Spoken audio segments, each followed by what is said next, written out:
Um, I'm starting to go back to when I was a kid and I just loved hanging out in the library. Being in the library was like the best thing in the world for me because literally it was quiet. I love that they said shh. I love the library. I love that bullies didn't bully you in the library. They were too afraid of the librarians who were like, shh, or you have to leave. The library was that place for me as a child. I love the library more than I love the playground. And I don't mind the playground, you know. I do like adventure courses where you do them in groups and things like that. Those are my best things to do in the military when we did the courses where we had to climb, monkey bars, shit like that. Work where you're pulling through the mud under a tire and you don't have much room, but it's life or death if you make a peep. It's like the military teaches you how to survive. The military teaches you, look, you're coming in the enemy line, there's gonna be some shit here. So we're gonna rigorously put you through some training that's really going to have you not give up on life. And so, the library and it was my safe space away from other people because I was constantly in school getting bullied by I was bullied at home, I was bullied outside of the house, and the only place I seemed to have a peace of mind was the library. So I love books. So I'm getting back to that place of books, and I've really been wanting something to do. Like I usually have this thing, like I just want to go be on the move, but no, it's because I didn't feel safe in my own house. So I wanted to be on the move. And now I'm just like, look, I finally have a place where I'm safe, my own sanctuary. No one can bother me. And I'm just going to have fun and things like that. Instead, it's like, because I was saying I want to go to the beach. But then I was like, it was my runaway place was the beach. Seemed like the only time we had any peace was when my mother and her husband took me and my sister to Myrtle Beach. But the drive just to get to Myrtle Beach was hell. But when we finally got there, it was a couple of days where my mother didn't hurt anyone in the house, or her and her boyfriend weren't arguing or anything. They were fucking like cats and dogs while me and my sister would be out in the pool. And it was like for the few first moments, we felt like she's not gonna hurt us. So that's why I thought the beach was my safe space and I wanted to get up and go to the beach. I even wanted to move near the water. But now I'm at a place where I'm just like, there's so much that I felt safe with, and I'm going to hold on to that. And I know for me reading, and I'm expanding my mind because um, I love researching conscious parenting, like 5 minute mindfulness parenting. Come on, man. This is like as a kid for me. When the bus with the books on it. The travel libraries would come by. By the way, shout out to anyone who is like doing a business on a bus. You deserve all the love in the world, literally, because that is a very interesting thing to do. Building the bus, reconstructing it. So I want to say congratulations to anyone who is, having travel like trucks, food trucks. Pat them on the back, because if you guys only knew that it's harder to get a food truck started than it is to start an actual restaurant. Most people don't know that. They're thinking, oh, it's just a small bus, blase, blase. But trying to build a business um, on a bus, you're having 444. I'm on to something. You're having people targeting you. Like, you get the worst shit. And, like, literally, I am working on a travel bus business right now, okay? So, and it's not easy. It's like people want to want to incorporate a mom and pop. And it's like, no, my brand here is strictly mom and pop, and I don't care about getting less money than you a month. I actually care more about actually like seeing people happy. So I will always be a mom and pop kind of travel bus business. And so I am working on getting a Volkswagen Beetle bus. So please donate. And I'm gonna be honest about the donations. Like, you guys, this is my place of business. You know, even leaving like coins on like Cash App is enough. You can send 30 cents. That's cool to me. Like, if you understand money, if like 3 people gave you 30 cents a day, okay, think about it. 30 cents a day times 30 days. Hold on. 4 weeks in a month. 30 cents times 7. $2.10. $2.10 times 4 weeks. $4.20. $4.20 a month times 12. $8.10 a year times 30.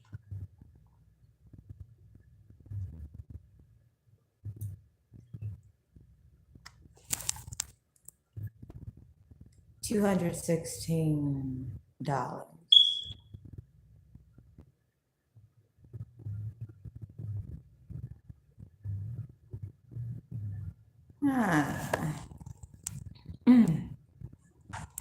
I love math.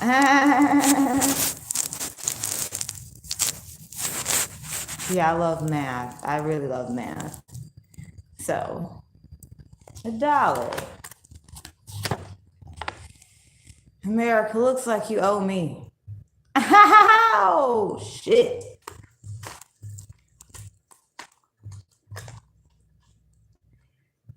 $216 divided by 2.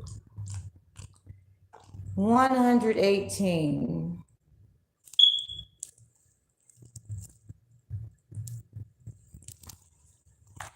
Look like you owe me a lot of money, America. Interesting, right? I love numbers, y'all. Look like you owe me, America. Get your money, get your money, get your money. Bitch better have my money. Y'all should know me well enough. Pay me what you owe me. Bitch, don't call me on my bluff. Like blah, blah, blah.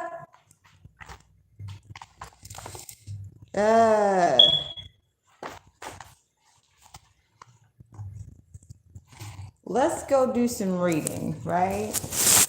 When you know your worth and you see that people be breadcrumbing you, what you do? You don't give in to people breadcrumbing you. If somebody really feels like breadcrumbing you is the way to get you, don't give your love to them. Okay, we talking about conscious parenting. And as a conscious parent, you teach your child to understand their worth. Now, people may say your child acts like a brat. No, my child don't act like a brat. My child refuses to fall into deception. My child refuses to be a victim of narcissistic abuse. And if conscious parenting is telling your children what about narcissism and what narcissism does and how it impacts your overall health, well, by God, you can call me whatever the fuck you want. But I am representing conscious parenting, because I just realized I've been getting breadcrumbed all my life. And when you know your worth, and you know your worth is not no $216, well, What you do? You say, hey, I'm gonna get what I'm worth. And what I'm worth, you can't afford.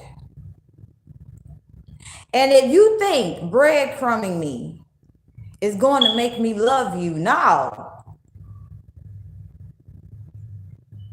It's actually going to push me away from you. Breadcrumbing. You have to teach your children about breadcrumbing, because a lot of us have been breadcrumbed and we think that breadcrumbing is love. No, that ain't love. That's an energy vampire. Look, if you know your value is $897 and somebody can't make that money, then get out of here. People may say you a gold digger, but I refuse to accept $216 a month when I can get $897 a month. In fact, 1111. Look, you know, I was telling you guys about starting a travel business. It is hard as hell to start a travel business. Y'all better start like investing in the food trucks.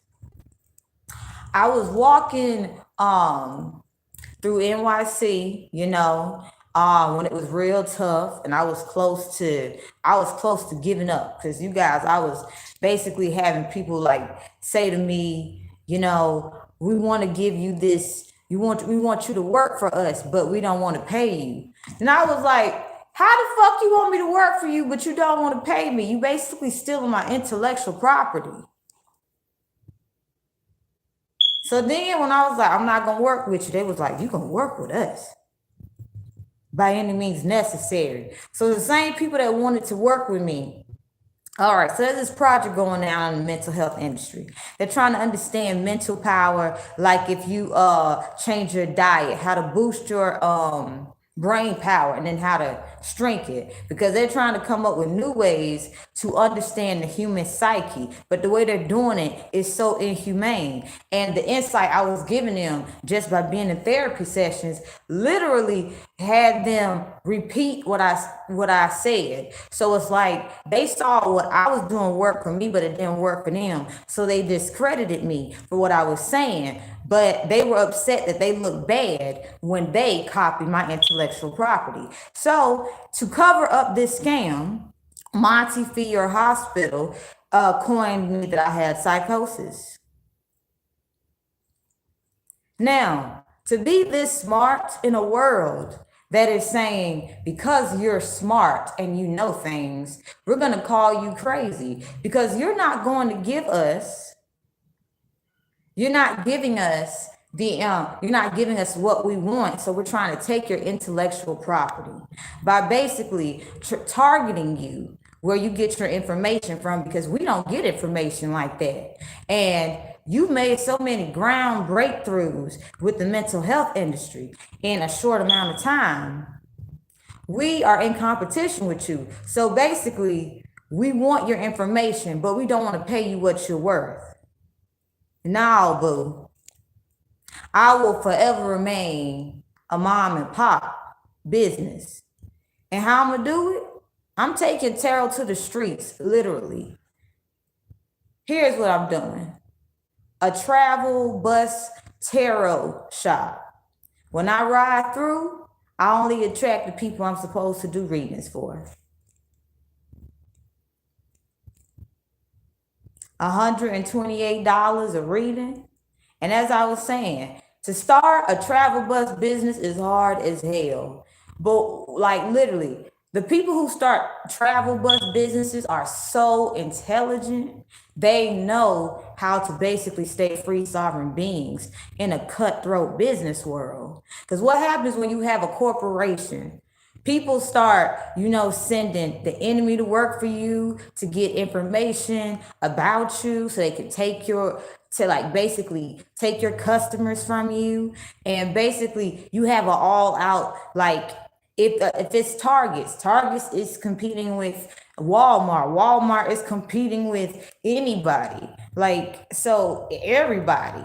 So imagine being a Walmart competing with everybody and wondering why your stock's down, because you got nothing but enemies in you got somebody from Target working, working for a Walmart. They don't mind getting paid $7.25 a whole an hour, even though they know, you know what, I'm a engineer. I am a robotic engineer, and you guys should be paying me a bit more because I know how to help you get your security system up. Because you got 3 people hacking to your system right now. You see? But I'm gonna sit here and let you think, dumb little bitch. You know, she could be manager, but we gonna keep fucking with her and telling everybody that she sleeping with the boss. And I'm still just a fucking cashier, and I'm just getting paid like just seeing people happy. Like literally, if you saw me back in the day, I worked for so many places, Walmart, Hardee's, and Panera Bread. And everybody was just so happy when they saw me. The people I work with made my life a living hell. It seemed like people I don't work with love me, and people I work with try to fuck my shit up. Like I was the person that opened the bakery, y'all. I in the morning there was a chef, but she was also doing baking too, and she would bake the goods. You know, between the hours of 12 and 4, 12 p 8 12 a.m. to 4 p.m. And she would bake these beautiful goods of Panera bread. And sometimes, you know, she would be happy, sometimes she would be sad. And at the time, I thought people that smiled all the time was your friend. No, you know, you got a friend if your friend is like a bit bitchy, or, you know, like they moody, because at least they gonna tell you, they gonna show you, hey, these are my boundaries and you got to honor it. But the people that's always acting like everything okay and want to be up under you, these are the ones you got to watch out for. These are the ones that be competing with you, because you know, goodness, God well, they got something bothering them at home and they acting like everything okay. But as scientific as I am, with as much, you know, mental health illness has gone up by 16.3% in the last 3 months. Let me tell you, this got the mental health industry scared as shit. They like, we have created some fucking monsters, and we don't know what to do with the monsters we've created. Like, you got energy vampires harvesting off of energy vampires right now. Energy vampires are going into the mental health industry. They know if they look and act a certain way, they like, well, I'm about to find supply. If an empath ain't gonna give me supply shit, I'm about to talk to the mental health people. You know, energy vampires getting crafty. They can't get to us light workers anymore, so they feeding off energy vampires. So you got energy vampires going into the mental health buildings, acting like they got psychosis, doing this and doing that, and literally they start Joker and Harley Quinn in these doctors. These doctors start looking and feeling fucking crazy, and then the other people around them working with them start basically looking at them like, are you okay? And this person know how nasty and treacherous being in competition with mental health doctors is. In fact, the most competitive business in the world is mental health. People think it's sports. Now you're able to get rid of stress playing sports. Let me tell you guys something. In the mental health industry, you got doctors like competing against each other. So they constantly playing chess. So if you literally are in the mental health industry now and you noticing you having more stress, and you know you have information on how to make get rid of stress in very tough times where immune systems are breaking down to the point that surgeries have increased and surgeons are overworking, and you got like basically they want to spend time with their family, but there's another emergency of stress causing a heart attack. Like this was going on in the world, y'all. Conscious parenting says, I'm gonna tell my children what the fucking real news is all about, and you ain't got no reason to be afraid. All you got to do is love your child enough to tell them the truth and accept that the information you put out there, the world ain't gonna want to hear it. Even when people start saying we accept your information, we're grateful to have your perspective, you understand that it's best to remain a free sovereign being. It's best to be a mom and pop shop because you have more respect among these people when you are a free sovereign being. So that's why I am doing tarot via a Volkswagen Beetle bus. All the money that I have been receiving is basically going to that. So I do hope that I randomly show up in your city and we see each other and we work together. In my description box is how much I charge. So if you happen to see me run through your town, you know, that's how you get services. All right. But let's go back to this conscious parenting. And I basically, you guys, I write positive affirmations. Okay. And I go back to as a child loving the library. It was my safe space. Like I wish that I could just live in a library when I got older. And I finally made my dream come true. I have every book in the world that I've ever wanted to read with me. And if you are an avid book reader, you know what it's like to see a whole bunch of books and you're like, I like this book, but this isn't the book for me. You know? So when you do finally find that book, it's like you met the love of your life. You know? When you find that book, you're like, this is my favorite book. Like when I meet people, and it's like I met a lot of people, you guys. But I finally like met people what met my favorite book. But then I have these are the books that I love. And when I have those books, like, yo, I love those books. But when it's other books where I feel like I'm just reading this because I want them to feel supported. Because if they put all this time and effort into it, they must really love what they're doing. So, but I really, this doesn't call out to my soul. So what I finally found, this is the book. Oh yes, 5 minute mindfulness parenting. I met that book. Like this is the book. Like I found that book, and since I'm an avid book reader, I have been looking for that book for years because I didn't get bullied in the library, but I got bullied everywhere else except the library. So when I get to a certain age, I'm going to have a library in my home. I have all the books that I could ever want in my life, literally. But it's like I finally have it all at one place. So it's not like I have to actually have to go out to a bookstore and say, hey, do you have this book? Like literally, I have the book. So, you know, I write positive affirmations. And so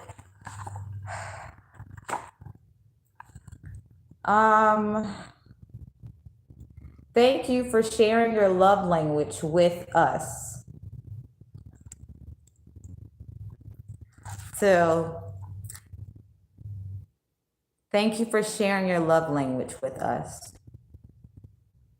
Thank you for sharing your love language with us. Okay.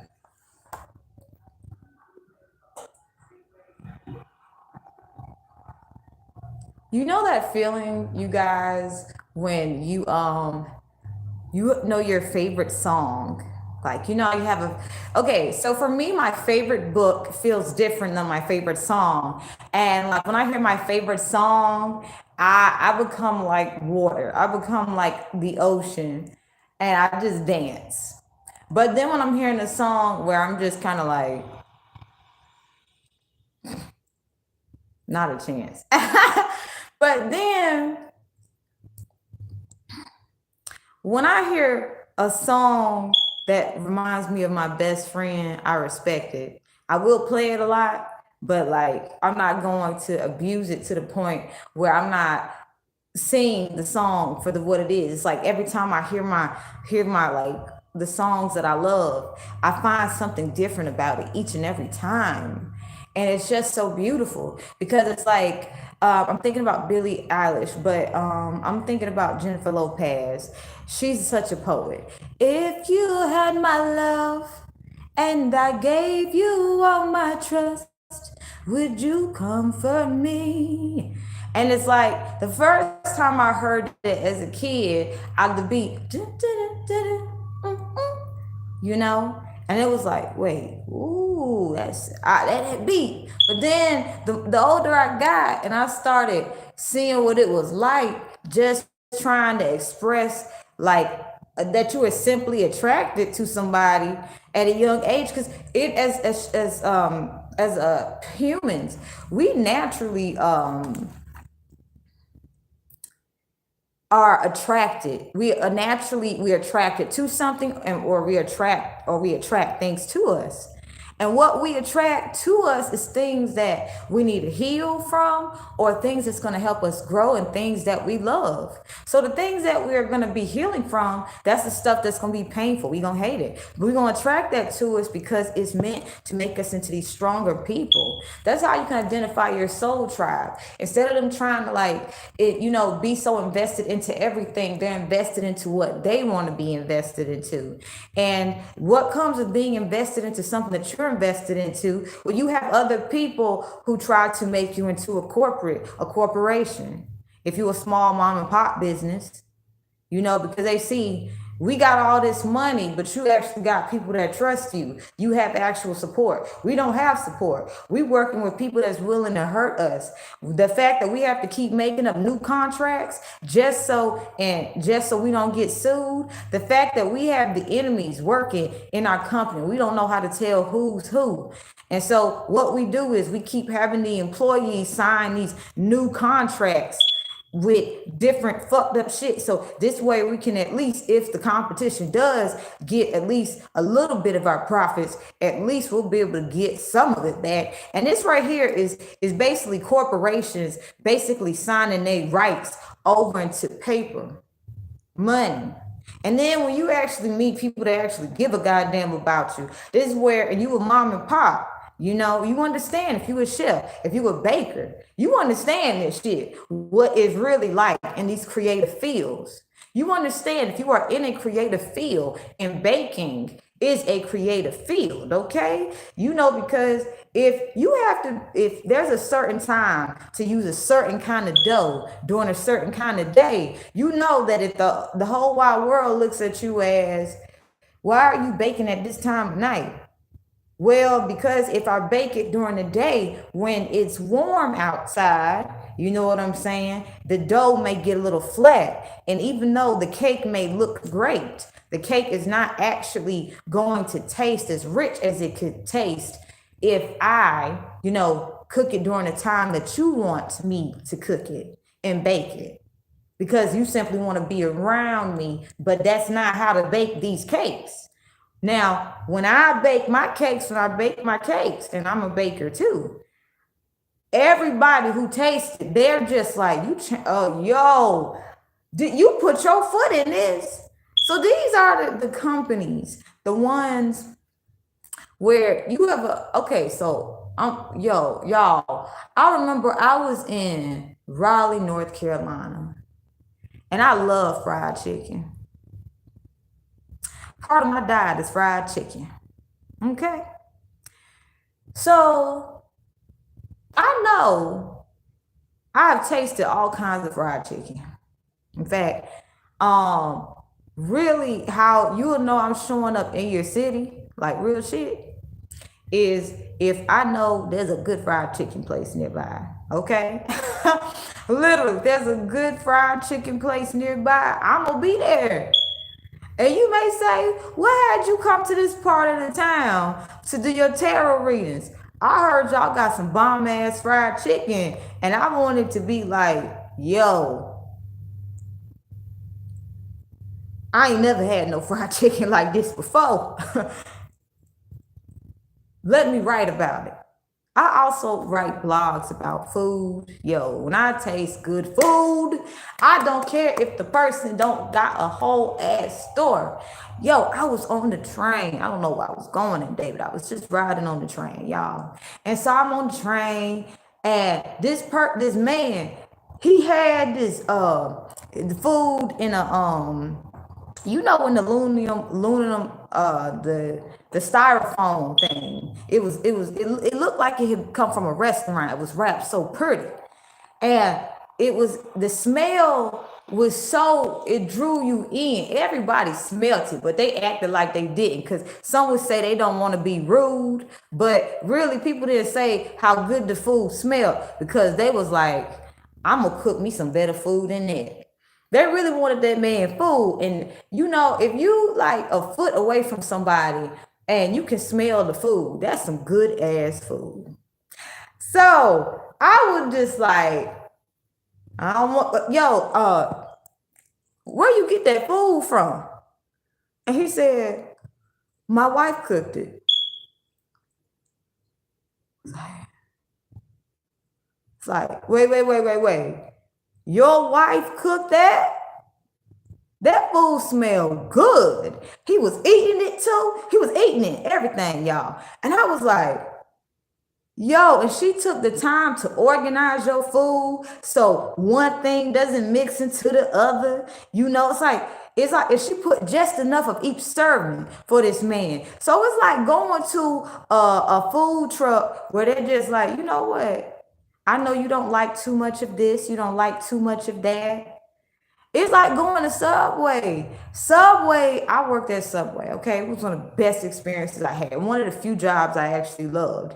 And people who really love their sandwiches, the same people will come back again and again because they wanted to see me, because they wouldn't tell me, but they would say, every time she make my sandwich, it's the best damn food I ever tasted. So I would have some people say, I want just a little bit of onion, and they would be like, but just that much. And some people did this just to annoy me, but the thing is, it taught me, you like what you like, and I like what I like. Let me discover what I like. So I took the time as I was making sandwiches to get their sandwiches the way they wanted. They was leaving happy, smiling and shit. I was learning to slow down because I was learning how to release anxiety. So actually making sandwiches at Subway was one of the best damn things I ever did, y'all, because it taught me like, yo, every sandwich is different. I could say I want 3 pieces of bacon, but I may like bacon for a different reason than you. And we could say we all like bacon, but you don't want to actually know how to develop a real relationship with somebody.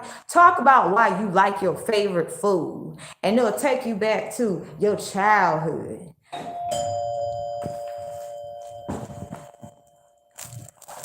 Hold on, you guys. This is weird. I don't be having people like knock on my door.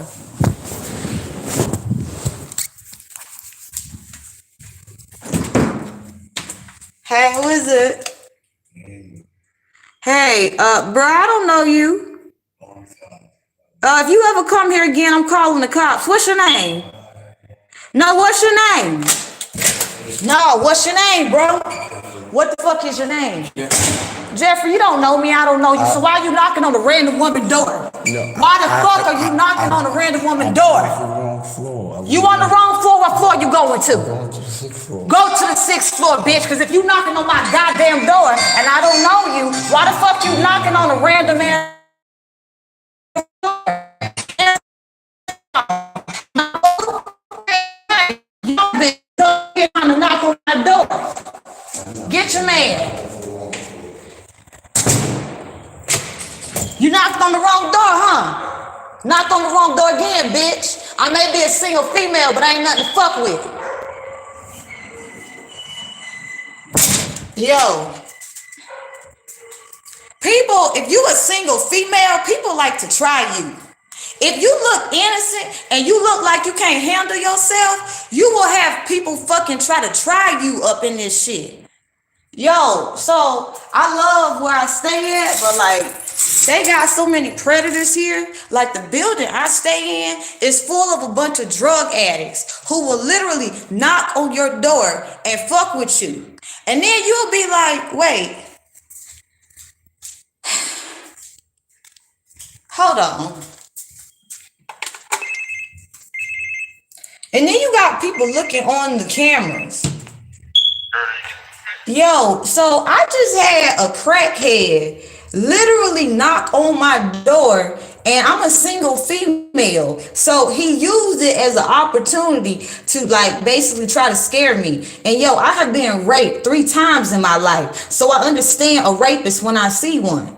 So if y'all got these cameras going and this building is full of drug addicts, and I'm a single female, why should I be calling you about not feeling safe in a building where there's cameras? And I'm recording this on my YouTube channel because I'm in 508, and I'm not saying to send no cops, but the fact that you can literally have a crackhead knock on a random woman's door, and this guy has been watching me and following me in this building, I should not be calling down for that.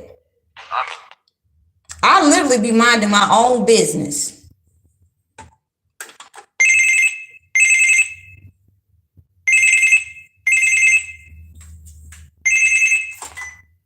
Can you hear me? I think I'm disconnected.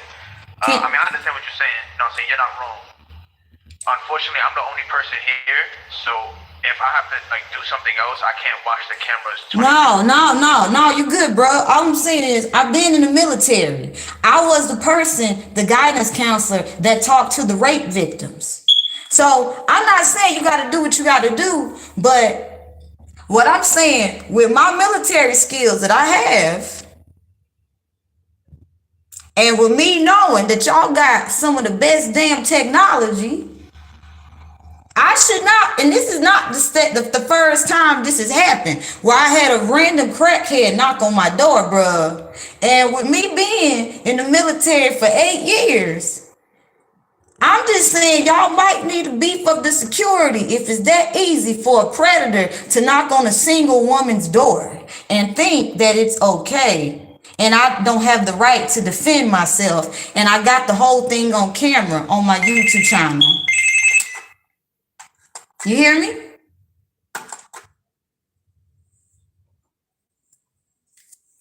Y'all, let me tell y'all something. Yeah, what's up, bro? Now, you got like a time limit. I don't want you to think I hung up on you. I was listening to what you were saying. Okay, so we cool. As long as I know I'm not gonna have to deal with this issue again, because I got friends in high places, and I will expose some people if I got to. And if the fact with as much information as I have about military and tactical training, I can help you revise your whole goddamn security shit. Because honestly, if I'm a single woman that's defending myself and not a lot of women defend themselves, well, you should think about, is there going to be any more, cases of abuse? Yeah, I got you. Yeah, and if a building is cited to have cases of abuse on a rapid rate, then that puts that whole building under evident, like to be investigated into. There's actual documentation for this thing. It's like being in the military teaches you, bruh, that you got to understand there's actions for every consequence. So if there's a building that has at least 127 cases of complaints about abuse, well, that normally does have that housing company go under investigation, and then they'll make it so people won't have to pay no rent. You know what I'm saying? Like literally, there's laws explaining this. Would you like me to come down and show you? In fact, I have a whole bunch of books in my apartment. I can come down and show you, bro. You understand? So, because I feel like I won't have any more complaints, I'm gonna just say thank you for listening. Have a good day.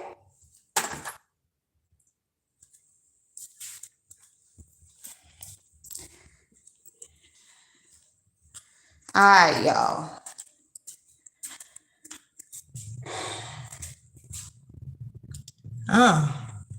It's awfully quiet out today. Yeah, if you a single female, you gotta do what you gotta do.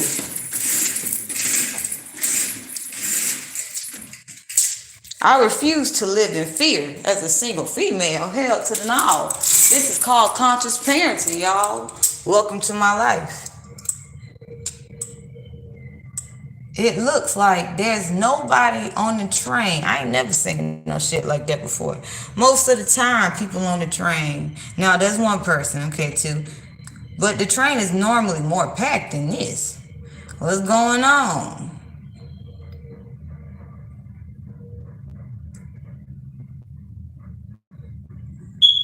It's like everybody in the house today.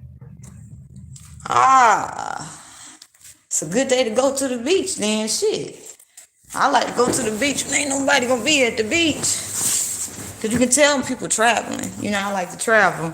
They mostly got this, like, they got their whole life with them. You know, a secret. If you a guy trying to get to know a woman, whatever that woman carries in her purse is how to get close to her. Now people would say, what? Like, let's say you're like the woman, she has her lipstick, she has a pen, and she has a deck of tarot cards. Like, literally, that's how you get to know her.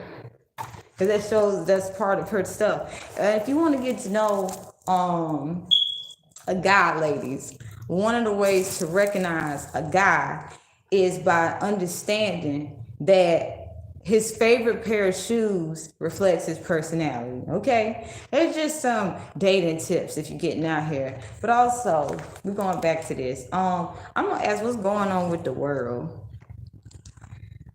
Protection from spiritual warfare, targeted at preventing the healing of a healthy family unit concerning companionship.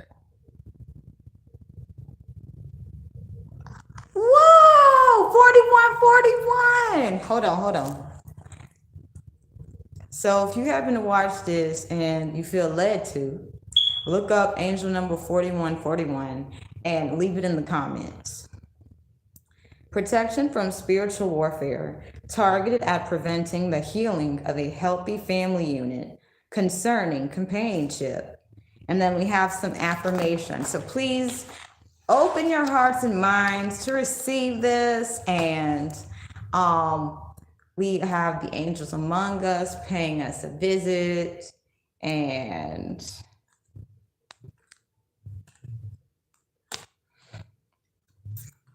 all right. The healthy, loving relationship I have with my soulmate is protected from all forms of evil intent in all of time and space, in all dimensions, past, present, and future. 4243 is going to be a cool angel number. If you happen to look up that angel number, please leave it in the comments.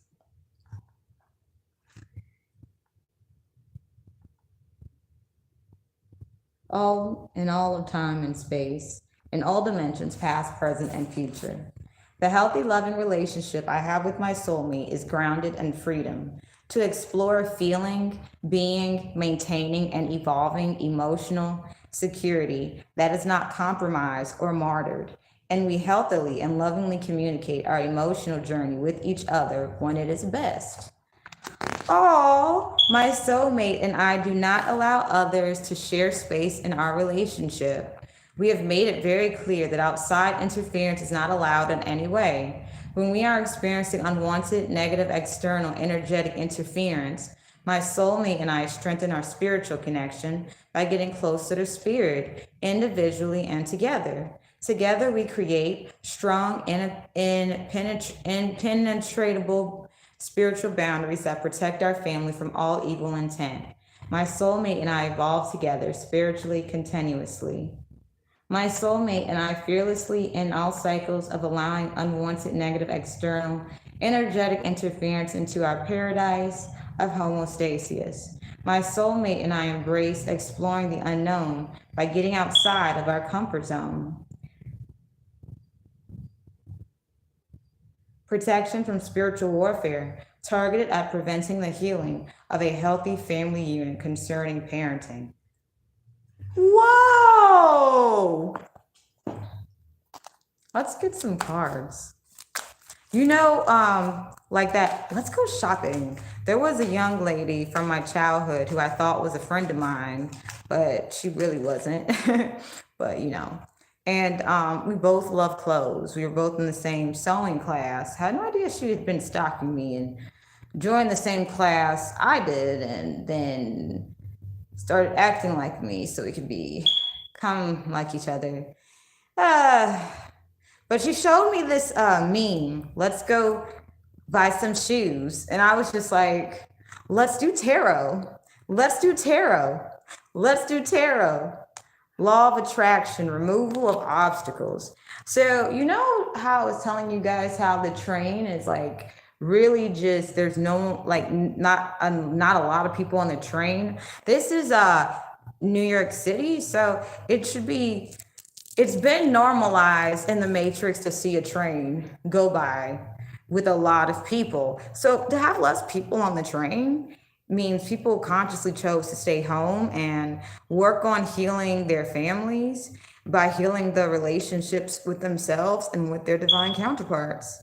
So with the law of attraction and removal of obstacles, it's like instead of people putting energy into like people threatening them or saying you're this or you're that or why are you changing up on us? People are just like, because that's what butterflies do. We change. We don't stay the same. We don't keep doing the same thing. We literally change. And if you're not comfortable with that, well, I don't care. And I'm going to keep changing. I don't care how many labels you put on me. I'm going to keep changing. I don't care how many times you try to take my freedom from me. I'm going to keep changing. And in the moments where you try to, lock me away or try to take my freedom in any way, I'm going to evolve and still there. Like literally, I have went to jail, y'all. And they were so terribly nasty to me. And I'll tell you guys how I went to jail. So the security guards that worked for the shelter that I was staying at, they were so jealous of me and they didn't like that I was happy, but they had homes to go to. They had relationships they were in. They had family and I had nobody.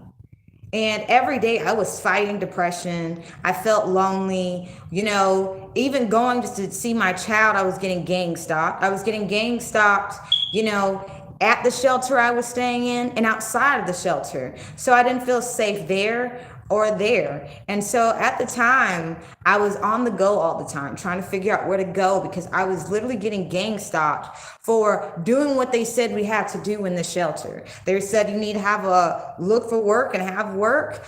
I was doing that. I was doing everything that they asked me to do. And the people that weren't doing any of that, those people were just getting high in the rooms, getting high off some really toxic shit. And it's like these people have been trained as security guards to be able to identify this type of thing. And they saw it. And it just kept happening day in and day out. And what would they do? They would target me because they didn't like the fact that I made everything look easy. I took care of myself. And I actually took the time to make sure I looked good because I wanted to feel good about myself. I didn't look good so other people could see me. I actually looked good because I wanted to feel good about myself because I was tired of being bullied, so I went and got clothes that I liked.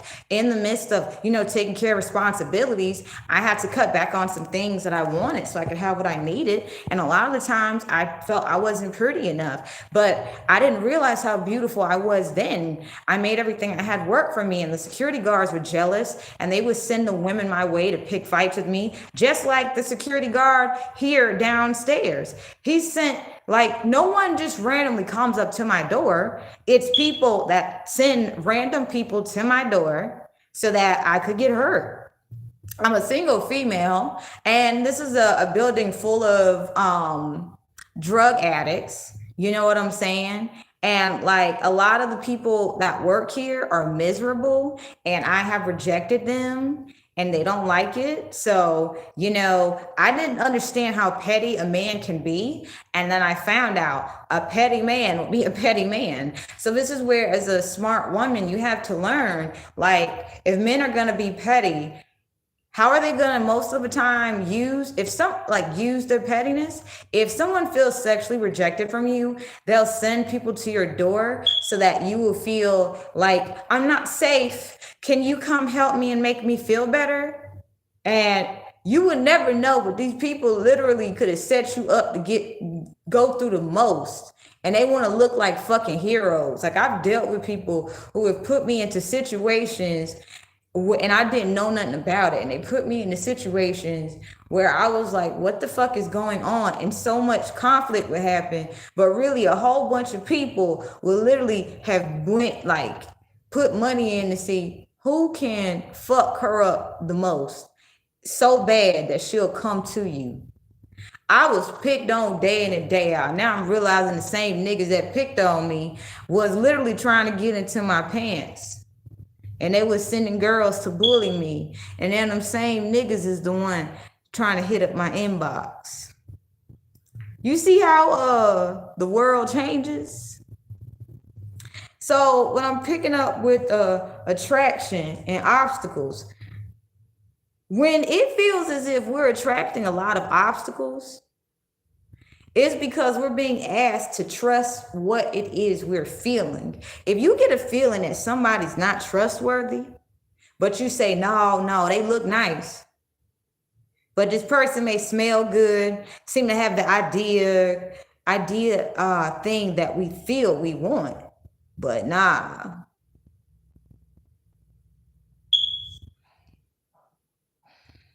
No, that's not what's going on.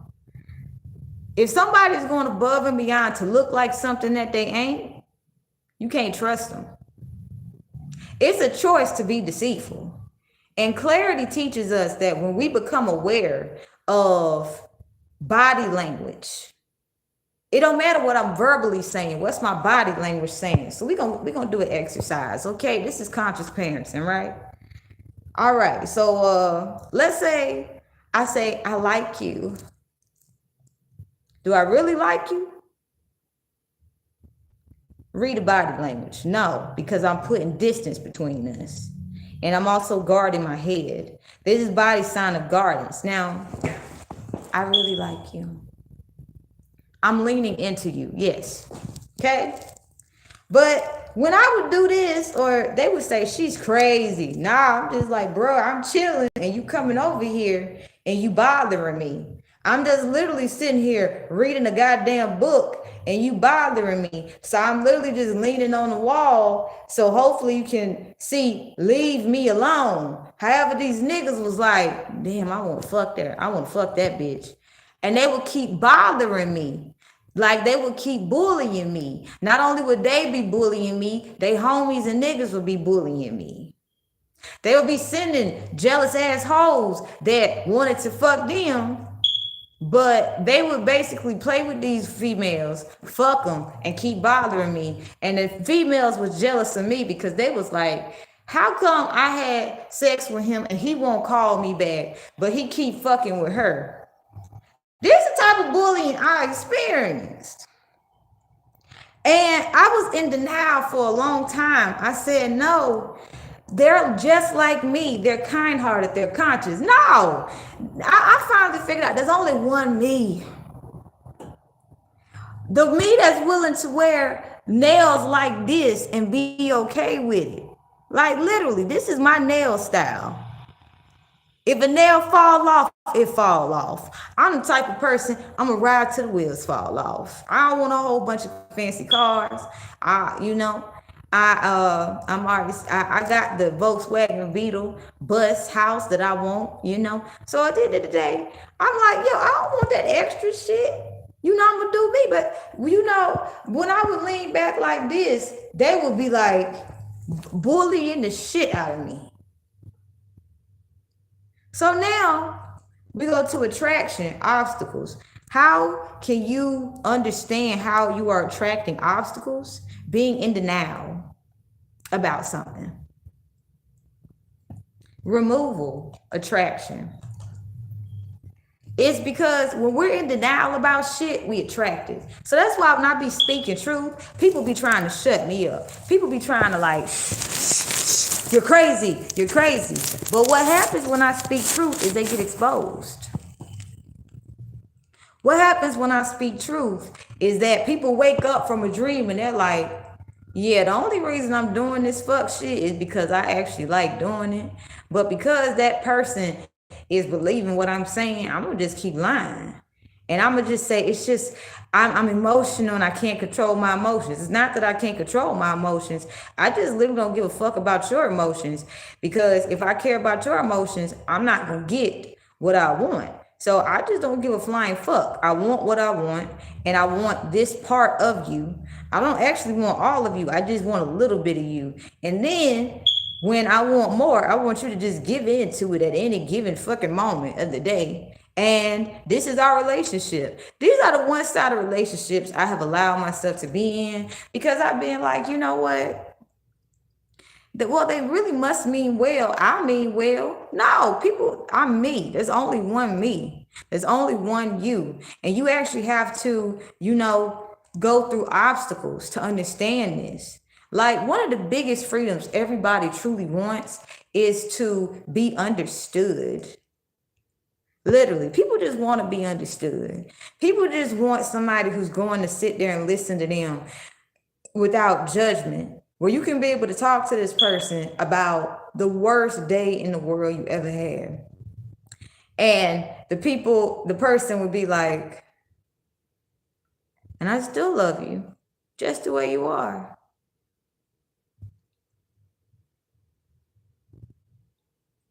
And instead of, that fear of being judged, like, and being ostracized, you're like, you don't judge me? No, I'll judge you. I done did some shit myself. And at the end of the day, that's part of being human. It's all about learning from it. I'm not going to sit here and shame and guilt you and, hurt you. I'm not going to sit here and make you feel like you did something wrong. No.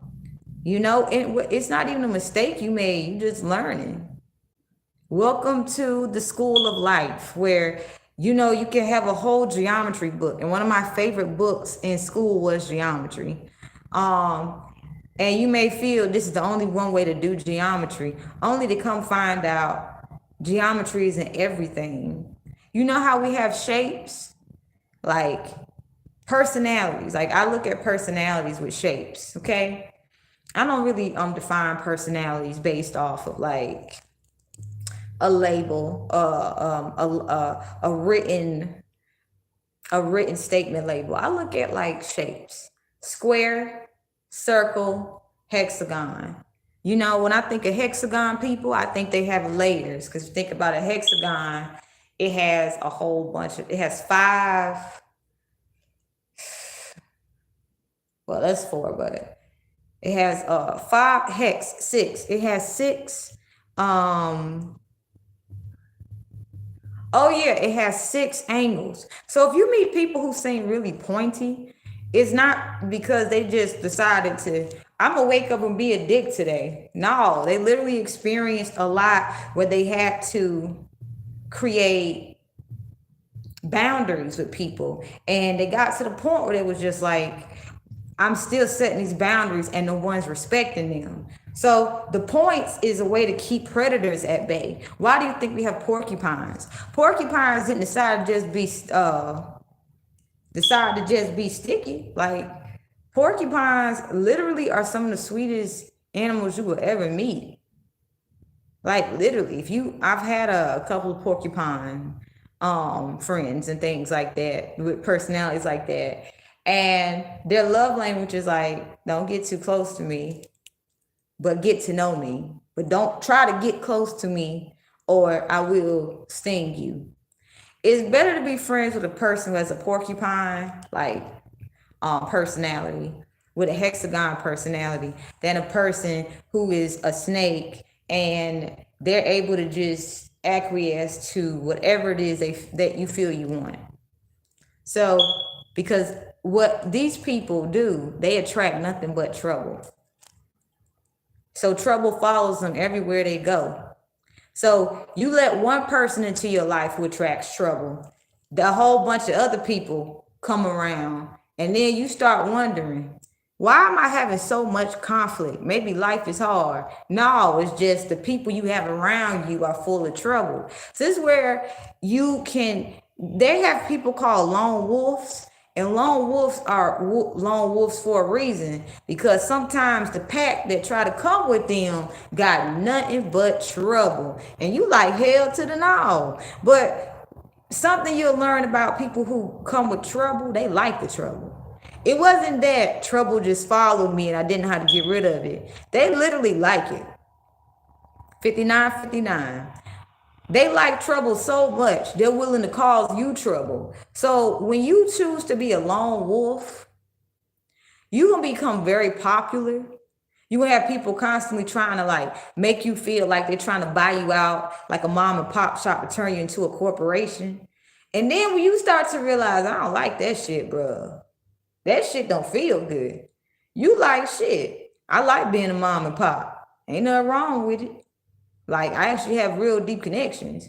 Like, people who got a lot of money and they evil hearted, they literally jealous of the connections that you make, because they will use those connections just to like take something from them. Like, they would like literally, that's why like people would try to turn a lot of people against me. And I realized those people who were easy to turn against me weren't my friends at all. But literally cold, unkind-hearted people want healthy connections only because they literally want to take from kind-hearted people. Kind-hearted people naturally attract things. We're the reason that people actually want to go buy things. Like, literally, if this was a whole wide world, like full of narcissists, it would just be hell for them. They would just literally just be beating up on each other, robbing each other, being afraid for their lives, forming like groups of people like, we have to fight against this person. You ever seen them shows where it's like somebody always fighting, and then you finally like, you go in, like you actually go out into nature and you see a garden and you like how you feel in a garden, and it's like you wish that you could have relationships with people that it feels like being in a garden. And then when you around people that constantly attract trouble, it seems like you only go to a garden just because you feel better. But then when you become conscious and you like, yo, I want a friendship that feels like being in a garden with bees flying around, different kind of flowers, and we're being taken care of and nurtured individually, and all our differences make us a garden. Well, this is when you start to say, shit, I don't want that crazy shit you got. And I noticed the more I just been like, nah, keep your toxic ass away from me. I see you trying to act like, you know, you a cool, good person, but I understand what's driving you, and you don't understand how I know, but you know. So that's why you keep talking shit about me, because I don't want to be your funky ass friend. And I'm unapologetic about it. You a toxic ass bitch. This is shit I be wanting to say to people, but because they be trying to, you know, like, this how she acts, this what she do. Let me try to act like it. Damn, I can't do it. Why all these niggas want her and not me? Honey, you can take these niggas. I done dealt with niggas that will lace your shit just so you would call them. Literally. I done dealt with people who will give you a pre-wrapped weed roll with some coke in it, just so you will become addicted to the product, so that because they on a power high, they'll be like, yeah, I want you to come chase after me. The whole time you thinking the weed is good and this person seems to understand me. You come to find out, like, I don't really like you. I just like the feeling of being able to express my emotions, but I don't feel safe expressing them with you. So let me go find a place where I can express my emotions without having to feel like you gonna call me out for expressing my emotions. Like, I met somebody, an Aquarius, and I'm an Aquarius, but I met an Aquarius guy who said he was in the energy work, and you know, and this is a long time ago, but I met him, and he sold weed and stuff. And he had a whole bunch of people come up to him and stuff, and for his product and things like that. And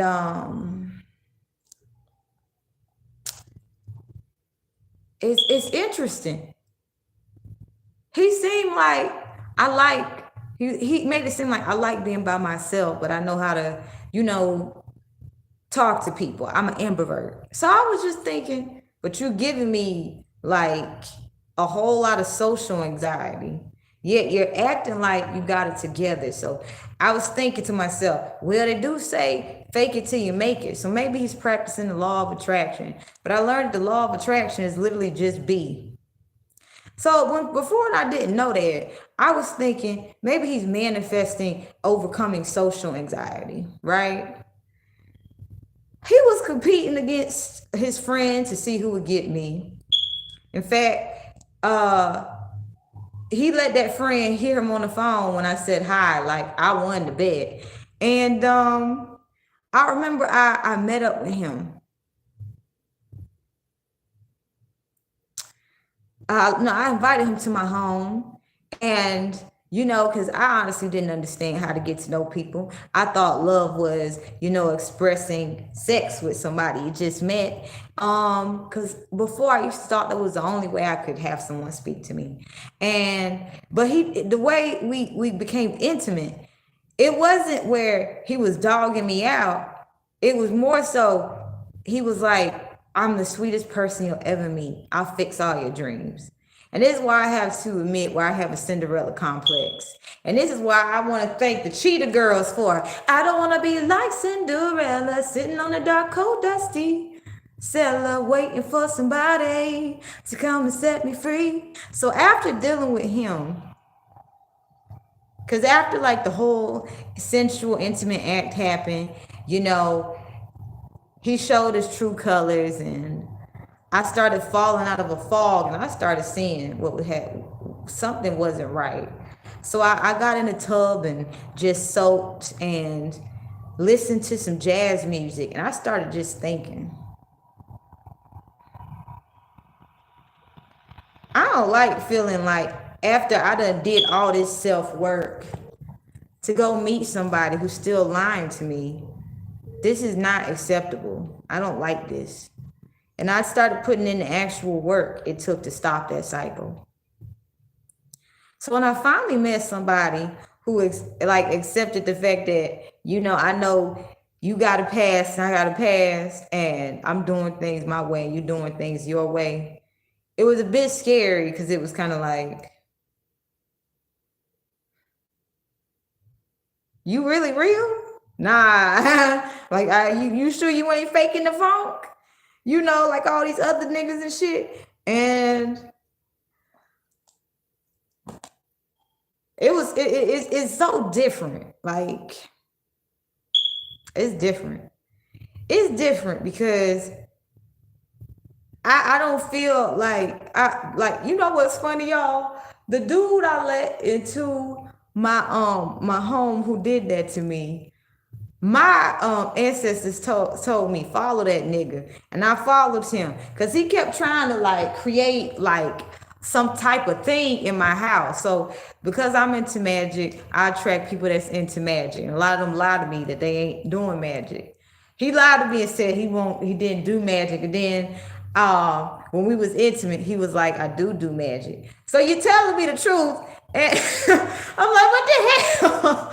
So he was basically trying to set like something up so he could constantly have a way to come into my house. Like that's how people create portals. You ever notice how people leave stuff over at your house and shit?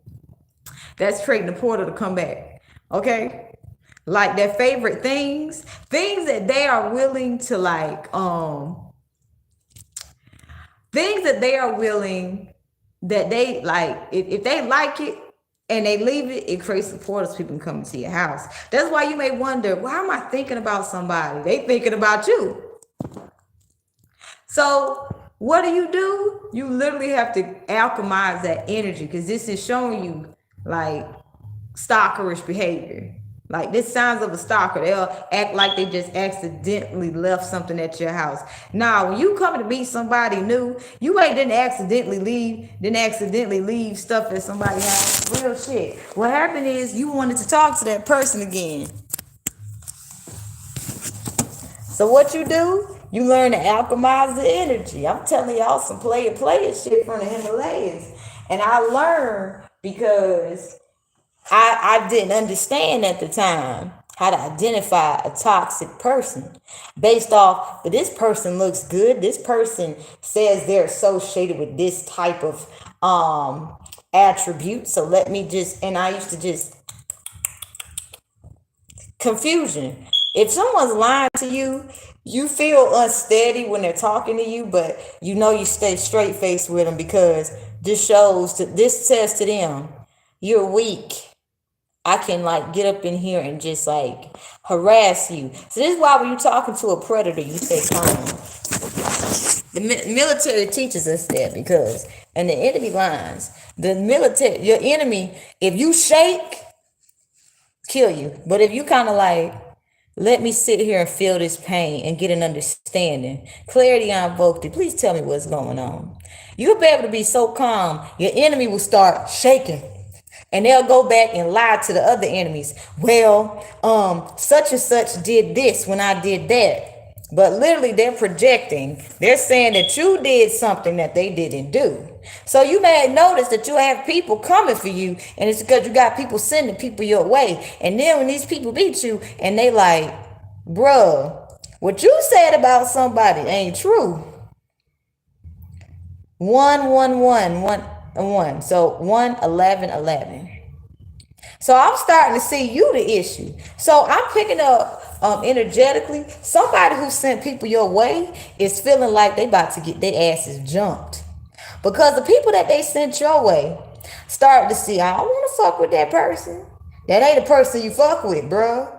And I'm picking up these people that like someone sent your way, they're into spirituality, but the dark aspect of it and shit like that.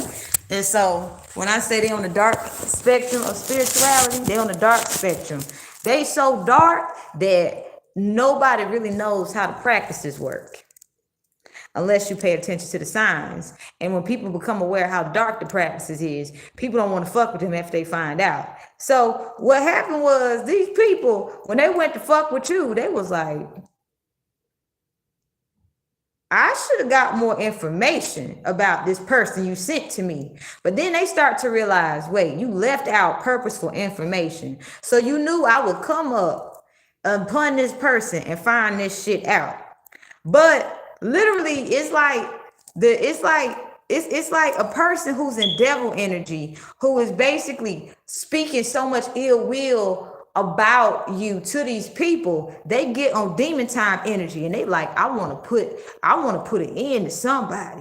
And then it's like they come looking for you only to be like, you lied to me. No, I didn't lie. I forgot. And somebody said, but you told me this, you told me that. Like you left information out. And it's like, no, that's not what happened. Okay. And people like, we can't trust you worth the goddamn.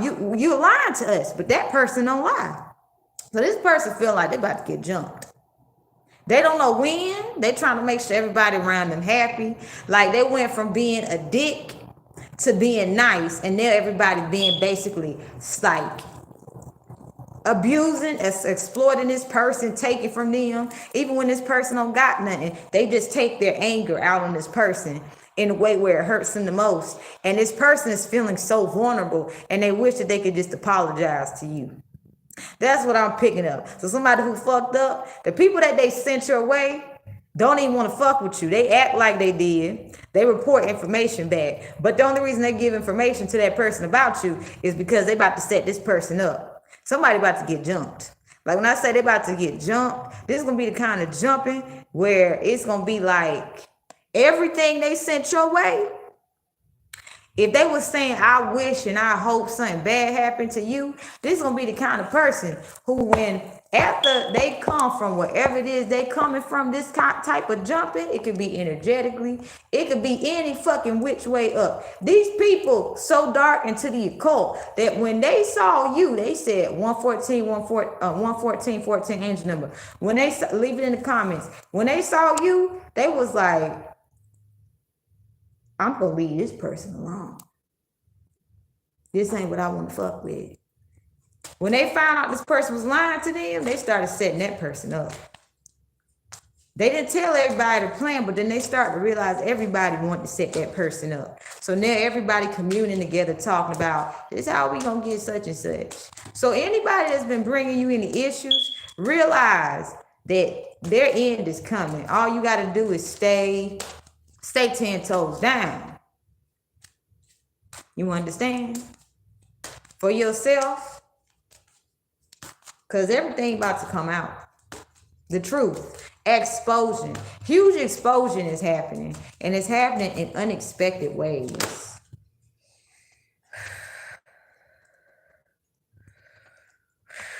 This energy, though. So, somebody who you loved, who you found out didn't actually love you, you're going to learn that somebody sacrificed you to get a music deal. Now, it's specific, you know, because a lot of us spiritual warriors, we have a very young exposition. We're very talented, multi-talented. We appear to be the triple threat. So when you in 3D and you're thinking at a lower level, you start thinking, I want to become famous. Instead of, I want to make sure the children in my neighborhood feel safe. Well, somebody thought they could manifest a music deal if they fuck with your mental health. This is how influential you are if you're watching this. You have a jealous lover who is so jealous of you, they decided to see how many people they could turn against you. They said, shit, why you getting all this attention and I'm not? This is a person who went above and beyond to drive you crazy. Anybody that looked your way, they would talk shit about you too. So it could seem as if one day people were being kind to you and the next day they were being horrible to you. It's because someone told a bunch of people that was evil-hearted, you're weak because you're kind. And then they also said, she's crazy or he's crazy too. This person was willing to do anything to take you down. Because they didn't want you to be seen in the way you're about to be seen. They wanted you to be seen based off through the eyes of extreme criticism as they saw themselves. So somebody from your past is getting back everything they sent out. They are basically setting themselves up to be abused and exploited with no way to stop it. And these people are scared of you, but they won't say it. But they're scared because you have taken on so much abuse, if you're watching this, that the amount of abuse you have taken on, the average person should basically be out hurting other people. Yet when people listen to you and you talk, literally people see you've been through hell and back. And you consciously choosing, we go back to conscious parenting, you consciously choosing to forgive your enemies by talking about it. Because a lot of people noticing, the more they keep stuff bottled up, let's say somebody went above and beyond to hurt you, or you just feel hurt and slighted, and you don't talk about it. You try to act like everything's okay. But you know you're getting to a point where you're about to pop and explode, and people can sense it. And so they've been isolating themselves from you because they don't want to be a victim of your destruction, your self-destruction. But they won't say, I don't want to be around you, bro. You're doing too much. They get, it's just like, nah, Make sure any innocence around this person isn't around them. So that when they self-destruct by themselves. I'm picking up on a toxic energy that is experiencing not knowing how to express the fact that they wish the person that they once had a past with doesn't want them anymore. But they're refusing to see how toxic they are. And you're attracting unconditional love. You're attracting answered prayers. You're being seen as a healthy person who is kind, and the world has taken advantage of you. What this person tried to take from you is coming to you. Literally, people are going to be delivering what was taken from you, from this person to you on a silver platter. They are going to be apologizing. They are going to be in this state of super regret, because I'm picking up whoever it is that did not healthily express that they were grieving because they lost access to you is spiraling out of control.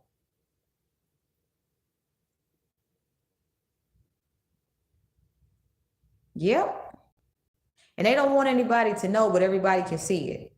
And people who teamed up against you and gang stalk you, if you do have to see these people, don't think that they're going to treat you how they treated you before. They're going to be so full of remorse that if you say, leave me alone, I don't want nothing to do with you, they're going to understand it, because they're going to realize how they felt after they dealt with that person that tried to hurt you. In fact, you're going to find out that everybody who is in this person's life feels like they're suffering. Constantly feeling like they're suffering, constantly feeling like there's no way to get from under it. So they try to stick together now. They try to create a plan so that they don't have to be around this person. In fact, these people start to discuss how they truly feel about this person, how they truly feel about themselves, and how they feel when they're around this person, because they understand, I really don't like how I feel. And if I can't get it from someone else, then I need to go within and find myself. It's like everybody that comes into this person's life leaves them, and they blame you for it. So I want to put that message out for somebody so that you can understand. Everywhere you go, great change happens. If you thought you had a whole bunch of enemies just here and there, literally, you're having less enemies. The people who went above and beyond to hurt you are regretting it, and they're turning their anger inward, or they're taking it specifically out on the people that lied about you. Like, they're wondering how they were able to be bamboozled and fooled to this point where it's like, somebody who ain't got shit lied to us like this, and we fell for it. And this is having them start to think on like a vision quest I'm feeling. If Vision Quest comes out with these, it's about to blow my mind. They're starting to think we have a lot to lose because we allowed our insecurities to get the best of us. So you have a lot of people trying to make it up to you right now. They're not looking for you to like, let's be friends. They really want to make it up to you. So in the background, Spirit is working on something working out for you in your favor. So that's why you're being asked to relax. Okay. I choose to follow my heart instead of endlessly searching for something that makes me feel secure. Some risks are worth taking. Wow. I choose to follow my heart instead of endlessly searching for something that makes me feel secure. Some risks are worth taking. You know how this relates to me? You guys, I thought I needed to go get up, shower, put makeup on, get on a train, ride to the beach, and then feel like I had to be constantly moving. That's how bad the anxiety can be, you guys. Like, I feel like I have to keep moving just to get away from it. But now it's not where I have to keep moving to get away from it. It's where I'm choosing to not let the anxiety over empower me. When they say choose to follow your heart, it's doing what you need to do. Doing what you need to do. When they say you can't trust your heart, it's not that you can't trust your heart. That's a lie. You can. Your heart says, this is the self-discipline that we need right now. I know we don't want to do it, but we have to.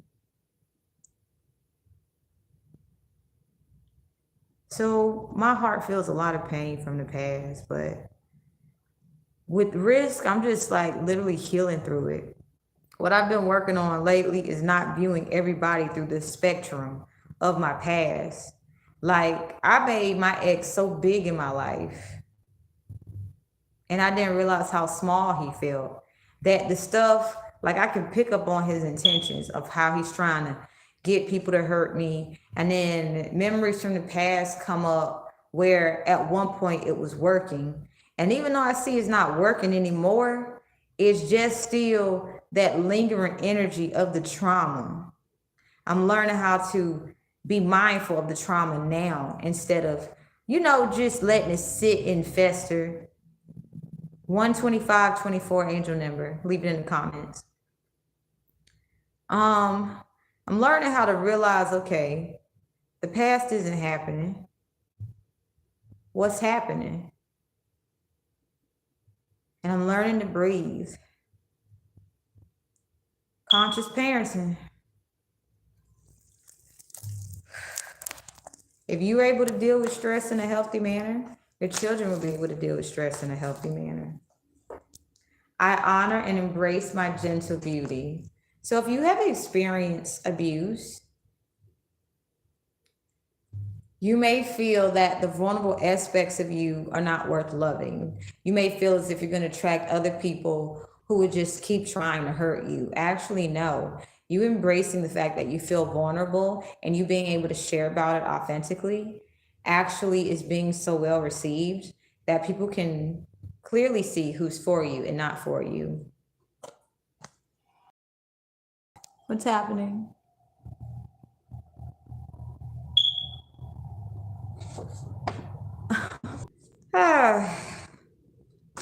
But yeah, conscious parenting. Yeah, I hope you guys got that.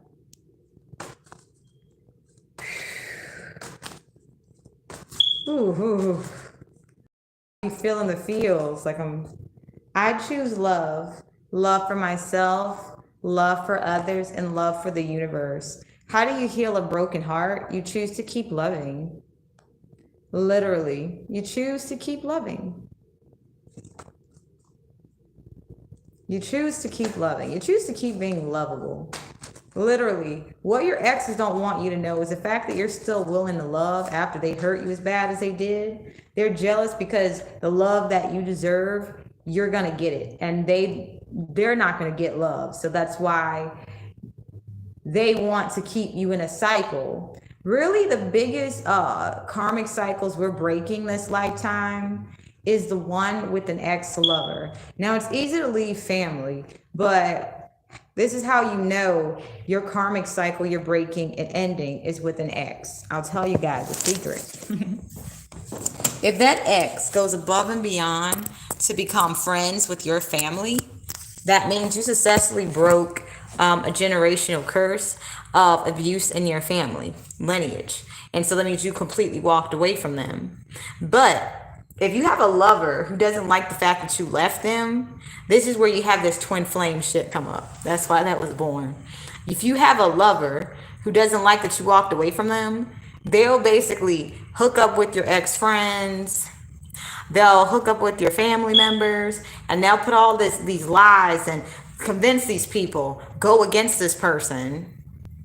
And if you've been highly game stalked, like badly, and I have been, that's why I choose to be with myself, quite honestly.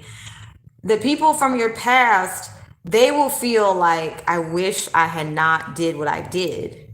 So some of you guys are going to be receiving a genuine apology from some people, but you're also still going to be setting healthy boundaries because you know what they're capable of.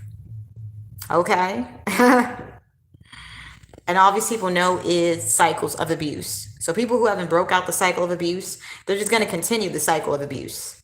So when they return to you what they stole from you, keep that door closed because they're still energy vampires and they do energy vampire shit and that's all they know how to do. So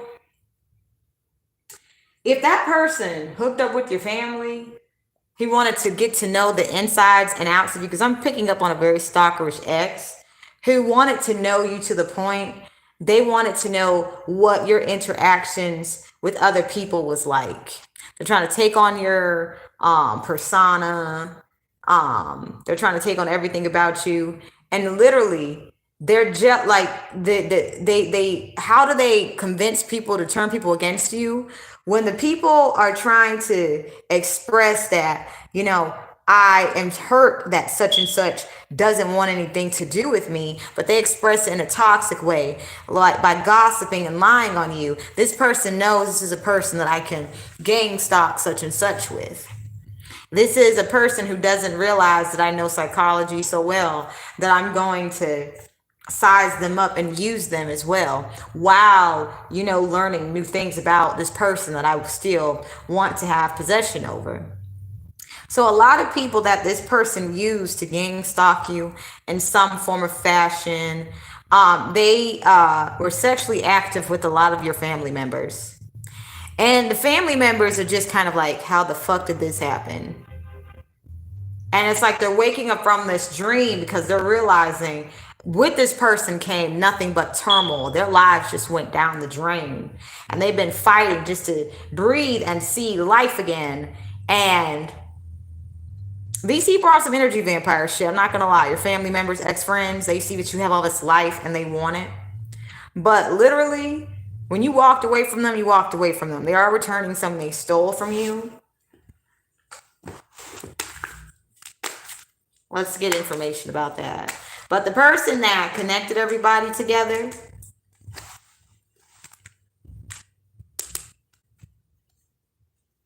was feeding off all their energy.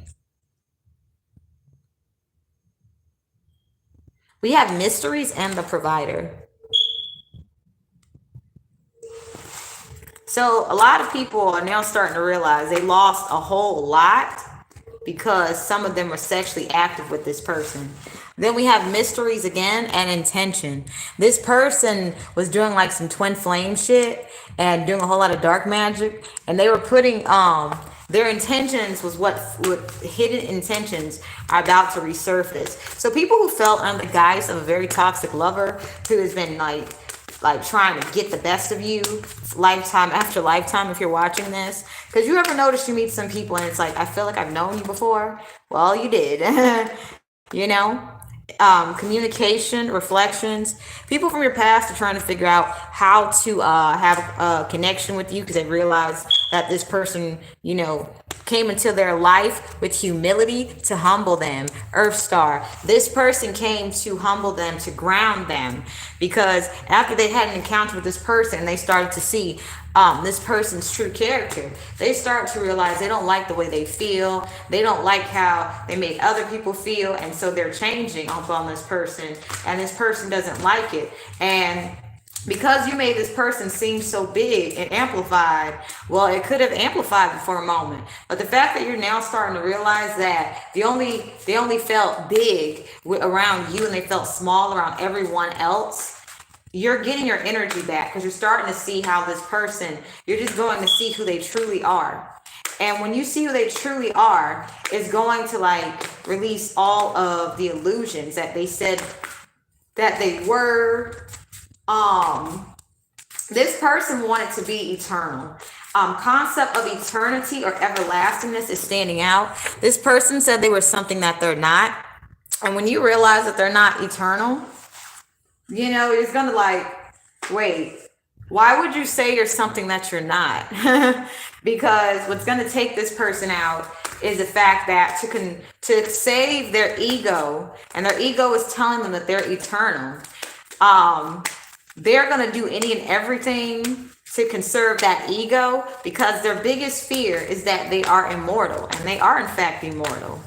You know, there's nothing wrong with having like a short lifespan. You know, there's nothing wrong with enjoying simplicity in life. But to this person, being eternal is power.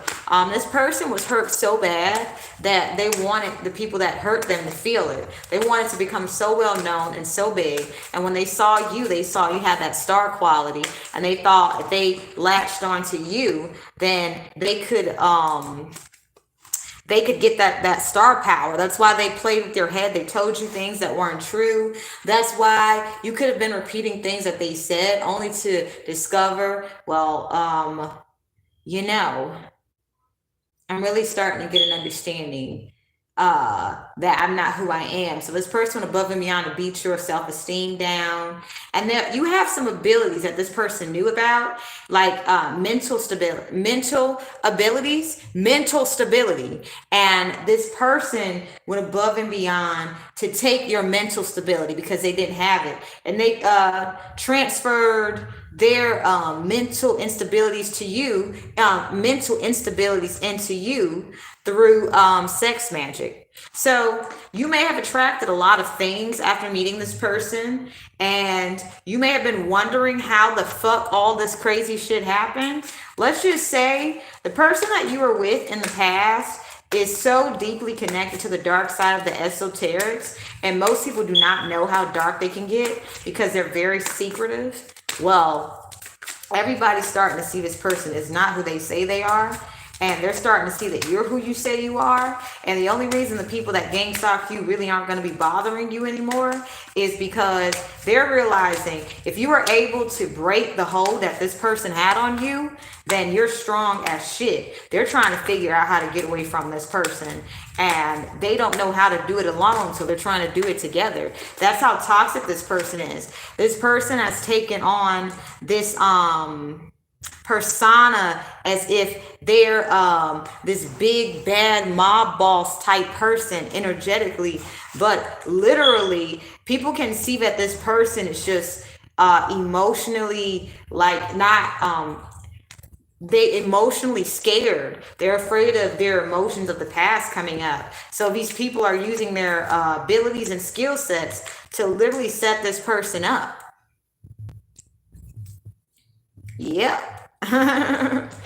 Basically, this person, they said they wanted to be famous for music. They're going to be famous for something else. They're going to be famous. We have the provider and duality. They're going to be famous for being known for living a double life. This person is really dark, and you know, this person learned a lot of shit and tricks over the different incarnations, if you believe in incarnations, or if you believe in old souls. But this person knows a lot of dark shit. When I say this person knows a lot of dark shit, that how deep that they know this stuff will really like, ooh, you would say, oh my gosh, what the fuck. This person is just some dark shit. This person's so dark that it would surprise you how dark they are. And people are trying to get away from under them. And the fact that you were able to break away from them, well, they don't actually know how to get away from this person. So that's why they're trying to set the person up. Well, I'm getting some cards for you guys. My phone's doing some charging while I'm doing some talking. So, we have Archangel Michael, Melchizedek. I want you guys to see this layout because, like, all this beautiful color. This is great. I'm getting a lot of good energy from this reading. I'm going to show you guys the cards. Okay. So I'm also picking up on a lot of mirror magic that was done on you from a lot of people, and a lot of people are getting that back. Okay, so you guys, let's focus. All right, beautiful, lovely souls. So, divine feminine. and they're investigating us. I don't know how to get out of this situation. So what I'm picking up, if you're divine feminine, anyone who waged a war on you based off of being fueled by jealousy, they're being investigated. However, this investigation shows up, they're being investigated because it's easier to break them so that all the other information that they have within them can be exposed and shared on a public global level scale. St. Francis here, we have activism. So something's happening here. We have I have high standards, activism, and this is in reverse. So with this activism and I have high standards standing out to me, what's happening is wait, that's different. I got to think about this. I have high standards and activism. So basically, I have low standards. So I'm picking up on a masculine energy, investigating some toxic feminines who are trying to act like you, and they're what they normally would do to get an average person isn't working, and so this person doesn't have low standards, and they're rejecting these people's these toxic feminines who are being investigated. They're rejecting these people's energy because it's icky, right? So what I'm picking up is if people have been gossiping about you, people want to know the truth about you. Like there's someone who has enough discernment to see the difference that there's just another jealous female, and they don't like jealous females because jealous females fuck them up. Jealous females will get them set up, and they're just like, I'm good. Let's express gratitude for the ocean's authenticity. I honor how mighty, powerful, and soothing the ocean is. So let's take some time to just say thank you, ocean. Thank you, ocean. We're so grateful for you. Thank you for your healing energy. Do not underestimate the ocean, you guys, okay? All right. Also, Archangel Michael, protection. I am blessed with abundance, success, and material security. So do not fear if you have any issues with the home of anyone hurting you, harming you, or stealing from you in any way. Archangel Michael is protecting your home. Things like that. So if you're, catch this message. And with, the beautiful Melchizedek, I said beautiful because there's this energy I'm picking up on a very beautiful looking masculine with feminine energy. We have attraction, and this in reverse. I see myself and you the way God sees us in reverse. Someone who looks good on the outside but is not healthy on the inside is attracting people who is projecting their stuff onto them. And because they do not exactly know how to express that, how they feel emotionally about lower back pain relief, healing sound therapy, Good Vibes by Neural Beats has some stuff going on. Check them out. Because they don't exactly know how to express themselves authentically, no one wants to be around them. So people are basically projecting their shit onto this person. It's like this person's getting all kinds of projections that don't even make sense. For basically there's so many people projecting onto them. They're afraid to speak because they're afraid if they speak they're gonna sound crazy. So I'm gonna explain to you guys what it feels like to be projected onto all the time and why it is I speak clearly so that I can make sure my boundaries are being protected. Because when I come up against really insecure feminines, they can be very vicious and lash out in ways that show up years later and you never would know. It's harder to catch a female predator than it is to catch a masculine predator. Masculines have been taught to basically deny their emotions to the point. They're the ones who are willing to commit a crime much sooner. It's feminines who are willing to commit crimes like long term. They'll hit you where it hurts. This is the shit you won't see. Poisoning your your food, spreading gossip about you and smiling in your face. It takes me back to this story I read when I was in middle school. There was a woman, a kind old woman, who looked like she was a sweet old grandma. And there was a person who wanted some help and reprieve from the streets. But what the story made it seem as if, like, so the person knocked on the door at night and a predator meets a predator. This is what I'm getting. The person knocks on a door at night looking for someone. He's like, oh my gosh, I need a victim, right? And people didn't know this about the story, but basically, a predator was looking for someone to prey on, and he came upon this person. He knocked on the door several times. He was afraid as he was doing it, but he felt I'm about to find the right, perfect person for this, and he didn't know he was actually attracting prey. Now, when we say prey, prey, he didn't realize that the prey he was attracting was himself. He had been trying to find himself so much to the point that he didn't really realize that what he had been looking for was in himself. You know, we attract what we are and who we are, and sometimes the journey of discovering that can be a bit of a wompy one.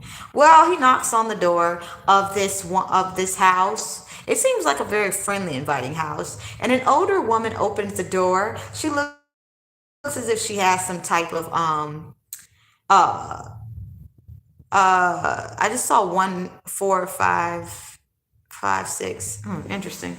Put that angel number in the comments. Yeah. She says to him, it looks like she can be taken down quite easily. It looks like she is the type who, if he robbed her or raped her, no one would know what was going on. You know, she seemed to have this sunny grandma disposition. And so she invites him in. He feels so comfortable. He lets his guard down and things like that. And she says, will you sit still? I'm going to make you some tea. Now, you know, people say, well, that's just grandma, that's just grandpa. No, if you're a woman who's weak, you can be 97 and people will still mistreat you. This woman had earned the respect that she deserved. And so that's why most predators, they felt they had to, you know, figure out more about this person before they decided to attack. So while the grandma, you know, because he was like, well, it's just grandma. Nah, it's not just grandma. Grandma's a powerful witch. Grandma said, I'm going to go to the kitchen and get you some tea. Never showed the guy the tea. Nah, not one bit. Okay. You never saw how she made it. But the guy, he's looking around the room and there's all these, what's it called? Those pictures with the heads attached to them? No, it's not heads attached to them. Basically, it was all these wax figures around the house, and they seem to be so expensive. It was like these wax figures were so interesting.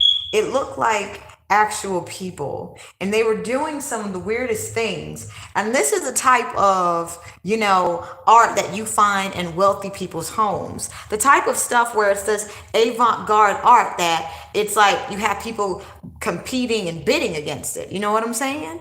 So people, you know, this was the kind of art where he wanted to understand it. You know, he figured he was going to have a really good time with this particular older woman.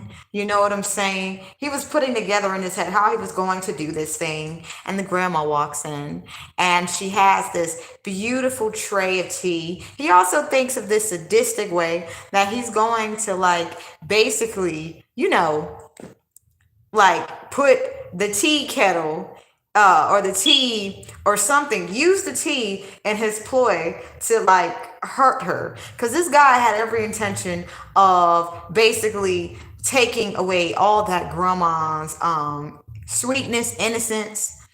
But you know, it was interesting. He was thinking of how, and then she spoke. So tell me about yourself. And I'm so glad that I can help out. And you want to make sure that you put a couple of cubes of sugar in the tea. That's some very very interesting imported sugar. I'll tell you the story about that. And she starts talking, and this guy is just like, she's about to tell me everything. And I'm literally going to use everything that she's telling me, and I'm going to use it against her as I'm, when he plans on torturing her.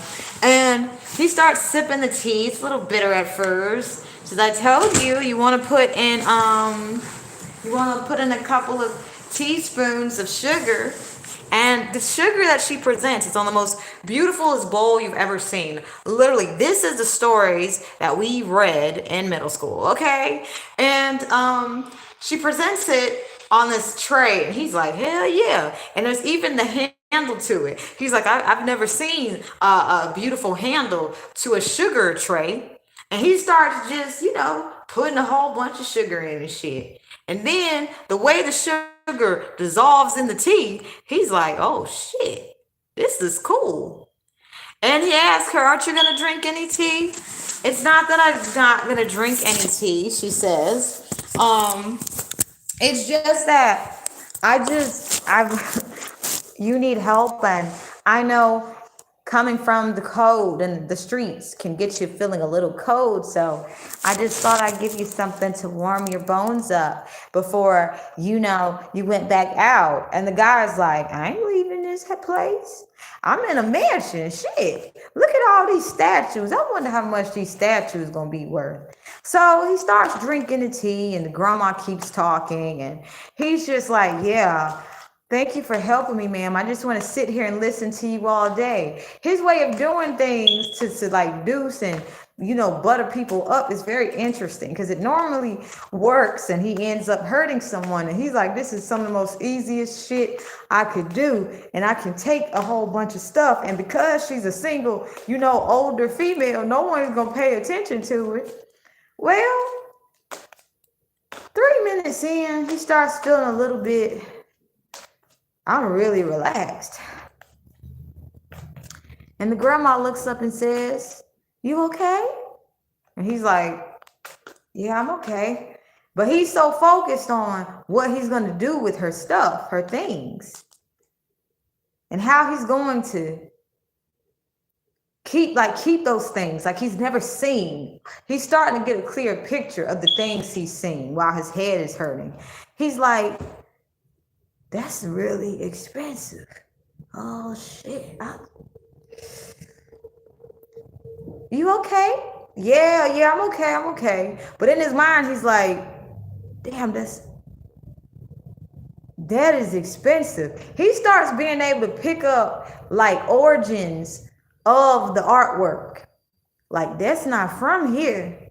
That's from a long time ago. Oh shit. This woman is loaded.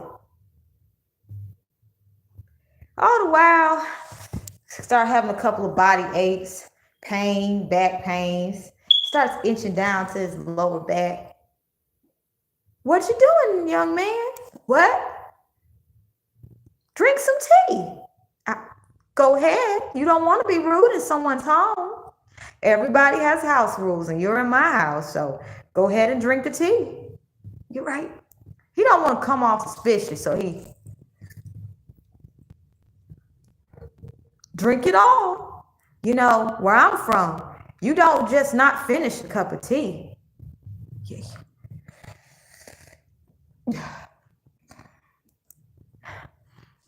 Then the story got interesting. This is the shit we read in middle school. The guy starts having headaches, he starts seeing things, and it's feeling like the statues in the room is talking to him. He don't understand what the hell is going on, but all he knows is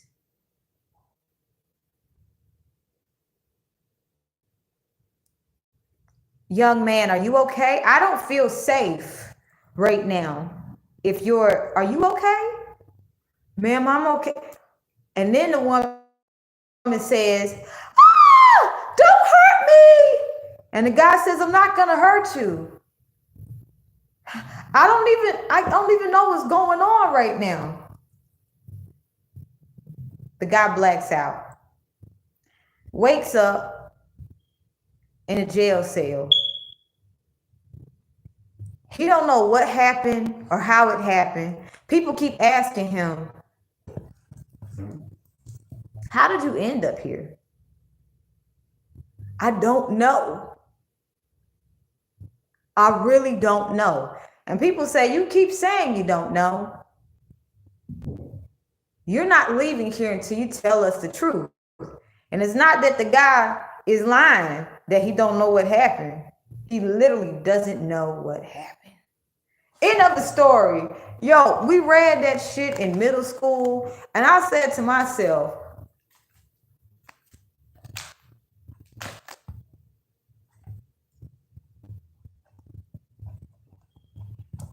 rejuvenation in time.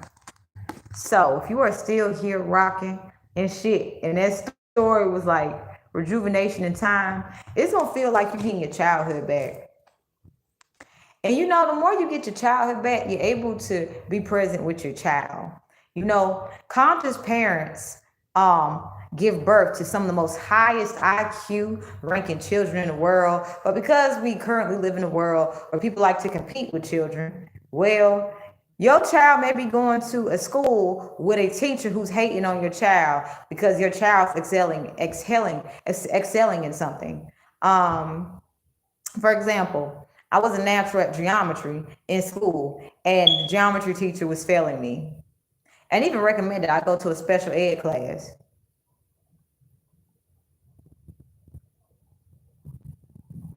I was teaching the class beyond geometry stuff.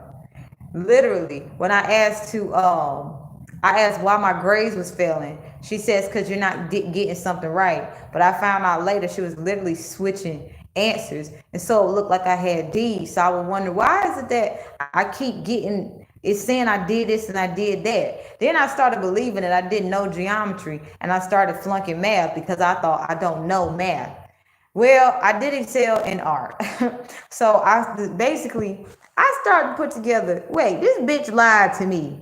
A whole ass teacher lied to me that I'm not good at geometry. I'm a whole fucking beast at geometry. Like with my kids, whenever they ask me to learn math, heck, yes, come on. I'm great at geometry. I'm gonna teach you everything you need to know about geometry, you know? And to find out, I doubted that I was good with numbers because a teacher was jealous that I was better at teaching geometry than them. So I basically, designed a system with geometry and art. Let's just say it's fucking banging. Okay, you're gonna notice some aspects of it. If you catch it, you catch it. But I also want to read to you guys something because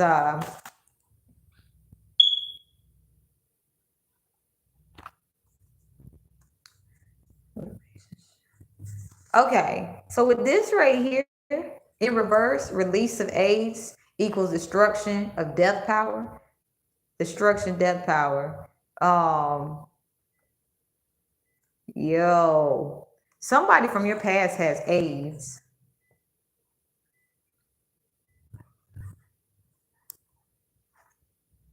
But it's in reverse.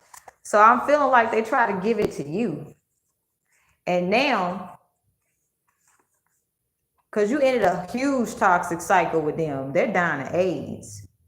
Destruction, death power.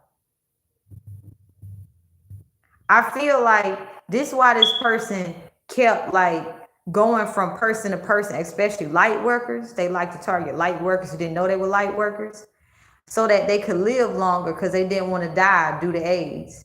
And there's nothing against having AIDS.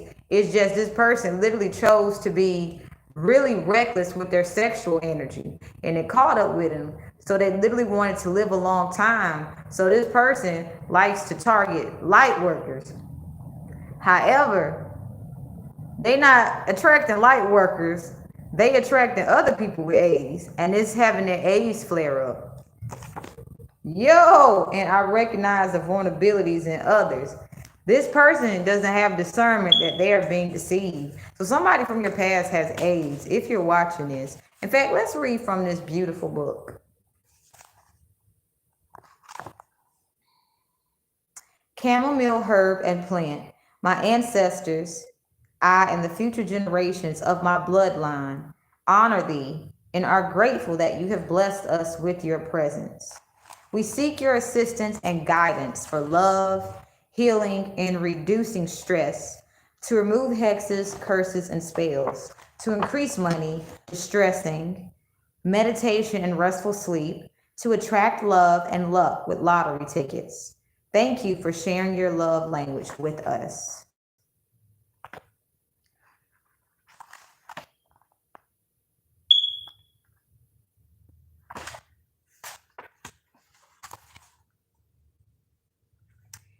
Aquarius, as I become more gentle and kinder to myself while my root chakra is healing, I am protected from all physical harm. When my root chakra is completely healed, all predators will avoid me at all costs and can never find prey on innocence ever again, and justice follows them for the rest of their lives. Pisces, as I release emotions that no longer serve me and stop absorbing other people's emotions, I am protected from all physical harm. In this moment, I stop absorbing other people's emotions forevermore, presently in this moment. Wait, I did all the signs. Yo, I forgot to write this. Yo.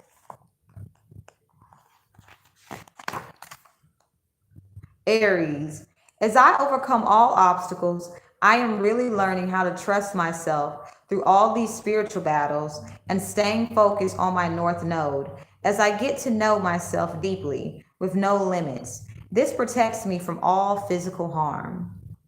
The Taurus, as I acknowledge illusions going on around me, clarity reveals solutions to outsmart predators that wish to harm me physically.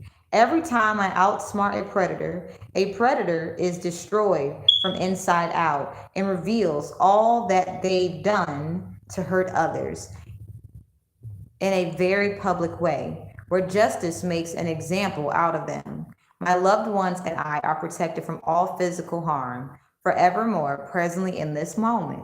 Gemini, as I seek and apply wisdom to understand this journey into the wild, I am protected from all physical harm.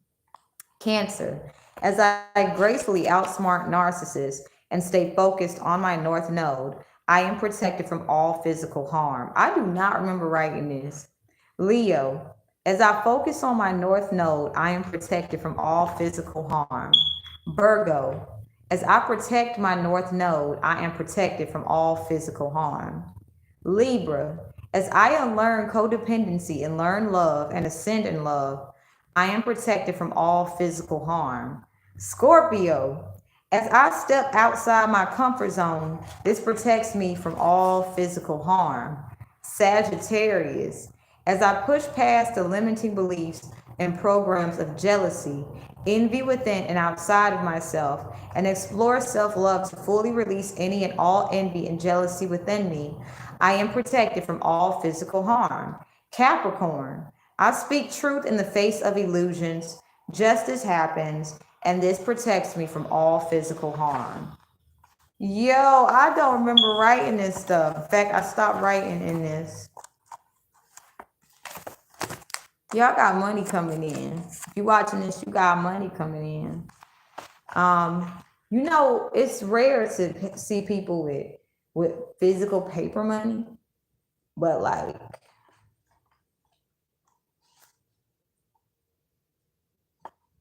it's rare to see paper money like that. But because a lot of people are like, yeah, cryptocurrency, let's send let's pay with a card, but there's a lot of history behind money, and we will go over that one day. Actually,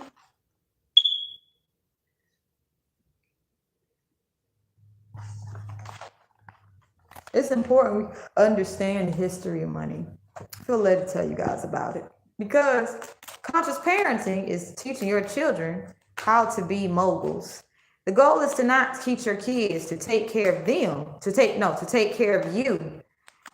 The goal is to teach your kids to be self-sufficient so that they can be moguls. I mean, we got the Smiths. I listen to Icon by Jaden Smith every day.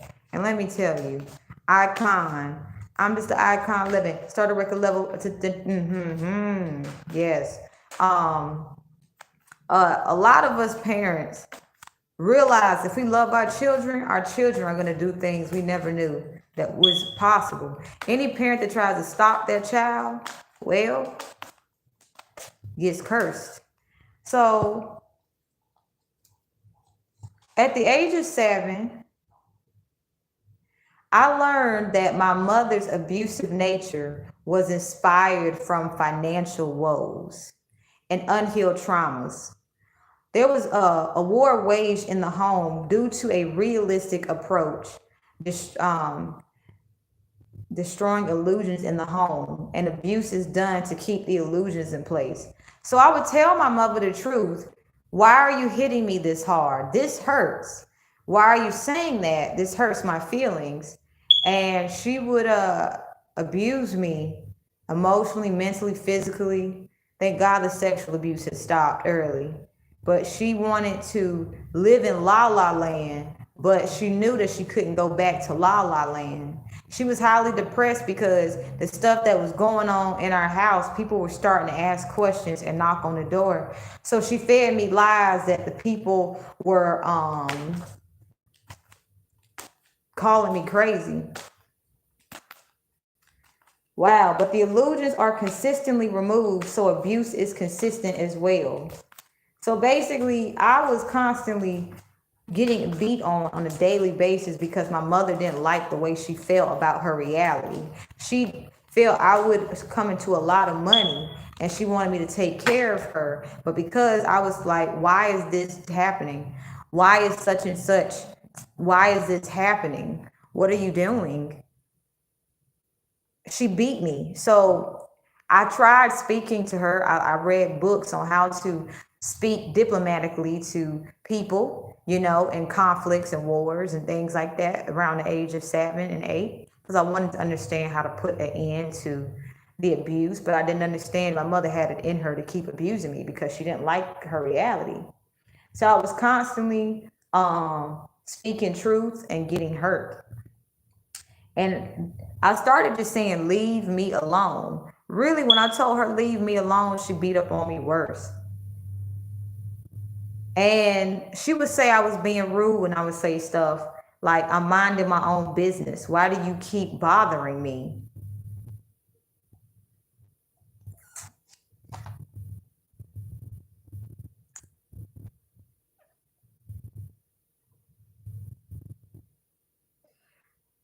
So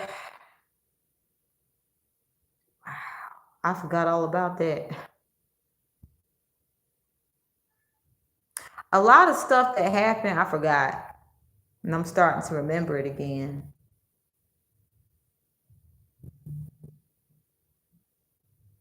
The story I told you guys about the guy who wound up in jail. He didn't know how he got there. And people would have this story about him. And he was like, that's not true. I don't know how to explain it. Well, I didn't have any ill intentions towards my mother. My mother still did that to me. So that says to me, a narcissist will hurt a narcissist. That's why I'm picking up. If a narcissist can't get a light worker and they can't, or innocent and they can't, they're going to start hurting other narcissists.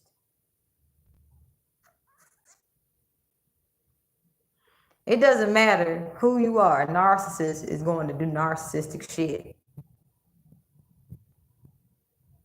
Narcissists are much more adaptable than people think. They'll hurt somebody closest to them if they can't get to the person they want. So with starseed, healing, and music.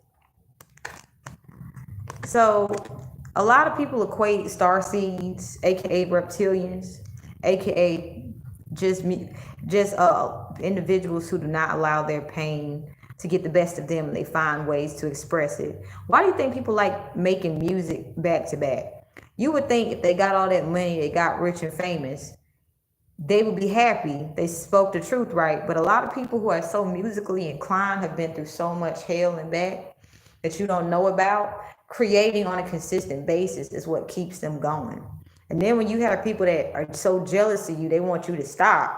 because they don't like that you're surpassing them in some way. And it's not because you're surpassing them. They're trying to compare themselves to you. They're not honoring themselves and not being true to themselves. But this is where conscious parenting comes in, because you have to teach your children that bullies will be bullies. And it don't matter if you speak the truth to a bully. They're going to see, I want what I want, and I'm going to take it by any means necessary. But you see, I see you because I see myself through you. And if I hurt you, I'm hurting myself. But I have to protect myself from you because I love myself enough to not let you keep hurting me. And yeah, you may be lying and doing all this and that, and I'm not mad at you about it, but I'm not going to sit here and take it. And this is where, when you get to a point, you realize abusers gonna be abusers, and you create a life where they can't come to it. They can sit there and talk shit about you all day. And this is where, I go back to the Smiths, like Icon Living. Icon Living. This young man was supported by his family to be his best self. Willow Smith is supported by her family to express themselves authentically. And people say, well, they just have money. That's the only reason they're able to live like that. No. The Smiths support their children. The Smiths' children would support their children, and so forth and so on. So if you have had an encounter with Will Smith, being around him is like being around a very open-hearted person. Well, you start to realize, so you don't care about the fame or fortune. Being around Jada is like being around somebody who's like, this my family. Fuck with my family, it's over. And being around their kids is like, these kids are so, and I don't want to say their kids, these beautiful love beings came here to spread joy, and you got people talk shit about them, say they wild, they crazy, they sleazy, they on drugs. No, that's not what's going on. These people know how to mind their own goddamn business. So people be making up shit about the Smiths. The Smiths don't really fit in with nobody. They just do what they do. You know what I'm saying? So if you're watching this conscious parenting attracts to you your dream life. Really, people say they want to be successful. They're really saying, I want to live my dream life. I want to be able to manifest the life I desire. But a lot of people don't understand that to get that dream life, you have to release the illusions of the past. To get your dream life, you have to accept reality. And sometimes reality can be very gutter. Sometimes reality can tell you, if I know the truth, I don't think I'm gonna make it. I don't think I don't think I'm going to, keep going. I don't, because the people that I love, who is closest to me, they literally hurt me, and I don't understand why. Why is it the people that I naturally love hurt me, and they don't want to be honest about hurting me? This is like a spiritual awakening for a lot of people. This is a spiritual awakening where people start to realize, I want to be treated right. And the fact that I want to be treated right, and you're not treating me the way I deserve, I can't be around you anymore. As a conscious parent, if you know that if you mistreat your child, if you scapegoat your child is going to leave you.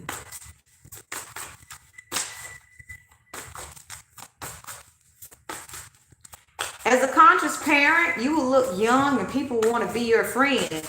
People that are abusive, they feel like being around you is going to rub off on them so that they can put it into their everyday lives. But no, they just gonna sit back and hate and be like, why is everything working out? I want to show you guys this layout because this is very powerful. They gonna just sit there and be like, I want to be a part of your life. And we're going to go to St. Diffna Health. So People with mental illness hide it by working out, okay? They hide their mental health issues by going to the gym, okay?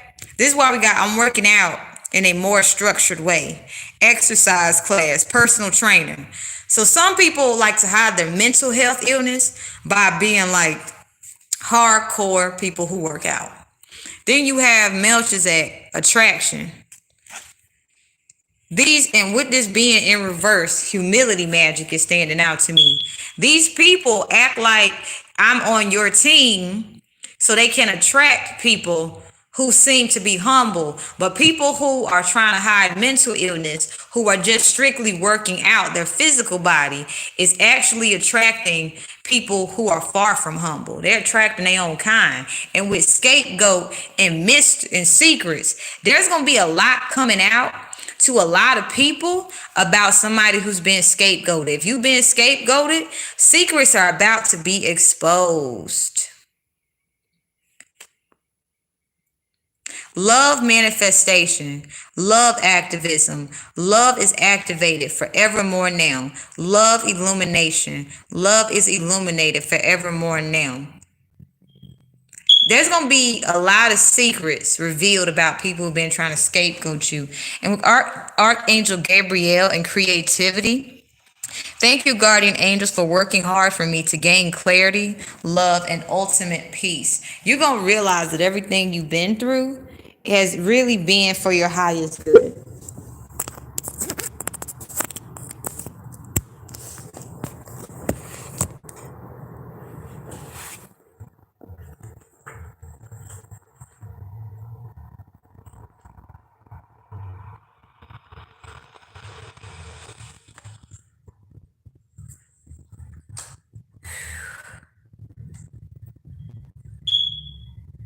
Release all fear within myself, my legacy, love, and light ancestors, animal companions, plants, and I. An ability to dead fear wherever we go. Beyond explainable insight to criminology, and may this gift be blessed. To my legacy, love and light ancestors, animal companions, plants as well. Only love can find my legacy. Love and light ancestors, animal companions, plants, and I forevermore right now. All energies of anything less than unconditional universal love can no longer find us forevermore right now. I want to let you guys know that it doesn't matter what people say about you or do about you.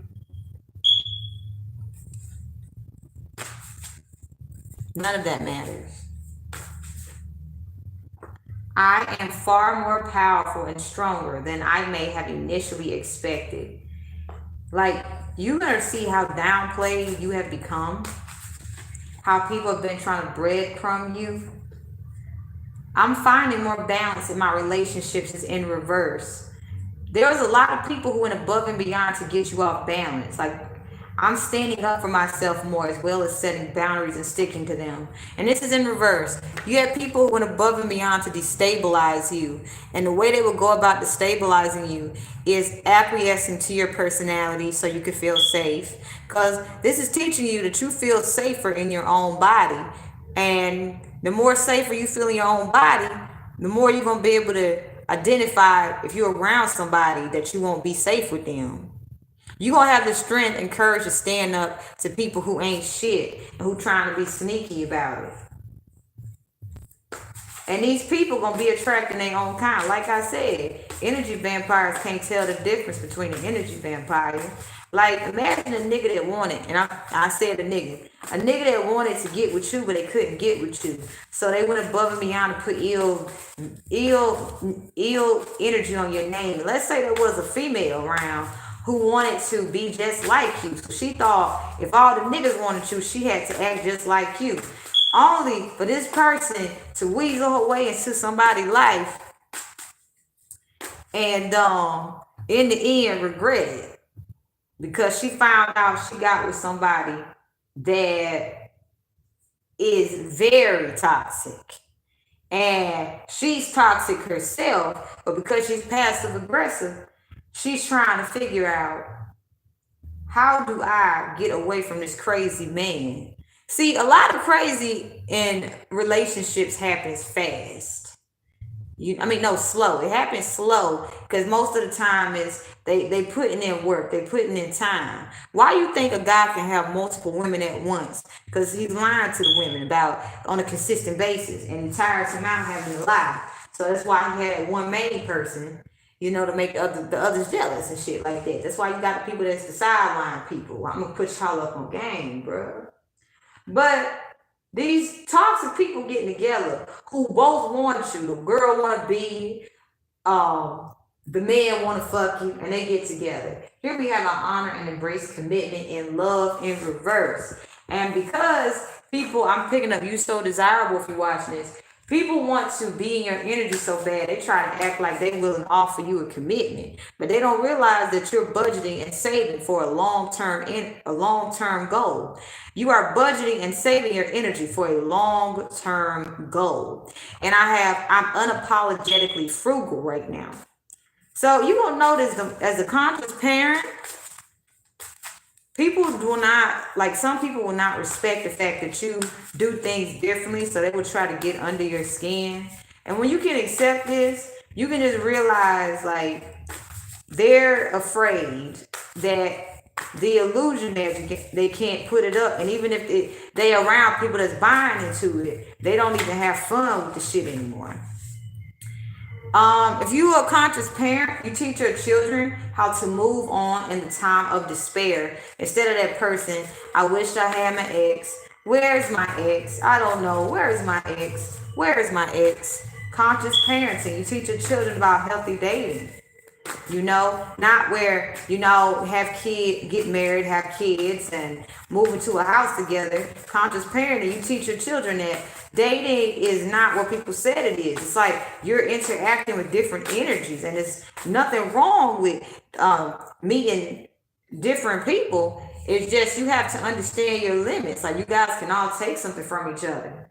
I have the capacity to stabilize myself even when the waters of life get choppy in reverse. A lot of us get into partnerships where we lose our stability. I know for the most part, I've been having people in this legal system with this case. They've been trying to send me a toxic partner who will get me off balance. And I started to finally realize you basically being in an abusive relationship where you don't know whether you coming or going. So I'm starting to realize I got people in abusive relationships targeting me because they're like, how the fuck did you get out of your abusive relationship? I'm on goddamn business. Sharing of responsibilities in reverse. I got people trying to put their shit onto me. Like, I don't like that you got out of your abusive relationship. I got kids with this person. I can't leave this relationship. I got our money's connected together. I can't leave this relationship. Well, don't. And you gonna be the one to end up dead.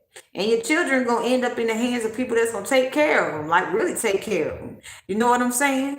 I'm starting to put together. I've been having people try to come up against me. Their egos is flaring, but then I destroy that ego. Shit. And then I double check my to-do list this morning. So if you watching this, you have people really just like really thinking about what the fuck they doing. They like, what am I doing? Okay, I'm going to work. I'm going to this, but I feel like these people have no passion in their life. People who are targeting you have no passion in their life. They're in abusive ass relationships. They don't have a good relationship with their kids. And they wish that they had not fucked with you. Before it was, I want to take this person off their high horse that I put them on. And now it's, I really wish I hadn't fucked with this person. So I am far more powerful and stronger than I may have initially expected. You had a lot of people try to make you feel weak. And what you're doing is setting the bar high so that other parents will be mindful of how they treat their kids. Because at the end of the day, it don't matter if you get a Benz or if you have like a house on the beach and shit. If you don't have a good relationship with your children, like, no one cares.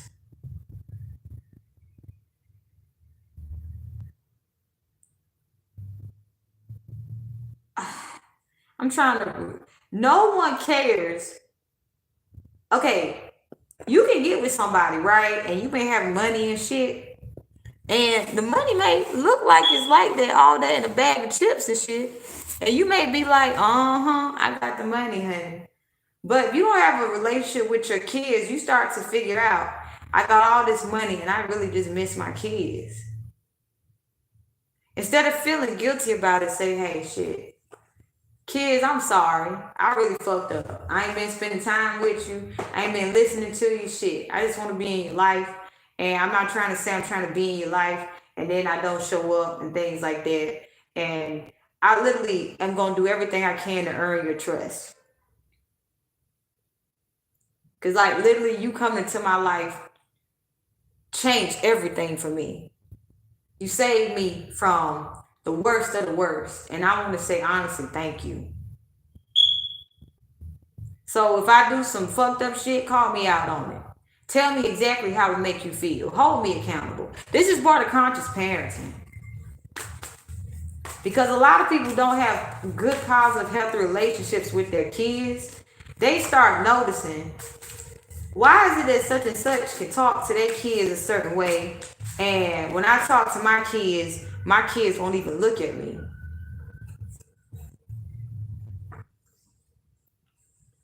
Conscious parents, we choose love. We choose love over everything. We choose love for ourselves, love for others, and love for the universe. We choose love. That's what it is. And choosing, it's a choice to choose love. It's a choice to choose love. It's a choice to choose love because there's a lot of forces that don't want you to love. And conscious parenting is unconditional love. And conditional love is where narcissism creeps in. I got some tea. Oh.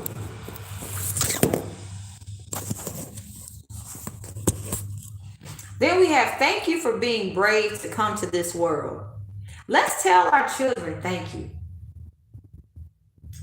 Because our children know more than we do. And when we downplay our children's intelligence, we be walking into shit. Like, tell your children thank you for being brave to come to this world. A world where I have to make sure I find a work that's going to make it so I don't have a predator who acts like they're a babysitter come and say they're taking care of you. Let me create a work opportunity where we can all be together and safe, and where I can teach you what it is you need to know before you go out into the world, where there's media saying this fantasy we're living in, but because the fantasy's going on, you got a whole bunch of shady shit going on. You got kids missing because they're being targeted for sex trafficking, because some parent just wants to ignore how they feel because somebody broke their heart or they didn't get attention from someone that they wanted, and so they continue to like teach their children, well, this is the way the world is because someone had the money to make a movie about it. And because after this movie's over, I still feel like shit, I'm going to make you, like, I don't like the fact that you're saying something that's making me uncomfortable, so I'm going to try to shush you. And I'm going to pine over this man or woman that don't want me. And I end up putting our family in situations that we didn't have to get into. Conscious parenting says, if you know, you ain't, it's not that you're not going to feel shit. You need to have the self-discipline to be like, I feel sad right now, but I have to keep going. So I have to do self-care so that I don't put my children in a situation where they will feel unsafe. Because if my children constantly feel unsafe with me, well, they're going to associate me with not being able to make good decisions. And if my children question me during the ages where they feel comfortable to speak how they feel, if I, take my anger out on them because they're telling me the truth, well, I obviously lost the connection with them. And if I have to keep narcissistically abusing my child and acting like, doing hide and jerkle shit with them, well, when they choose to leave me, I shouldn't be surprised that they ain't coming back. When they choose to leave me, I shouldn't be surprised that they don't even want to sit next to me. And if I'm the type of parent where I'm blaming the other parent for what they're doing, and the child just looking at me like, I'm so glad I have a conscious parent, because literally the shit you be doing, it's like I'm constantly forgiving you for something new. And if I have to constantly keep forgiving you for something new, I'm learning to just forgive myself for feeling like I'm inferior to you, because that's how you want me to feel so that we can have a relationship. If you have to make me feel inferior to you just to have a relationship with you, I don't want a relationship with you. So if you want to call me bad because I keep you on your toes, I do it to protect myself from you. If you want to abuse me in any way just because you feel like you can't control me, well, hey, I may get hurt, but let me tell you, when I get back up and I come to my senses, I'm going to do me. You ain't stopping me from doing shit. And as a conscious parent, if you got a child who's saying my freedom over everything, then you give that child freedom. Because if you give that child freedom, that child's gonna be like, you know what? Because you respect my freedom, I respect you. And because you don't be telling me I'm older than you and I'm bigger than you and I deserve your attention, I fucks hard with you. Because you let me explore myself. And then when I got people around me telling me that because I did something and how they associate with their own childhood, and I'm like, bro, I didn't even do that for that reason. You did that for that reason.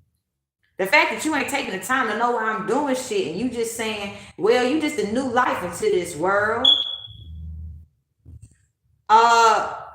The fact that you not projecting your shit onto me, hell yeah, I fuck with you. Conscious parenting is replacing the ACS, because the ACS is not about conscious parenting. It's about repeating cycles of fucking abuse. So we can have evil ass people, paint all these illusions in music and shows and TV. But all this shit is to set our children up so they can end up being sex trafficked. And then when you one of the parents that's speaking out about this shit, you got people trying to like send people your way to sex traffic you. Let me tell you guys, I've had people try to sex traffic me one time, and I started to realize, yo, you probably shouldn't have fucked with me, because now I know all your goddamn business. Now I'm about to put people up on game about how sex trafficking works. And it starts in the home. What sex trafficking ends in the home and starts in the home. If you got a parent that is so involved, they want to live in la la land because they don't want to feel disappointment and failure, and they just like, I have to feel better. Let me find some addiction. And you bring your child around people that's snakes, and you don't understand what's going on here. And if your child is rebelling and acting wild, it's because that child is protecting themselves from a whole bunch of fucking ass predators. And if you kind of like, no, my child is bad, and you trying to put them on Ritalin, but that child is still kicking ass and taking names, and they're just like, this child, let's write this child off. This child is bad. Well, you deserve to lose your kids. You deserve for your kids to be taken from you. You deserve to have your kids walk away from you. I don't care if I make somebody mad at this point. I'm not here to love you. You came here to love your own goddamn self. Conscious parents love themselves. Conscious parents don't look for somebody else to love them. I don't care if you fucking hate me after you hear this. If you hear this and you're like, I was vibing and grooving until you just pinpointed some things about myself that I've been doing and I've been projecting onto you because I don't have a good relationship with my child. This is in reverse. I meditate and connect with the divine. This right here is telling me I got people out here copying me, trying to act like they close to spirit and wondering why they getting a whole lot of shitty karma and wondering why they kids don't want shit to do with them. They wonder why they trying to copy me, and they over there getting the like people looking at them like they crazy when they do it. And when I come in and do it, they realize who the person is. And then the people like with this ACS case, these people are literally starting to look fucking crazy because the people like, why are you copying this young lady when all she's trying to do is have a relationship with her daughter, and then you over here falsifying documents? Something ain't right about this. If you're a truth speaker, keep speaking. I break curses. I am a curse breaker. I eradicate illusions. I alchemize into love. If you are a truth speaker and your children is connected to it, keep doing it. Because the truth is going to come out. Anybody who's trying to follow you, copy you, they don't know what you have been through on your journey. Yes, you may make it look good. You may make it look as if, yo, my life is easy. No. It ain't that your life is easy. You choose to not give in to people's fear tactics. And let me tell you something. When you're not giving in to people's fear tactics as a conscious parent, let me tell you, you have people literally trying to send, like basically break your body down, break your mind down. They try to break your body down first by breaking your mind down by trying to hurt your feelings over and over. And this is where we have this false ideology of forgiveness, where you keep forgiving people. Here's how you stop or put an end to having people hurt you all the time and then emotionally manipulating you. So I'm sorry. You literally, if you have to live with them, you prepare to get the fuck away from them. If they taking the little bit you got, whatever they leaving you with, hell, here's what you do. You save what little bit you got and you get closer to spirit. Let me tell you guys, I have people giving me the bare minimum. They thinking we want you to get relying on us. No, honey. You about to become reliant on me for finances. Hey, catch my drift? You about to become so reliant on me for finances. You gonna pay me to shut the fuck up and I'm gonna still keep speaking. In fact, whatever money you give me that's over $897, I'm about to what? Give it to people who can use it. You're going to be saying all this money we gave you. You should have been living in a penthouse by now. No, boo. Philanthropy. I'm a humanitarian. What the fuck you think I'm going to do with sitting on a whole bunch of a stack of cash? Goddamn, I don't give a goddamn about, oh, you see these shoes I bought? You see my man candy? I don't give a fuck about that. I'm here to wake the motherfucking people up. And how do we do it? We make people aware that how people target your children for sex trafficking is how your children act. If your child is a fighter, people leave your child alone. But if your child is submissive and they kidnap your kids. So if you one of those parents that's abusing your child, emotionally manipulating your child, and you like, I got my child, you don't. Literally, your child is being targeted for sex trafficking. If you the kind of parent where if somebody, can break your heart, and a lot of sex traffickers are in relationships, okay? A lot of sex traffickers use relationships to hide the fact that they in sex trafficking. If you know somebody lying to you and you wondering how finances coming in and it just don't make no sense and they ain't open up to you about how the finance coming in, 10 times out of 10 they involved in some form of sex trafficking. They may be indirectly related to it, but if it's part of the drug game, next to the drug game is the sex trafficking, shit like that. Drugs, sex trafficking, it's all connected. Goddamn, it's all connected. If you the parent that's like, I refuse to move on from this relationship, and you got kids, your child gonna be targeted. It ain't that all kids are targeted for sex trafficking. No, don't put y'all up on game.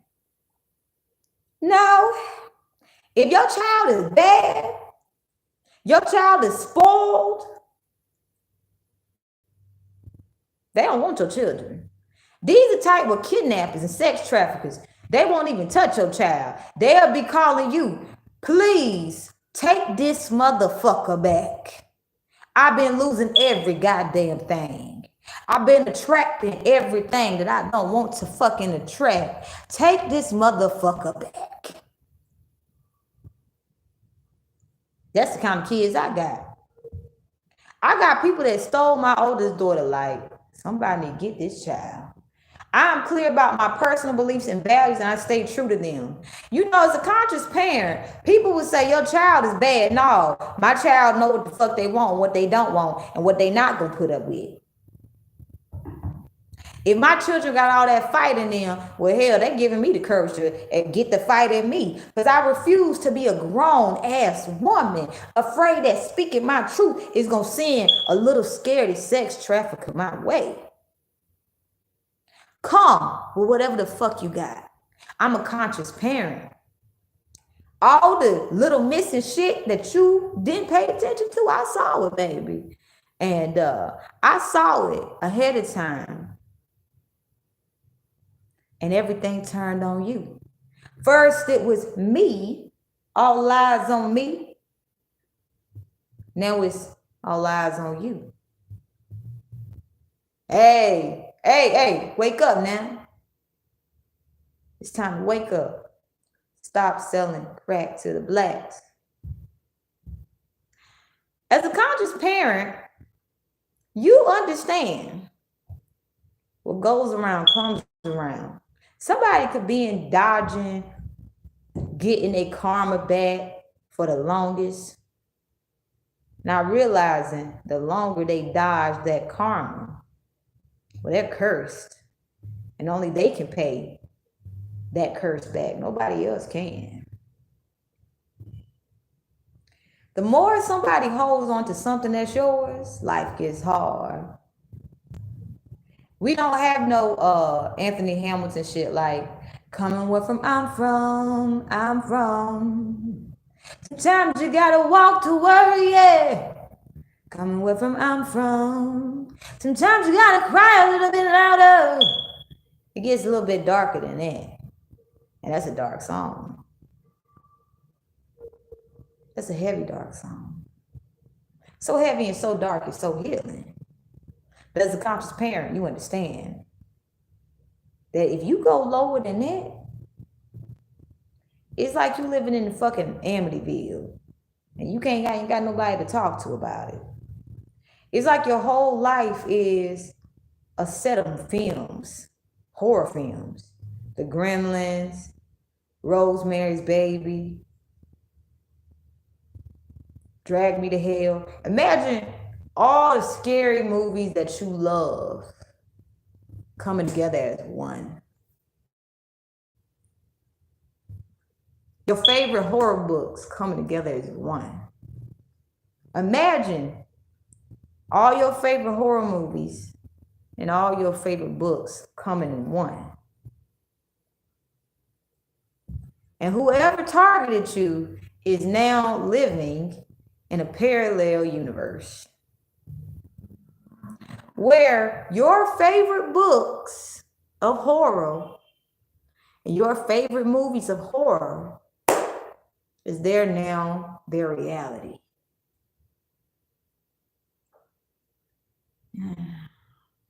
I have worked hard in order to reach my financial goals in reverse. Anybody that decided to take a shortcut by trying to take from you is now having a reality that they can't get out of. It's like one horror movie after another. It's like being in the Twilight Zone. You don't know whether you're in the Twilight Zone or when you out of it. As a conscious parent, you start to realize it ain't just me eating healthy, it's me speaking the truth. They curse truth speakers with death. Return to sender. Truth speakers are now blessed with life. So mote it be. The conscious parents are the truth speakers. And boy, we don't have to worry about death. It's those who speak lies that do. So if you got a case with a child, just know you can be getting your children back soon. Now, soon may not be what you think it is, but soon will be soon. This is in reverse. I am clear about my personal beliefs and values, and I stay true to them. So I also want to put out here, you know you met your true love when every fear you had starts coming to the surface. Basically, you met all of that, all the fears that you could even imagine. You met all that at once, back to back. This is a test from the heavens. You gonna close your heart? We want you to trust yourself, have discernment. Your true love is going to remind you of your past. And it's because it's such a powerful healer. You're going to be having memories of shit you never even remembered. You know you didn't meet your true love if you feel like you're not growing. But when you start feeling like, I feel like I'm ready to heal some things from my past, to talk about it, you met your true love. Like you'll start to see everything is not just black and white. Like there is dark aspect of things, and there's a light aspect of things. But this person will show you that life is a rainbow. And you may be feeling emotions like that when you meet them. And it may be a little bit scary. So think it's something that helps you calm down. I know for me, because I'm a painter, I think about mixing different colors together and seeing the swirl effect. So when I start feeling new emotions that I'm not used to, I think of art. I think of just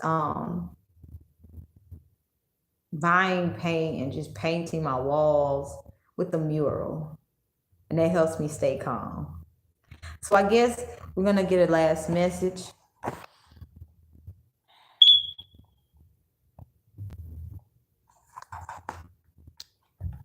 The same thing. Chamomile herb and plants, my ancestors and I, and the future generations of my bloodline, honor thee and are grateful that you have blessed us with your presence. Just show gratitude.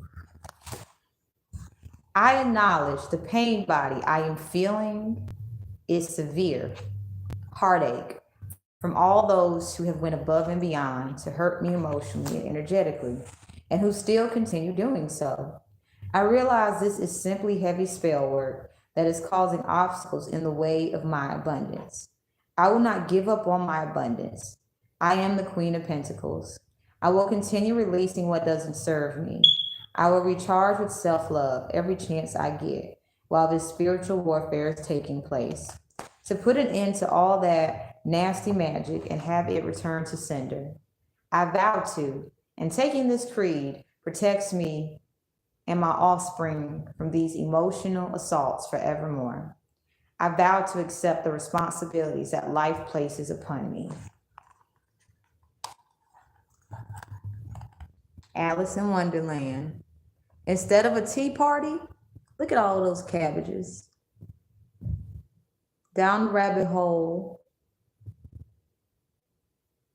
Remember Alice in Wonderland with the very mind fuckery teapot? Nah, healing, lettuce. So really now all the people from your past can do is emotionally assault you, and they're looking to see if all the emotional assaults they're sending you is working. And it's not. And they're starting to show their true colors. And people who went above and beyond to call you crazy are literally looking crazy. I honor and embrace commitment and love. People are seeing that you are committed to yourself. So when you have people talking about you like such and such is this, such and such is that, people are simply seeing that you love yourself enough to express your authenticity. Your partner wants to take the next step with you. There's someone who wants to grow with you. This is beautiful. My own personal blueprint. Let's see, let's get some more because I want to. Your partner wants to take the next step with you. Let's get some information about that. You know, because I've been hurt so much, y'all. I automatically, most of the time, go to this toxic place where I'm starting to think they want to take from me. But then I start to notice everybody doesn't want to take from me. I take time to enjoy what I have earned. It's likely I'm already thinking about what's next. For now, I enjoy the moment. So this is a person that wants to take the next step with you. My lips dry, y'all. I've just been kind of just cooling. Uh-huh.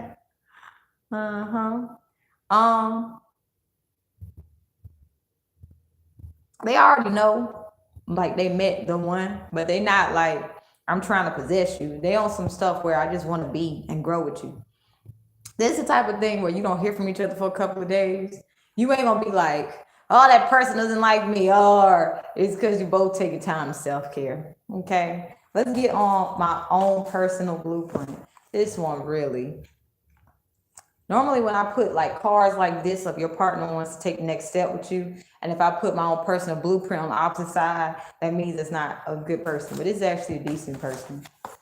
My partner and I keep things fresh by courting and recording each other on a daily basis, by recording each other. This green line here is like using your imagination to record each other, like not doing it in the same way, like getting outside your comfort zone. Somebody might say, let's go wear clown shoes and go golfing, and then put it on YouTube.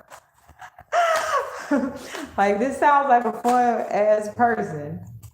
It sounds like somebody where making love with them is like, it's not some heavy shit.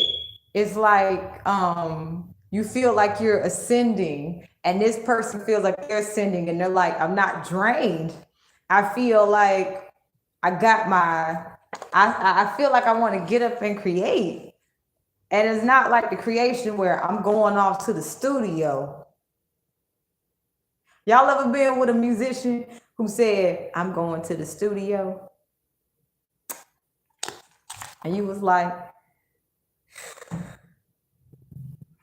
this type of person where I need a transformation. The person feels the energy and they're like, I need to transform. And I don't know how this is going to work. And this is where you're challenged to literally trust that you are enough. Because a lot of people, when they cheat, is to make a person feel insecure, to break them apart. So the person, you'll have missing pieces and chunks of someone by if you can make them feel insecure. That's why narcissists like constantly try to destroy your self-esteem. What, like, they take it from your solar plexus, so they hold on to parts of you. And when you try to call back aspects of your solar plexus by basically trying to heal shit like that, they'll fight nail and tooth just to keep you there. So when you finally get to that point where you like, shit, look, bro, you gonna say this and that, you gonna do this and that. You gotta do what you gotta do. But if I already came to this relationship with this self-esteem, and then it eroded when I was with you, and then you try to turn people against me, and now people turn against you. Honestly, at this point, I do not give a flying fuck. Who cares, bro? No one cares anymore. You gotta do what you gotta do, bro. You gotta do what you gotta do. And this self-esteem, people will be watching because they gonna see, is this literally your self-esteem? Or is this person lying? And the more you just like, I don't give a fuck what you think, people are just going to like count this person out. So at age 2, I experienced this emotional and mental manipulation at age 2. Being pulled apart and nitpicked with when expressing individualism, then being compared to others to silence my authenticity, developing false alliances that contributed to emotional unfulfillment and mental clogs. So that's what being nitpicked with as a child. And this happened at 2. So if this happened to me at 2, and we're growing up around people who are just like, I want to target you. You're like, it seems like basically the bullies we meet are our very first bullies. And my very first bully was my mother. There is no reason we should be suffering this much. At 2, I was like, why is it constant like some conflict going on? All I want to do is relax. The fact that this seems normal to you guys and the fact that you're willing to fight to protect yourself suffering is crazy. As an empath, this is the shit we go through. We see people that's like, I really need to suffer. They fight suffering. But with this being in reverse, I feel like the person that's in your life is literally going to show you everybody's not like that. Like, I feel like when you talk to this person, when they reach out, because I feel like they want to talk to you, this person is going to be really gentle with you, and you may think it's like a narcissist trying to like get into your life slowly and surely, but narcissists don't have any patience. You may be a little bit uncomfortable being yourself authentically with this person, but you're going to just ease into it. So I choose what I will and want stand for in reverse. This is going to be like healing for you. When you talk to this person, it's going to be very healing for you because you're going to be at this space where I know if I don't stand my ground, bad things can happen to me. And what's going to happen? You're going to start to open up to this person about your insecurities, and you're going to realize my insecurities aren't a weakness. And, you know, I feel free, and this person will feel free with you. This is going to be a very authentic relationship where none of you guys, you're going to realize it's not that you have to constantly keep fighting. It's just you had a whole bunch of people like trying to erode your boundaries. It's like there was this game and you would say this, you would say something and somebody will already have a comeback to basically break your self-esteem down. Basically, boundaries is self-esteem. The more self-esteem you have, the more healthier boundaries you have, and people are less likely to fuck with you. But if you're insecure and you're like, well, I don't want to get on people's bad side, they're more likely to target you. He mad his pockets ain't long like the rabbit hole. Now, somebody from your past that you shared a lot of yourself with is mad that they're not getting respected and they have money. They're thinking that money is supposed to fix everything, supposed to get people into shape. No, literally, they're being like, people don't even want their money. They're not gonna want their money at some point. Others attacking you in reverse. This person is upset that the gang stalkers don't want to fuck with you anymore. Yeah, we getting a whole lot in messages here. But yeah, while this person knows you met the love of your life, so they're trying to energetically get like basically with commitment in reverse, this person is trying to have you think that this person is them. So as you're releasing this toxic person from your life, you're going to be learning there's nothing wrong with what you've experienced. Somebody getting abused in the building. Yeah. As you're releasing this toxic person from your life, you'll notice that like you're going to be doing a lot of healing. Like I go back to the people that you met in the past literally showed you that there's people, it's a choice to be dark.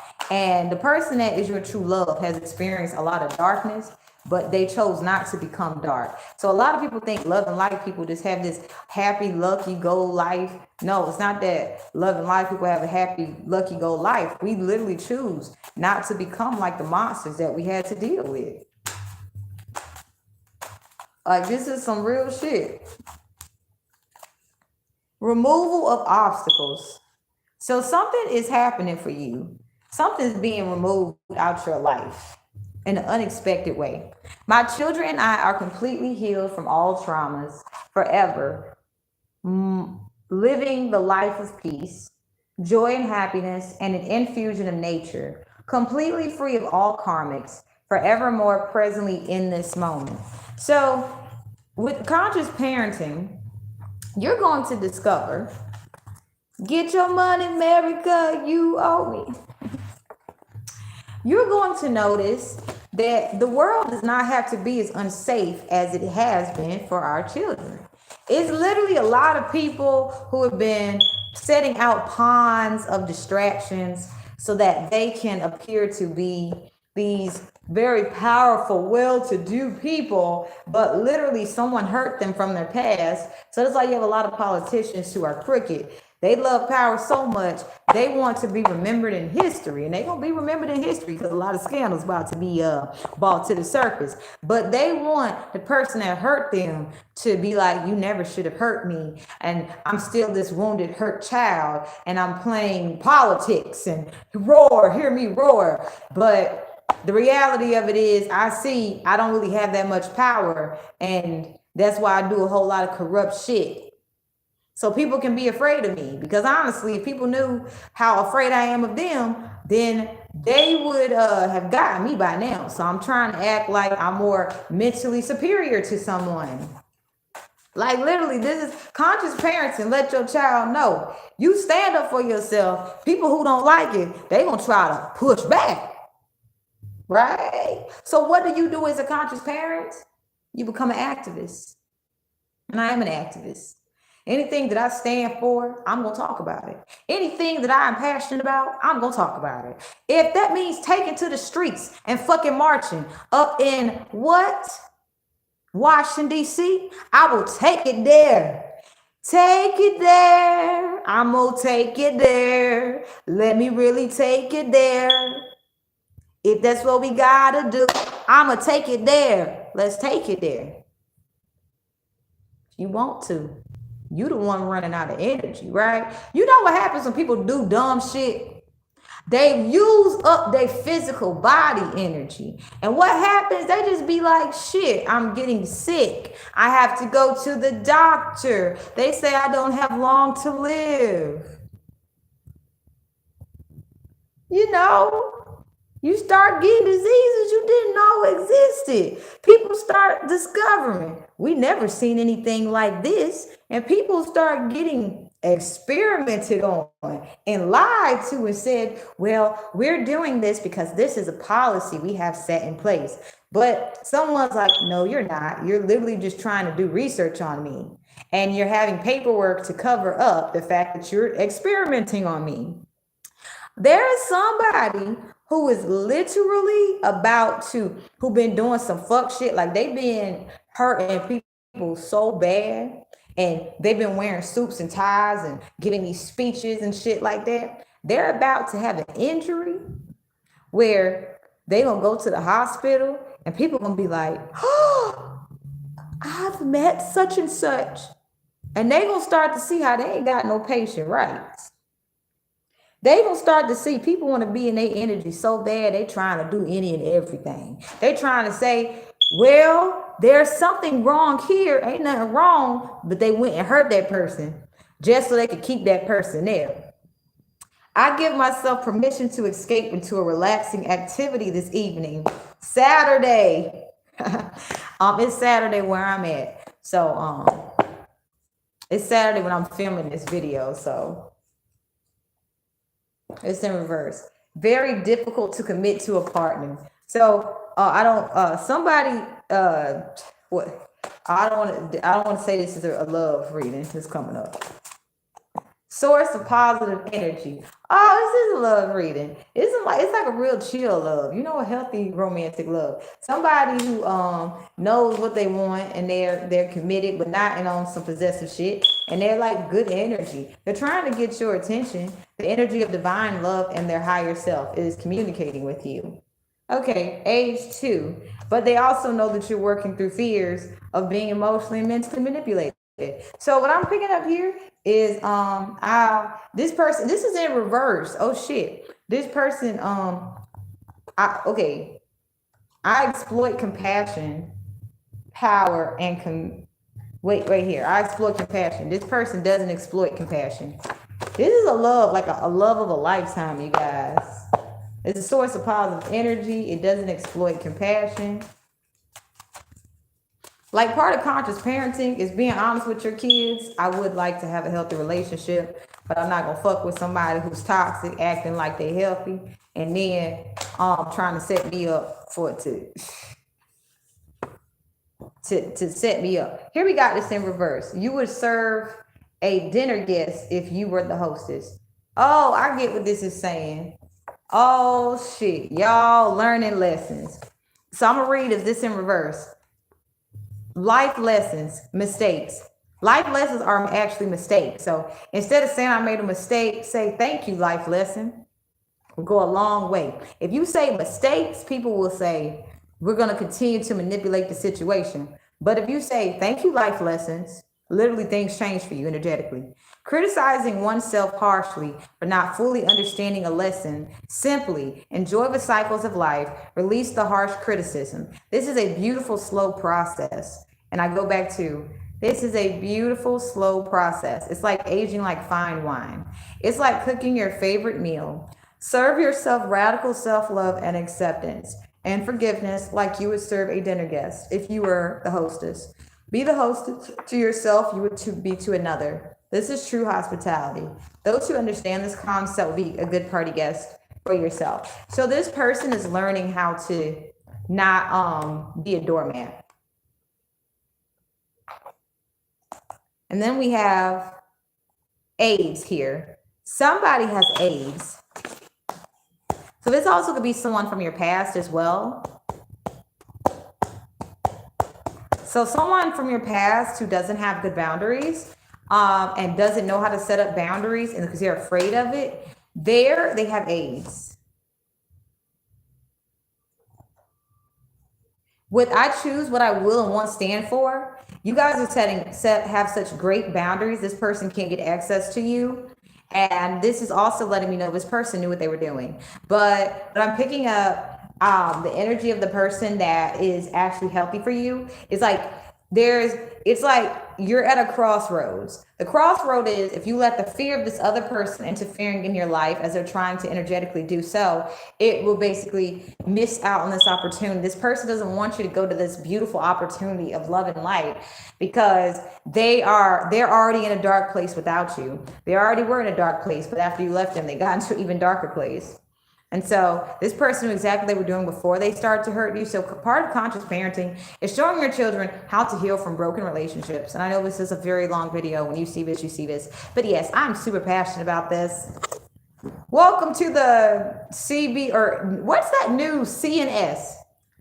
SCNS, whatever that news that keeps going. You know, like the news station that when you're in at a Greyhound station or someplace, and it's like you're wondering, why are we watching this news station? Why is this all that's playing? It's because they were forced to play that. Who wants to hear about negativity all day? You're traveling, they want to have you feel fearful and with traveling and shit. People don't want you to even fucking travel at this point. Go ahead and travel. Okay, but welcome to this news station, and as long as this news goes on, we're going to do this shit, okay? All right, with this in here, we got, I willingly choose to commit to radical, unconditional self-love. We're going to stop here, and it's in reverse. This person is just like gunning for you because they just want your energy. They're like so fucking off their rocker. Like they're suffering too from AIDS. They're like, I want to give you these AIDS. Yeah, someone. So you're going to be realizing that someone's going to be sending you negative energy. You're going to be feeling their energy, and their energy is of someone who's dying very fastly with AIDS, okay? I am capable of solving the issues I'm about to face, though perhaps caught off guard. So you're going to be healing, and the person who is actually for you is very adaptable, and they change quite fast. It's not where you have to feel like you're going to be isolated, and you feel like if, you want to spend time with someone, you have to stop your growth. You and this person are constantly going to be evolving together. And this is what this person doesn't want you to know. Like, I'm going to show you how this layout is set up, and you guys are going to understand that something's happening.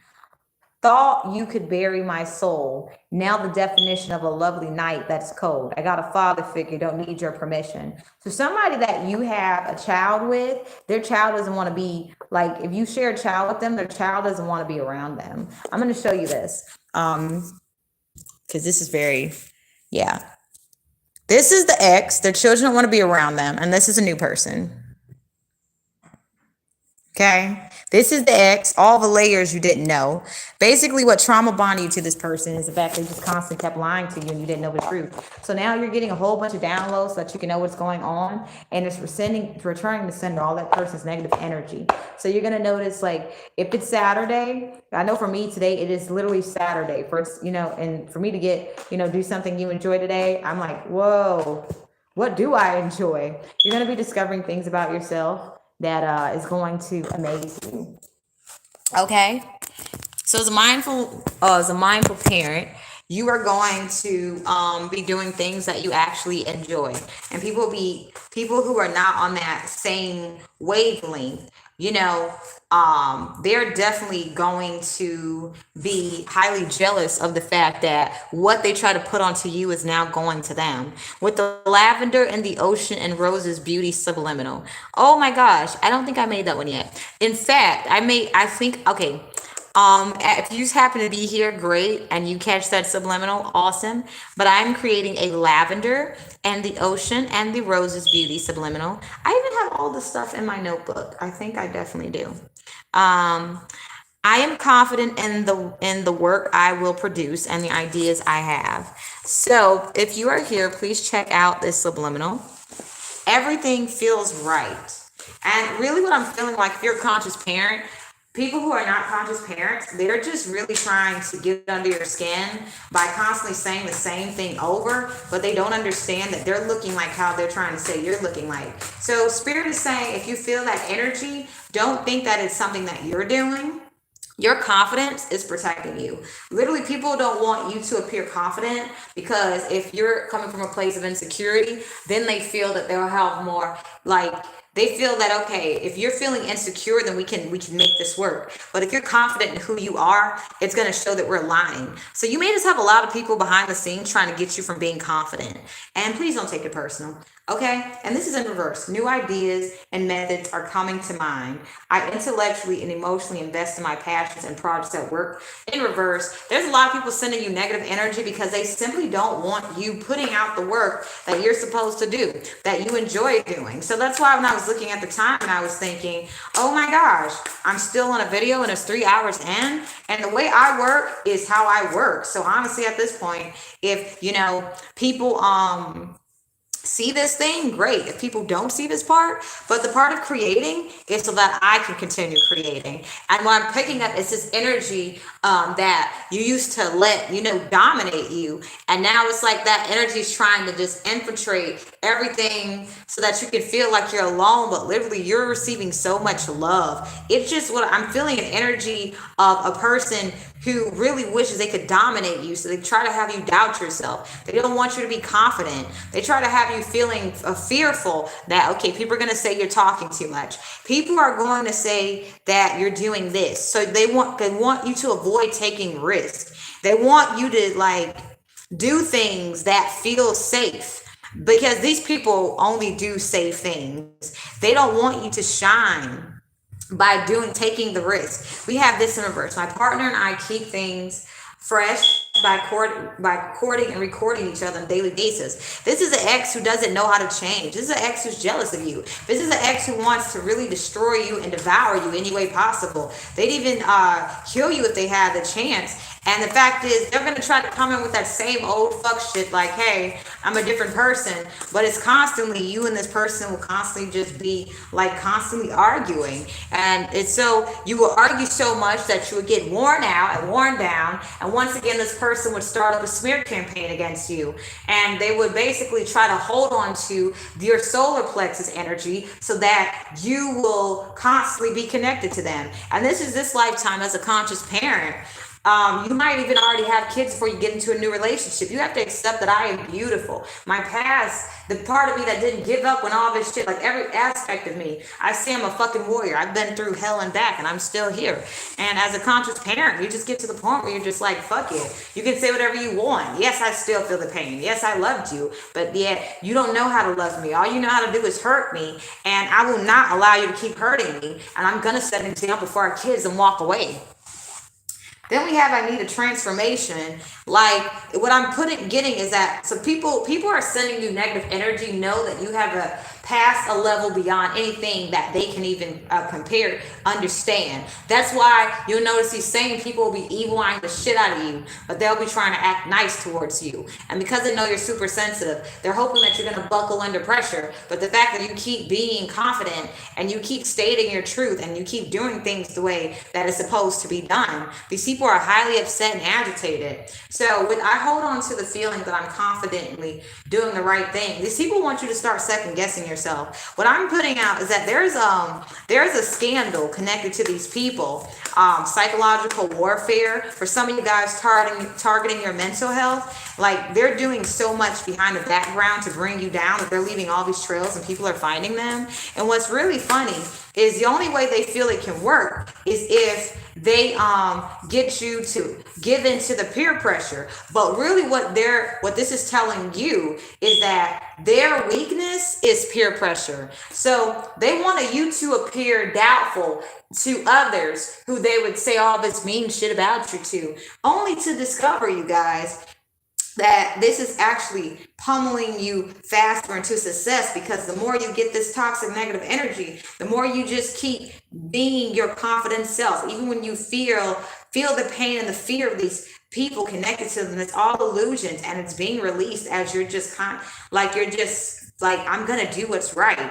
And now I hold on to the feeling that I'm confidently doing the right thing upright. This keeps me energized when the going gets tough.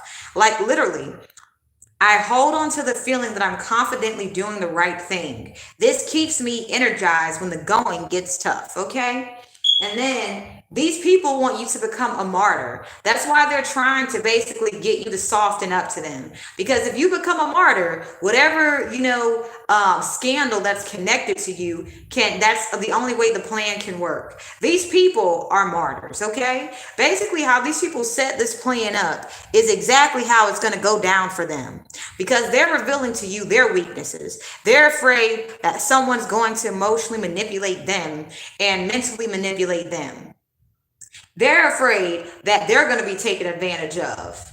And they see that you're in your power, and they're like, I want to dominate that person. I just want to be them. Really, they don't want to be you. They just want to know who they are, and they don't know. They're not taking the time to do it. And then we have relationships that give a sense of deep fulfillment in reverse. Anybody who's wishing ill will, but you have unhealthy relationships, literally doesn't know how to attract a healthy relationship in their own life. They can look like they have it all together and that we're the perfect couple. Take, for instance, Kim Kardashian and Kanye West. That was a toxic couple waiting to happen a mile away. Like, literally, Kanye West did so much mental damage onto Kim Kardashian that Kim Kardashian's daughter doesn't even want to be around her, because Kim Kardashian chooses to give into the pain of having dealt with a Gemini. And I've been with a Gemini, and not all Geminis are bad guys, but the Geminis that are the bad guys, a Gemini, when they are in their shadow and they don't give a fuck, they will fuck your shit up. Why do you think you see Kim Kardashian looking sad in her pictures? People don't see that as sadness. They just see, well, she's modeling. No, literally, her sadness, people are using the fact that she's sad to underpay her. Like, they may pay her a good amount of money, but they're not respecting her.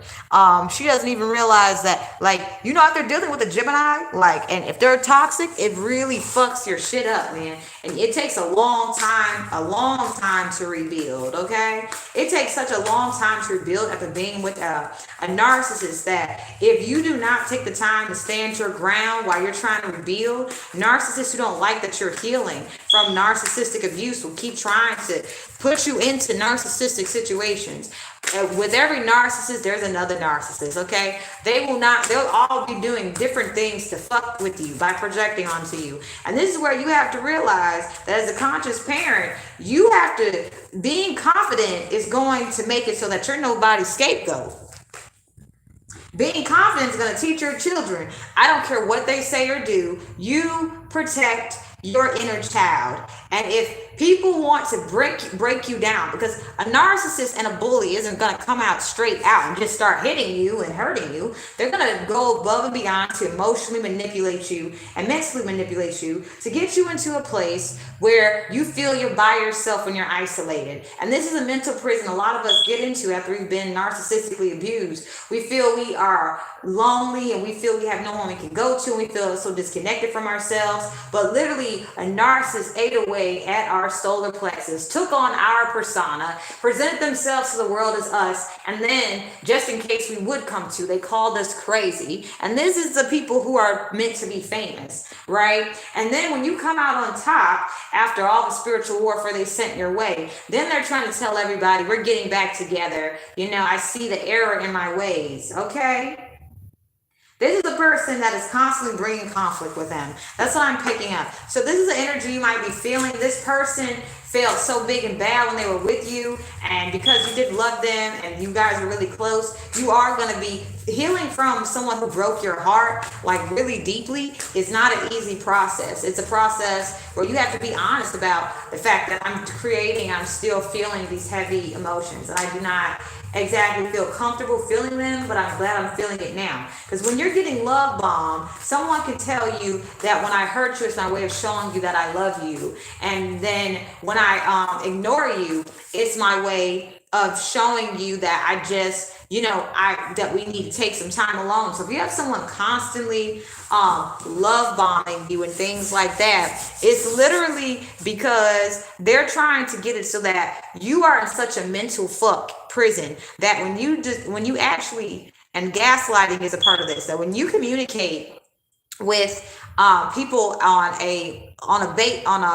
when you're communicating with people, they want you to appear as if you are mentally and emotionally unstable. This is like I'm not saying like dealing with the very toxic Gemini, because because communication is their gift and they're connected to the mental and the emotional heart area. The Gemini I was with, he went above and beyond to make it so I would not, love anybody else, so that I would appear fucking loco, and so that it would seem as if, I just didn't know how to speak up for myself. And then here's this message: I keep fighting for my beliefs and confront those that may threaten or oppose me and my beliefs. This is something that when you're dealing with a Gemini, they are a toxic one. They're really toxic. They're extremely toxic. They will just go to no ends. They don't respect boundaries, the toxic ones, okay? I'm not talking about all Geminis, but a toxic Gemini will really, is the worst stalker that you can have, literally. All the other stalkers have nothing over a Gemini, because their mind and hearts are saying, this is what I want, I'm going to go after it, and I'm going to talk my way into any and everything to get it. And so you learn how to not give up on life by dealing with a toxic Gemini. Okay? Because the only thing they're going to keep doing is whatever lie they said to take on your persona, and so it will look as if you were copying them or trying to swagger jack them. Your confidence is going to show people, and the fact that you're not giving into the bullying of this person, your confidence is going to show people that this person has a lot to hide, and they're really going above and beyond to hide it. And what else are they hiding? And people are seeing how dangerous this person is. They don't want to be around this person because they don't feel safe around this person. They don't feel like their minds are safe. They don't feel like their emotions are safe. They don't even feel like they can tell the truth with this person, because this person is literally going to manipulate the truth just to, to keep these people at arm's way. And the reason this person is doing so much manipulation, I'm picking up to the people around them, is because they're truly afraid that if these people know their weaknesses, that it will be used against them. But the thing is, people are already figuring out what their weaknesses are. Okay, I am suffering from an illness or injury. So basically what this is saying to me, somebody's about to get injured. When I was going if you're still here, if you're watching this part, if you didn't see the beginning parts and you just decided to click when you click, someone is about to get jumped. And this is not this is a jumping where they're going to express how they feel emotionally to this person. They're going to express, I do not like that you make me feel this way. And at the age of 6, and this came out in reverse, so I'm picking up something from here. At the age of 6, this is what I experienced. Because it's in reverse, this means someone is getting some bad karma. They're getting their energy back. You just don't fit in. No matter what we say or do to you, you draw attention to our family's instability. And family needs to Okay, wait. You just don't fit in. No matter what we say or do to you, you draw attention to our family's instability. So, what's happening with this being in reverse, your toxic family, the spotlight is on them and people are seeing them for who they truly are. It doesn't matter if they go to church or if they're like the little old lady who wants to serve people tea. They're just looking at these people like, okay, why do you keep trying to act like you're something that you're not? Okay. Family needs to reprioritize values. So part of conscious parenting is where your family can talk to each other together about generational curses. You know, as a family, talking openly about generational curses, your insecurities, and things like that. It helps you guys be able to see, okay, so what is it I'm holding on to that is continuing this thing? And if you guys can talk about this together, this actually brings the family closer. So we have family members getting caught up in taboo topics out of boredom due to the monotony of their dual life, not realizing portals they open up with no knowledge of closing these portals. So this is telling me whoever in your family did magic on you, because I feel like after you came to the world, you're so full of clarity. People in your life started seeing we can't go back to our illusions. So they started dabbling in like the dark esoterics and they started doing magic on you because this is in reverse. It's going back to them. And if you notice, they've opened up portals with no knowledge of closing these portals. There's people in your life who can't close portals. There's people who have been doing magic on you and they don't understand how to close the portals. And so now, remember I was saying how their life is like all your favorite scary movies and all your favorite scary novels. That's what they're experiencing.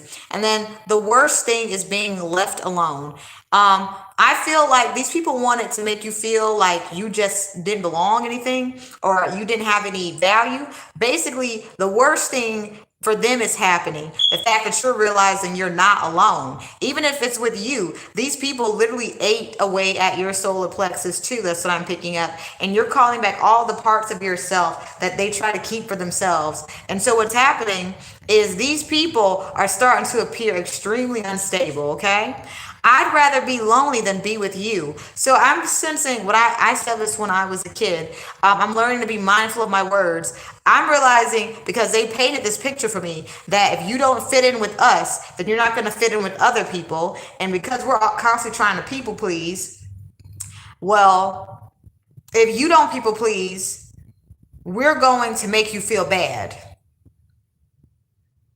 So I was constantly around people like this. I was attracting these kind of people so much to the point that I thought the only people that were there that I would attract was, narcissists and things like that. And then I said, I'd rather be lonely than be with you. But now I'm starting to realize I don't have to be alone and I don't have to be lonely and I don't have to be with you. Like, I'd rather be with good people. And any day now, I don't care if you're trying to harass me, you're trying to buy me. I don't care about that shit. I'm not down with that.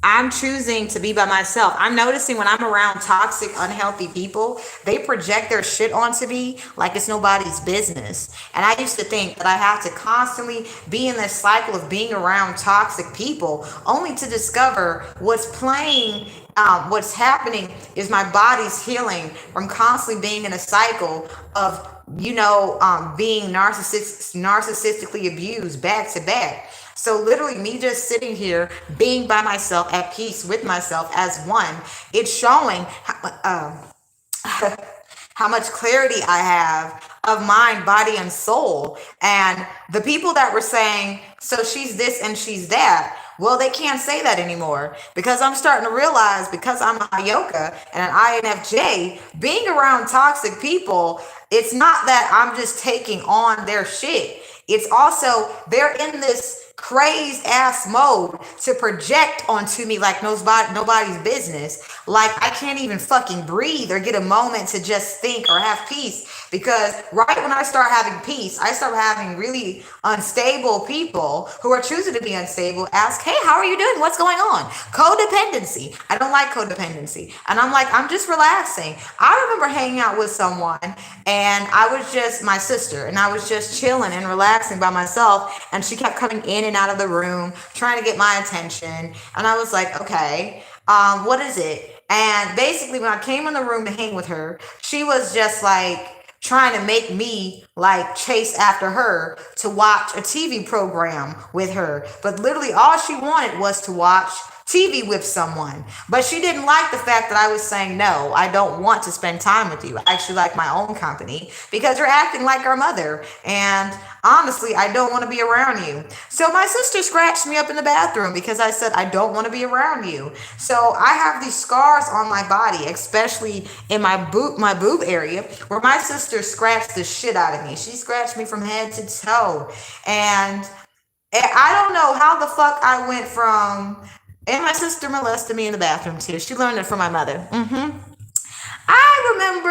don't remember how I went from I want to be left alone to let's hang out together every day. And then afterwards, she didn't want shit to do with me. And for the years, I would chase after my sister. When I would stop chasing after her, she would call me and then be like, oh, well, I haven't heard from you. Then I would start trying to invest energy into her. She would feed off my energy, go share with other people, taking my persona. When I was around her friends, they would be like, Spain's acting like you. Only now for people to figure out you've been acting like your sister all this time. So, yeah, that's interesting. I used to say my sister was my best friend. No, I'm my own best friend. Like, this is a time, and with reflections activism, I'm feeling like people are starting to realize that a lot of people lied to them. Like they said, you couldn't get out of a solution, but really it was a lot of isolated events. Narcissists wanted to feel like they were the biggest and the baddest, but they were afraid of others who felt the same way. So with empaths, especially Hayokas, they created these illusions around us that I'm bigger and better than you. I'm in charge of you. And with me having had a lot of narcissists constantly trying to do that to me, one illusion on top of another, I literally looked fucking crazy at one point because I was just like, I was mixing and swirling all of their illusions together until I got to the point where I started to sit down and realize I don't even like this stuff. This isn't even who I am. And all those same narcissists are still trying to send their nasty energy towards me. And I've dealt with over 100 narcissists. So if you can understand what it's like to constantly feel energy of narcissists trying to get you into a trap, over a fucking 100 at once. Like fucking bottom feeders. You can understand what it's like as a conscious parent, why it's important to not give in to bullying. And basically narcissists who feel small, they will basically try to play themselves up like I'm this big person. And the reality of it is no one's bigger or better. We are all part of the ocean. We're all part of the beach. I'm a grain of sand, you're a grain of sand. If you're a body of like a wave in the ocean, if you go to the beach, you notice there's harmony, there's healing. Like people, if I noticed before it got cold, I went to this beach and there was these people trying to look like they were something that they're not. And at the time, it was a couple too. They felt great because they could post this online. Look at what I'm doing, where we're at. But really, these people are so bored that the only time they actually have fun or actually enjoy each other's company is if it's in public. And so they are wondering why they are not healing. And that people who actually are quiet and just being present near the ocean is just healing. Okay, and these are people I got still trying to get me to a place where give in to me. Do you know what it feels like as a conscious parent to be aware of energy, to understand that I got people trying to create laws and and fake ass illegal shit up just to be around me, being around fucking energy vampires who are in politics, science, the mental health industry, being around all these highly intelligent people who are using their smarts to hurt people. Like, I be feeling some shit on a daily basis enough to be like, yo, I love myself too much to give into your bullying. Because I'm starting to realize how strong I am. I got so many people trying to send me a lot of emotional energy that I'm rejecting on a constant basis. And I'm constantly feeling it being projected, this heavy energy. And I'm realizing you can say you want to be God, but let's say you want to be God and you finally become God. Do you know what God goes through? No. Do you know what God goes through? Constantly having people pray, please God, help me pay this bill this month. Please God, help me find the love of my life. And God's like, I sent that person your way and you sabotaged it. Well, God, send it to me again. I sent it to you and you sabotaged it. Well, God, send it to me again. I keep sending you what you're asking for and you keep sabotaging it. So now I'm about to not answer none of your prayers. When they say God's a jealous God, no, that's just a jealous ass person who projected their jealousy of I gotta dominate every goddamn thing. No, God ain't like that. God is like, yo, do what you gonna do. I'm gonna do what I'm gonna do. But as long as you ain't disrespecting me and mine, we cool. But when you step out of line, you don't know who I know. You don't know who I know. So imagine being God, having a bunch of people asking for shit, constantly just asking, and you decide to say, fuck it, I'm done. I ain't giving up none of y'all motherfucking shit at this point. Y'all don't deserve none of the shit I got. Y'all don't deserve my treasures. I'm not giving my pearl to swine. Well, this way you got people going in demon time. This way you got people willing to sell their souls for a music contract. Because they feel the only way they gonna get narcissistic supply is if they are well known in the music industry. However, being unaware that this is all an illusion, because at the end of the day, the only reason we all here is to make it better for the kids. We ain't here so people can say, did you see such and such? Did you hear their song?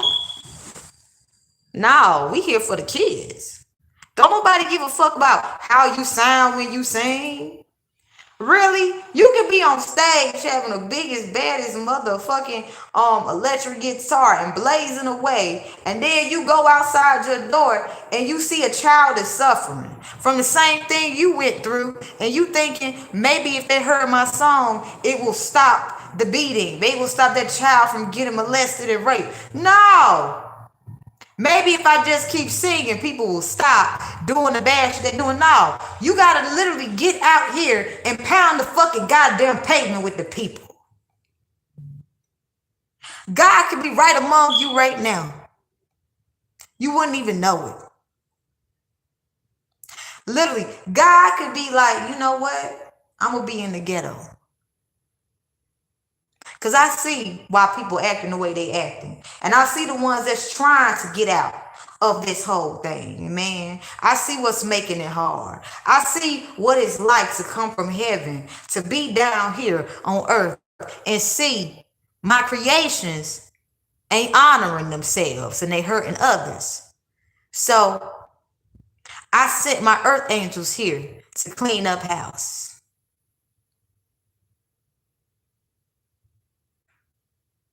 And I'm relaxing and chilling. Front line on the battlefield. You got people that are so disconnected from their divinity that they refuse to live consciously. What we need to be teaching children about in schools is about the chakras. We need to be teaching children how to do tarot readings. So that's why, you know what? I teach children who want to know about tarot. I teach children tarot. Of course, I speak to the parents. You know what I'm saying? I make sure the parents are okay, and we make sure we sign the right legal documents. And if I have worked with you, I want to say it was an honor working with you.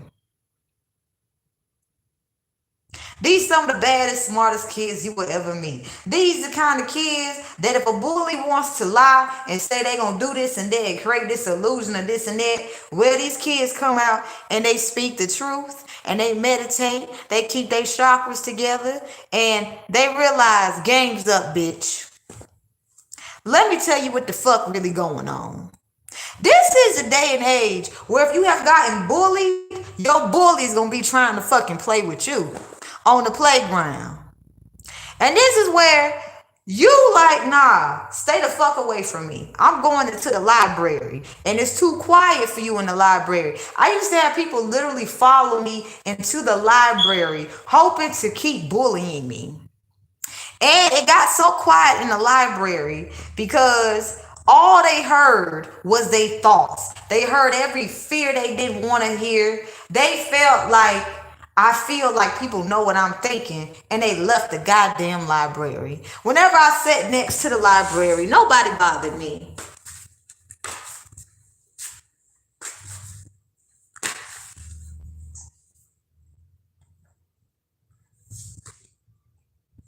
Wanted to defile my innocence.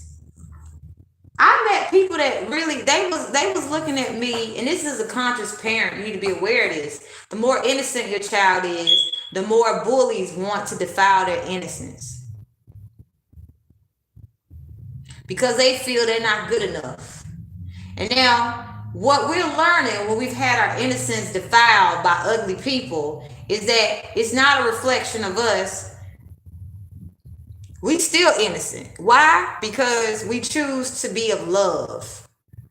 And choosing to be of love in a time where people are going hard to stop you from being of love, well, it's a fight. I keep fighting for my beliefs and confront those that may threaten or oppose me and my beliefs.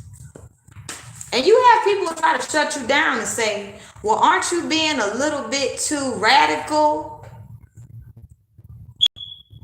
Well, I know if I give in to this pressure and say, you could be right, let me see it from a new perspective, this is going to show signs of uncertainty, and this is going to cause narcissists to come in and try to fuck shit up. No, I'm saying no. Because if I go against my belief system, I am setting myself up to walk into a trap.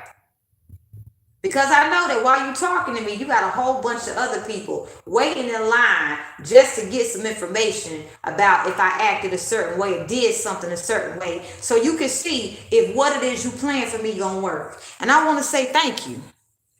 Everybody that's been bullying me, thank you. Everybody that's been showing me not to give in to bullies, everybody that's still trying to bully me, thank you. Thank your bullies, because one day you gonna say, shit, I didn't understand. But now I see. Now I see why I kept constantly having to learn the art of setting boundaries. Because I see no matter how many levels of boundaries I have, you motherfuckers ain't gonna honor it. So I'm gonna honor it. If that means you trying to find another way to do me, well, I'm not gonna be in competition with myself, but I'm gonna make sure I honor myself so much that no other snake ever get access to me again. And how I do that? By conscious parenting. Conscious parenting is reparenting yourself and letting your children figure out how to be the superhero that they need. Supporting your children as, you know, as they go up in the world. Letting your children know everybody ain't gonna like you. You know, all these ideologies that you have to speak to your elders. Well, sometimes the elders that we have to respect and that we need to acknowledge is the biggest molesters in the family. I come from a family so ignorant, y'all. They'll go to church, praise God. The excitement faded. They start tampering into a whole bunch of shit they wish they didn't get. They didn't get. They wish they had never fucked with. And they'll be telling the children all these lies. You must honor your mother and father. But in the Bible, it says you need to honor a child. If you can't honor a child, you cursed. If you are dishonoring the child and telling that child, honor me, you cursed. So whoever it was that dishonored you and told you that you lost your innocence, when in reality you never lost your innocence because you chose not to give in the darkness. Having innocence doesn't mean you won't ever be tampered with. It means you just choose to be the bigger person over and over again every fucking goddamn time. And let me tell you, the pressure that comes with choosing to be the bigger person is an act of God. You got a lot of people that want to play God. But let me tell you, if they felt everything that God felt, they would have been hiding in a corner. They would have been trying to find a building, a crack building to hide into. And they still be attracting crackheads. Can you help me? You know, when you got that God energy, you constantly got people wanting something from you, right? They feel, you see, you got it, now share it with me, right? And then what happens when you accept that, look, I ain't giving you shit. You gonna come up against spiritual warfare.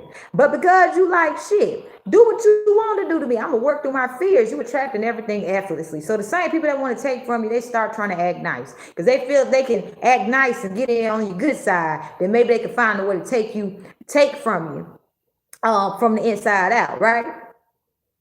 All the while, they don't want to get their hands dirty and caught up in it because that God body says love. Everybody sees love. So what they do when they see that your God body is attracting everything, and you know, when you in the purest of God body, you attract so much light, darkness can't get to you. So dark people will try to get to you, they try to eat away at your God body. That's why some of them possibly had to come up in money, things like that, because they was attracting people that they could use, and they were abusing esoteric knowledge to get that money coming in. Well, that's cursed, baby. So when you got that God body energy, so people who want to take out somebody with a God body energy, they don't just come in, kill. They gonna try to send somebody in assiduously like a snake. Get to know you. This person drive you crazy. You lose your flair, and this person start turning people against you. So when you got that kind of God body, you realize I'm the one running shit here. Y'all ain't running shit. Okay. Even though I know I got to work on patience, I know this thing work out for me. I get the last laugh, motherfucker. So I'm gonna be right here with you. I'm gonna be right here with you. I'm gonna live right here among you. I want to get to understand this art of suffering. I need to understand. Because if I can understand the art of suffering, I can understand the art of healing. People pray to God, heal me, God.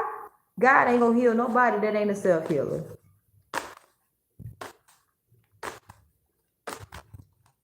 Let's get some more cards, shall we? Conscious parenting connects you to spirituality.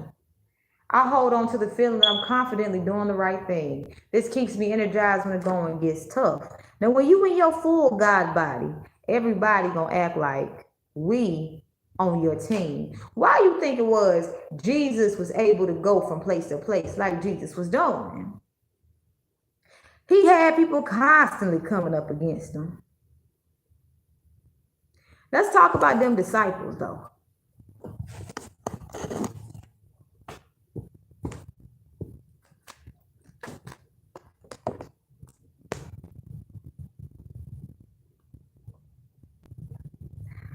A disciple of Christ, if you into this whole God body thing, you know what I'm saying? Better be ready for a fucking war. You better be ready that if you standing up for what's right, that everybody ain't gonna be like, we love you all of a sudden. People who got a lot to lose, they gonna be like, you ain't changing shit up.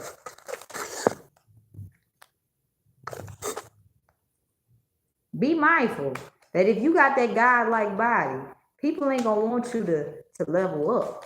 Be mindful if you have disciples, they gonna try to get close to your disciples.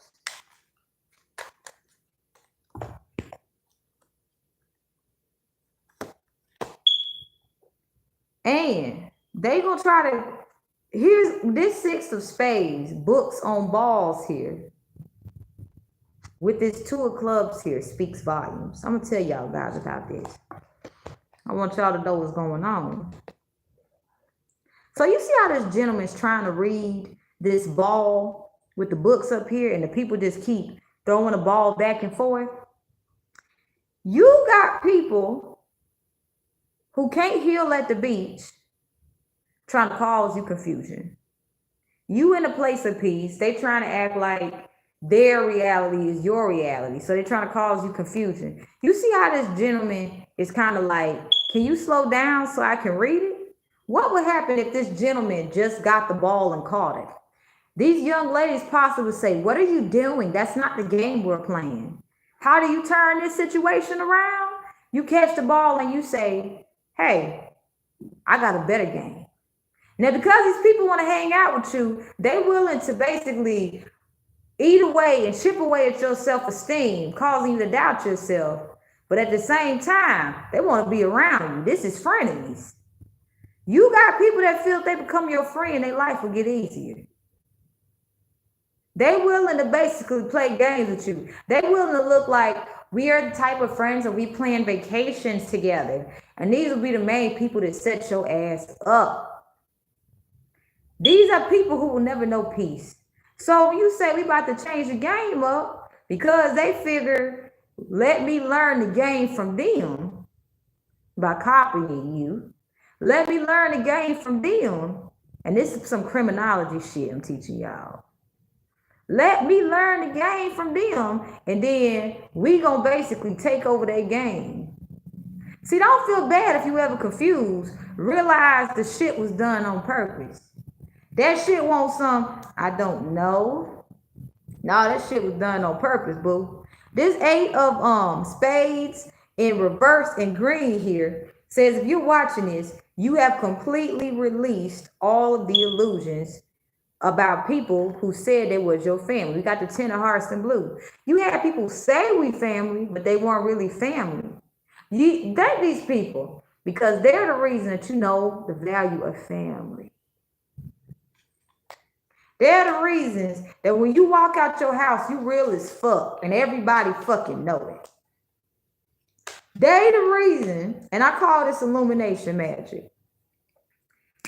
These people from your past, they played a huge role in your life, baby. See, you know how people like to do illusion magic? A lot of people don't like illumination magic. A lot of people don't like illumination magic. That's why when you real, people who do illusion magic will try to act like they either your friend or the stronger your illumination magic is. These people just gonna sit down. They gonna just be seen for what they really is. A bunch of fucking haters.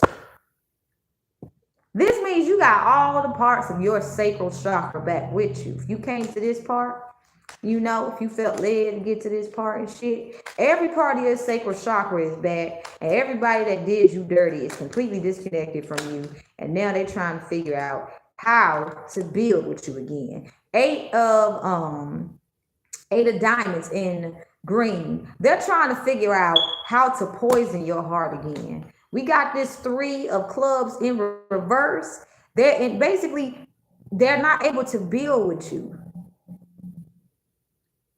They're starting to see everything they wanted to do to you is literally happening to them in 3s. Make them see 3 times 3. They starting to see everything that they touch falling apart. See, this is a product. Any puzzle lovers out here, people don't like to be around them because it's confusing. It's like buying a product, you guys, and the product is so fucking messed up, and you're like, why are you selling this in the store? And you can tell the person just selling it for a profit, but they lie and say, well, that's how they send it to us. Thank you for bringing it to our attention. We'll definitely put it away. But you can tell somebody went through this when they was stocking, like putting stock out, and they saw it and they still put it out. Now, some can say maybe they overlooked it, but this right here is obviously something is fucking wrong with the product, and I don't want the product. These be the same dirty ass people who will give you a refund and put that same product back out. Now, for the most part, people who do recalls, a lot of people don't actually do the recall thing because people kind of be like, well, a lot of people ain't saying nothing. What happened when a whole bunch of people start coming back for refunds? Queen of Diamonds. What happens when people say, I want all my energy back by any means necessary?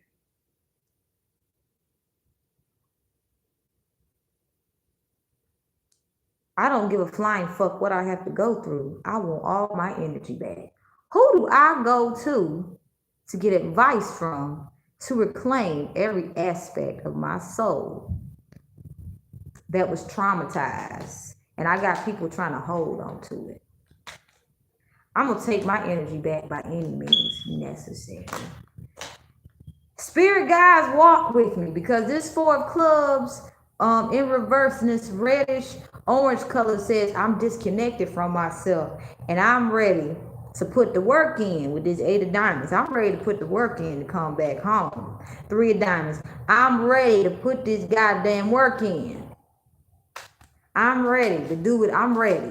When you discommitted to yourself, you start to realize people who cause you trauma, they chose to do that. It won't because, well, it's just something the family do. No, I know the shit was wrong and I did the shit anyway. And I see that you know the shit ain't right and you did something different. We got 8 of hearts and we got 9 of wands, clubs in reverse. Okay, well, this is telling me somebody, let me see the bottom, 7 of, you are healing from narcissistic abuse. 7 of spades in reverse, you're releasing the illusions connected to interactions you have had with certain people. These are called memories for some. Yes, memories is illusions connected to certain interactions with people.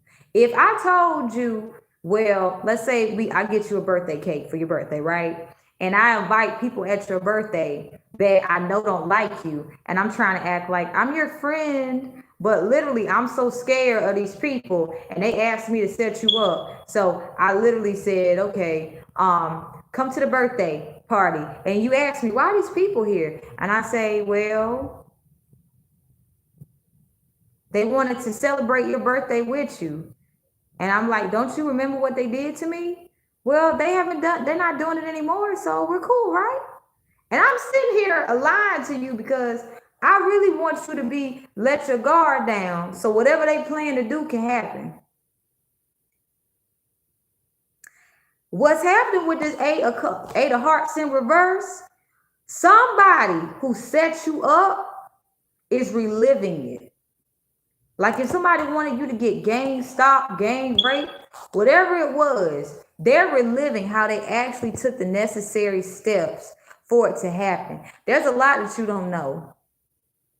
We think bad stuff has happened. No, it's a whole bunch of stupid ass people planning and plotting to hurt people. And because you're healing, these people are now, and you can have all parts of your soul back, soul retrieval, while still healing at the same time. That's what a lot of people think. We think we got to heal completely before we get all parts of our soul back. No.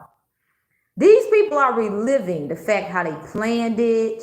They're reliving how they felt when they were able to manipulate someone, but now they're starting to see the same people they use to manipulate you with is manipulating them. With this 9 of clubs here in reverse, this person is ready to give the fuck up. They don't want to keep going on in life. They wish they had just been able to rest. And now these people are being forced to rest because they don't have any fight left. Whatever it is they strategically planned on you is happening to them literally now as I'm speaking.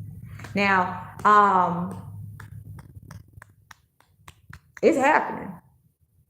They're starting to see the same people that said they got my back. They acting and saying different things about this situation to different people in a different way. I don't know who I can trust. What is it like realizing that you attract conflict because you are conflictual? When you get hit with that reality, you start saying, I want a better world. I want a world where I can have peace and people that love me and a man that's willing to make love to me and not fuck my shit up. I want to have kids that I have a healthy relationship with. I want to be able to go to my favorite place and always like not be in lack, and realizing the reason that I'm experiencing lack is because of interference from another person. Realizing that we could have had this goal accomplished, but we keep talking about we're gonna get this eventually, let us keep working together, but we ain't really building that together because you're destroying this relationship. You're destroying this relationship, and then you're asking me to put in extra work to meet your emotional needs. You're asking me to put in extra work to take care of the kids, and then because you don't like the attention that I'm getting because I'm so good at managing it, but the reality is I'm actually struggling, and I know I can't talk to you about it because you're gonna say I'm here for you, baby. I really just want to be here and help you. You literally are setting me up to get GameStop while fucking me every night, and only so that if I leave, people can tell you where I'm at. That's the relationship I was in, y'all. Like, I'm gonna show y'all these cards, man.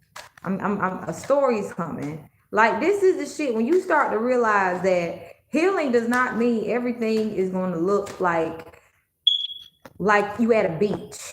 Healing literally sometimes looks like a storm ship. It looks like your ship been getting tossed back and forth. It feels like you are a phantom ship that has just wasted away, and you're wondering why you still sailing. And you're wondering why when some people see you, they're afraid to get next to you, but they want to get on the Titanic. You got people who are willing to get on the Titanic when that on a sinking ship, instead of getting on a ship that has seen many seas and knows how to sail, knows how to deal with a storm.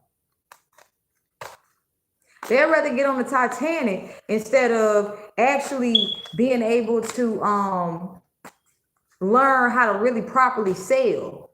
You got people like saying I'm a pirate, but when they say I'm a pirate, they don't know pirate doesn't mean stealing things. Pirates actually have, if they're on the light aspect of it, they actually have honor.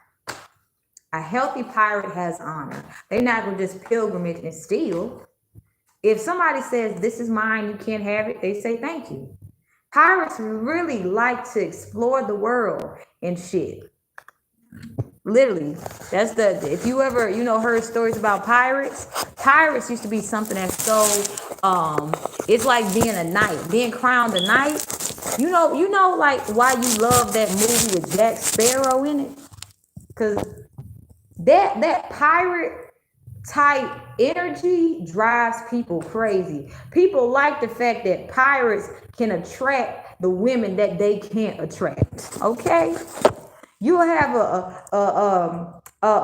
somebody who's like a congressman or a business person, or back in the day, being a baker was a huge deal because people needed food and they liked that hot stuff instead of that cold ass porridge. So somebody became a baker back in the day. You know what I'm saying? And so they was wondering, how is it my wife is cheating on me with a pirate and shit?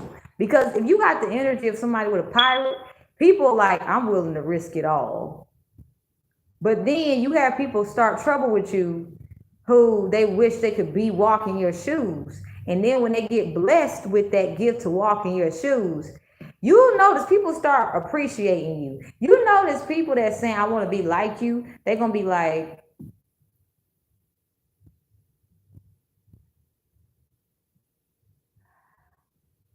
how did my life get so difficult? We have like Archangel Shamiel and Lord Ganesha are working together, and we have obstacle and unconditional.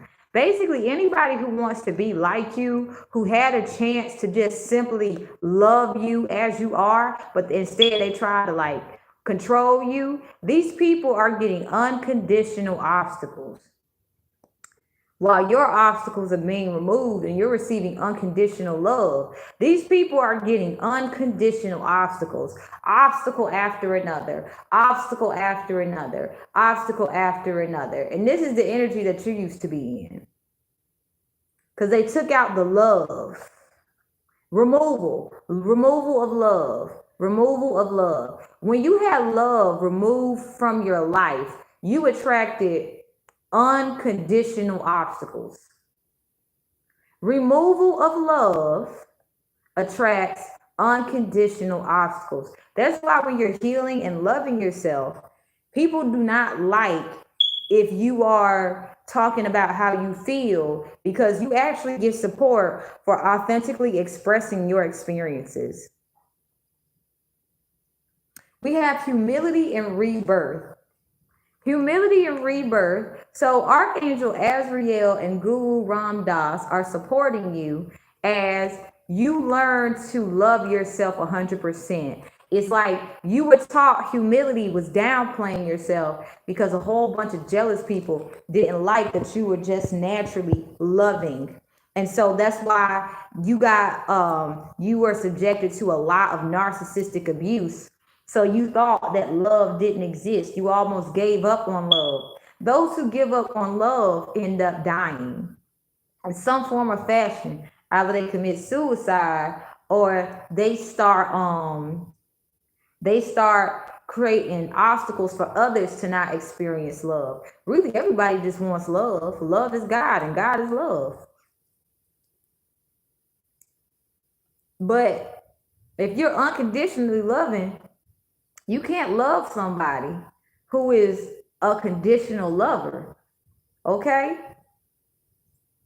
So people are starting to look at humility in a different way, because a lot of us have been taught humility is where if I'm a jealous friend of yours and then I try to say, well, you know, you always trying to steal the spotlight. You always just trying to do this. And I'm projecting my insecurities onto you. Most of us have thought that for us to have friends, we have to, I'm going to show you guys the cards too. This is the story that's been painted. Most of us have been taught that we have to acquiesce to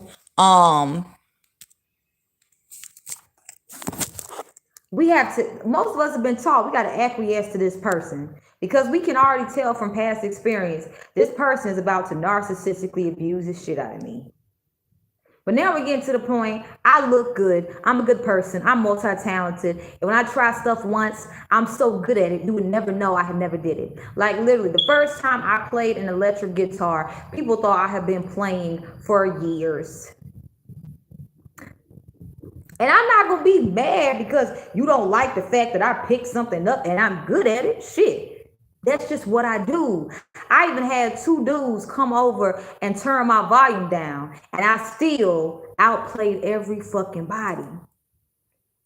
And it wasn't I was trying to outplay anybody. I was just coming from my heart.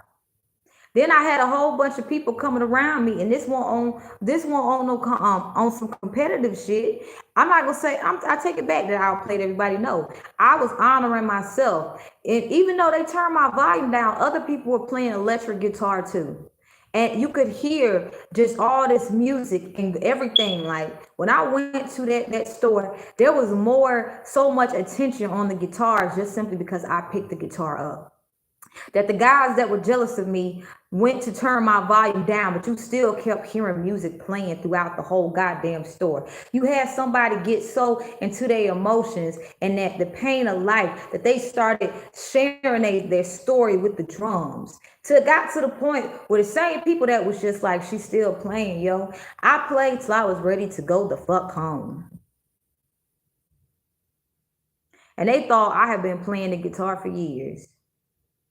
So I was taught humility is downplaying myself, holding back because a jealous ass envious motherfucker gonna try to come in and turn my volume down. But what the fuck I do? I just keep playing. Even if I play low, people still want to hear what I got. You jealous because you ain't got my motherfucking flow. I don't give a goddamn. A lot of people with this Queen of Hearts, they tell us empaths, you can understand where I'm coming from. You understand why I'm jealous and envious of you. So stop being you. We stop doing that, somebody else envious and jealous come. And then so we keep attracting so many envious and jealous people projecting onto us that we start realizing I'm sad as hell. I want to do what I love doing, but I'm not doing what I love doing because I'm afraid somebody gonna say something. As an empath, people gonna find any fucking reason to be jealous about you. They gonna find any fucking reason to nitpick with you. And this is gonna help you, when you can accept this as an empath, this will help you release the spirit of irritation. This Eight of Hearts in green is saying this is gonna help your heart heal, because as an empath, you gonna realize that it don't matter if God said I'm God, stop fucking around. People just gonna be like, nah, God better come to me personally and tell me that myself. So when God do say it, they don't really realize that God is speaking. And a lot of people have met God in very interesting ways. And after they have an encounter with God, they don't realize why they whole shit gets off the fan, like that, it just goes out of whack. This Two of Clubs in reverse says whatever they have planned goes downhill. They wanted to get some more money so their family could travel. Well, the only thing they start being able to do is being able to make sure they got rent paid just so the baby can eat. And they try to make sure that they don't hurt the babies, even though they want to hurt the babies, because they realize that people watching them and will take the kids from them. They start wondering, where did I lose all my passion? This Ace of Clubs here, why did I lose my life force? Because you fuck with God.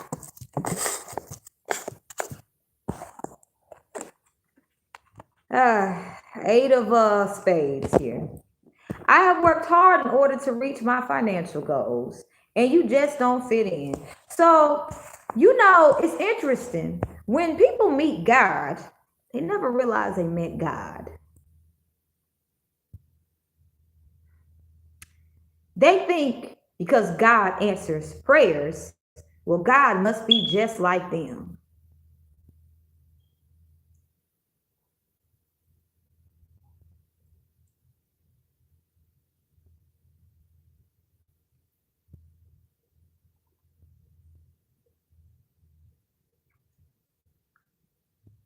God fix it. Please fix it. But God's saying you ain't trying to fix it yourself. Ain't no way I'm gonna help you out. Because if I give you what you're asking for, you're gonna use this to hurt people. And I've blessed you with things. I've consistently blessed you to the point that you have used your blessings to hurt others with. So I'm gonna show you what humility is about by taking everything from you. If you can't be happy with just yourself consistently, you ain't gonna be happy with nothing I give you.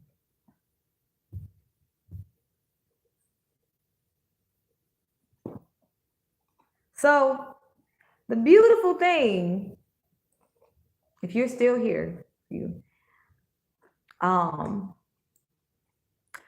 you know, it's funny, I got somebody watching me who won't actually click on the video, but they just sitting there watching the silence of the screen. To know you that good at what you do and people don't actually want to click on your videos while you're doing the video, and then they want to go back in and try to find something to say that you said, you know,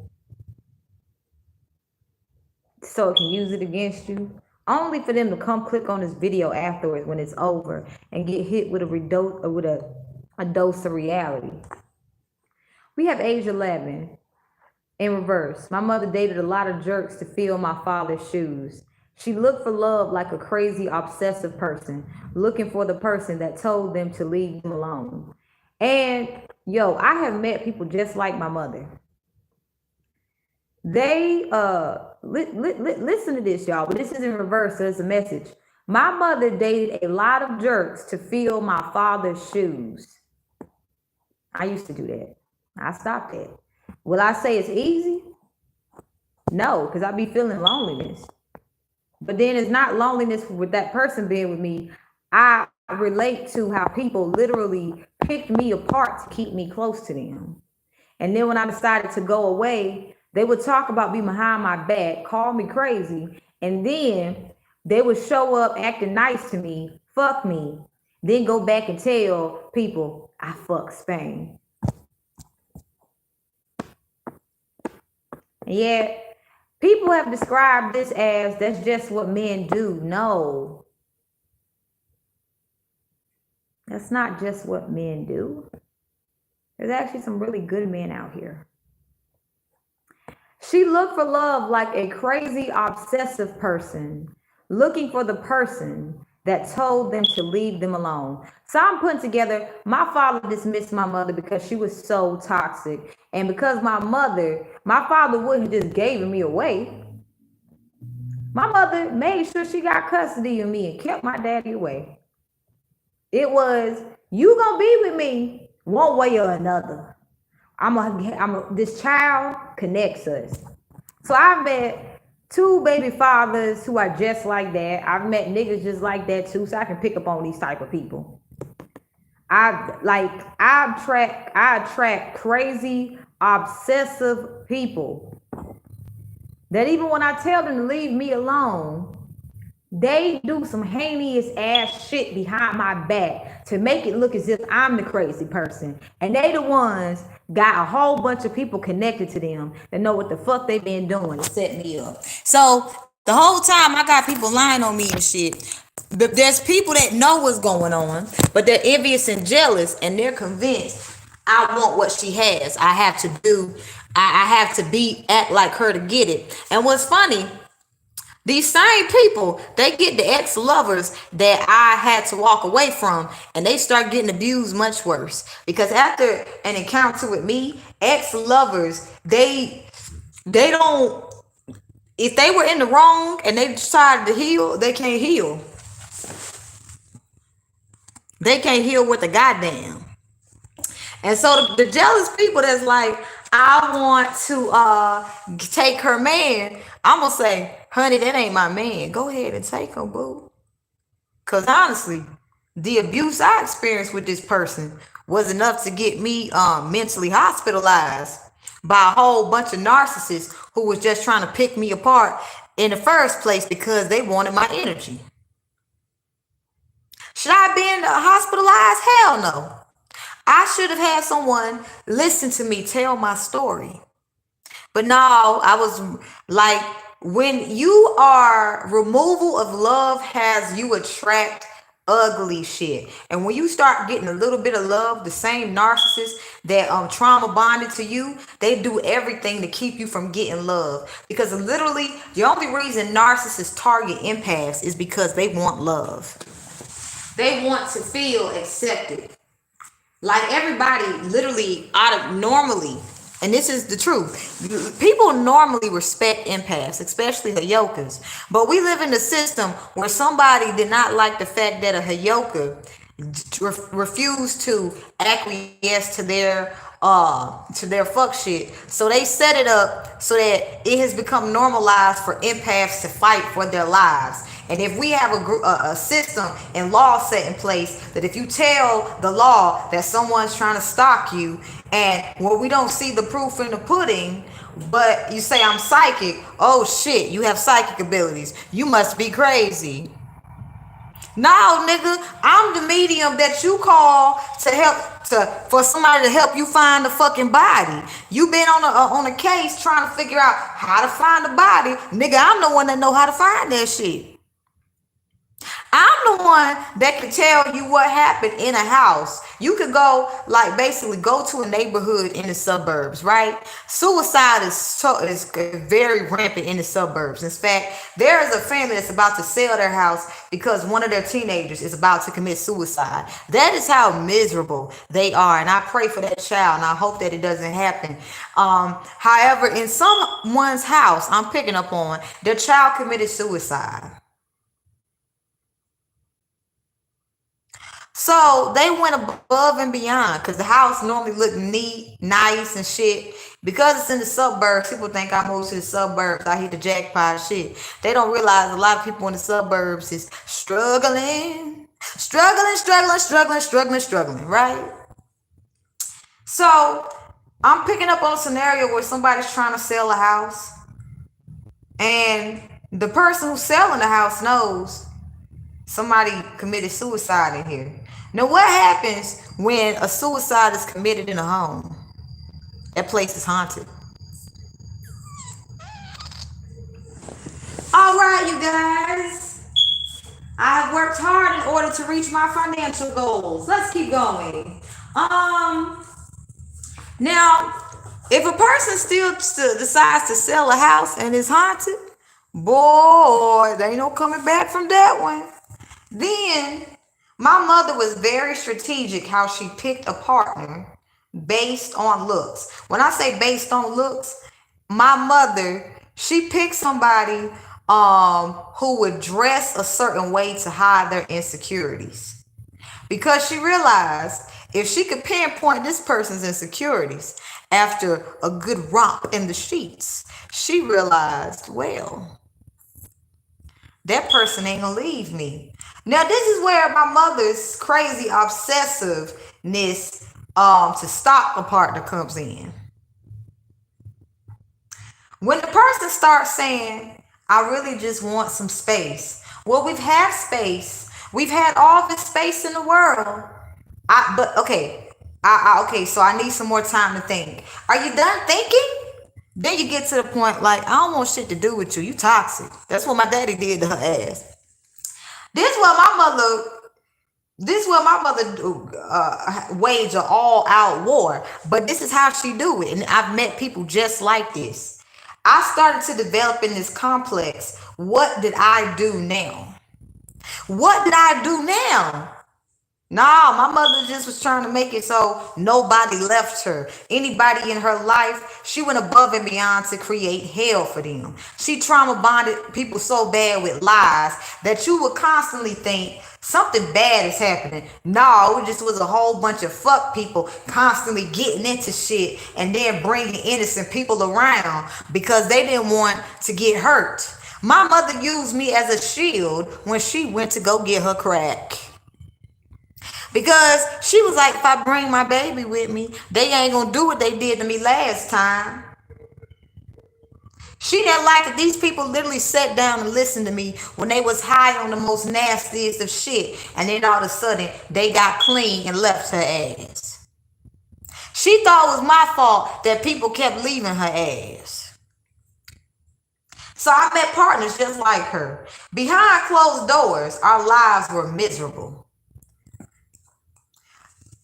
If you listen to this, your partner that you walked away from, who's crazily obsessing over you, their life is miserable.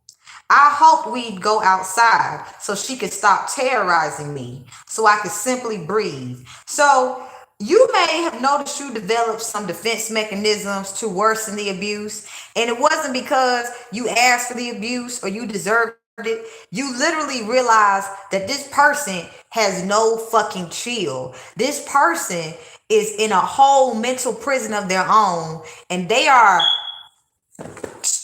stuck in this shit. This is literally what schizophrenia is. Schizophrenic people will project their biggest fears onto you, and the whole time they are fighting left and right, tooth and nail, to make sure they sound normal to everybody. But literally in their head, their worst fears is happening. So people who have taken my the people that I didn't want, thank you. Because you guys are about to experience so much mental fuck. You are going to wake up one day and realize you are a shell of a person. Like, I started learning I had to trust myself because I had this belief when my mother said, you better not ever hit me. But she was beating me, molesting me. And I was told that if I defended myself against my own mother, I was going to hell. And this was after my grandmother, kept taking me back and forth to church. And when I would ask her questions about the Bible, my grandmother would say, honor your mother and father, but she would never tell me the part about honor children. So I was too afraid to hit my mother back. So I started learning about psychology in school. I was reading college level psychology books by the age of 8. And I started, slowing down a little to pinpoint my mother's weak spots so that she could start to show in public that she was losing her shit. And I didn't even realize it, but people literally think my mother's fucking crazy. Like, the only reason my mother was able to get away with all that crazy making was because I was there. But the same people that she done told that I'm a loose cannon, that I'm this and that, and I'll burn the house down, I'll do. My mother looked at me one day after years and years of torturing me, and she looked at me with fire in her eyes. She saw that I wasn't taking care of myself the way I could be. She was taking money from me. She was doing everything so I could act like I was crazy. Like, my mother's level of schizophrenia is so fucking high. Like, people with schizophrenia have the psychic ability to know everything that's going on at once. They know so much darkness that they get afraid of it happening to them. So they try to hide from the darkness by putting others, like, to shield them.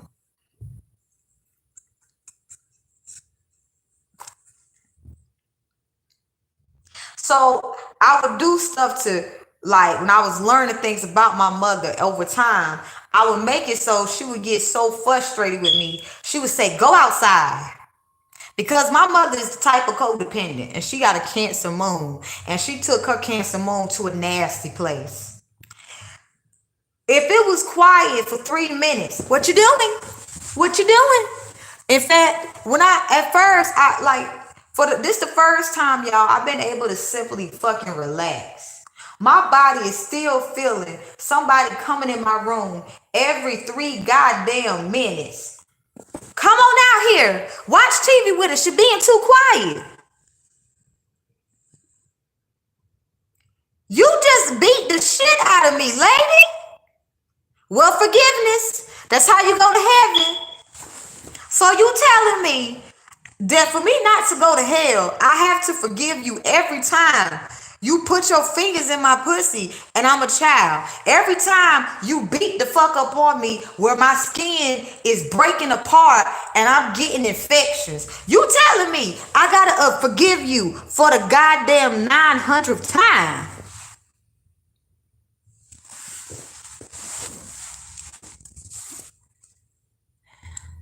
That's why I do not let a motherfucking energy vampire get around me. Somebody want to, like, fuck with my peace, I'll fight for my goddamn peace. You understand? Fight for your peace. Don't let nobody tell you that you wanted your peace and quiet. Something wrong with you. People that's constantly talking about stupid shit. When people talk about stupid shit, it's crazy. But when you speaking sense and people can relate to it, people change. That's why you got a whole bunch of people in power telling you false news stories. They telling you that this and that is happening in the world, but you know something ain't happening. You know, why is it that you giving me a stimulus check, but you telling me I can still get fucking evicted? Come on now. A 1-time, 3-time stimulus check, and I'm having a hard time being able to pay my goddamn rent. What kind of shit is that? You got a whole bunch of mentally unstable people running our country.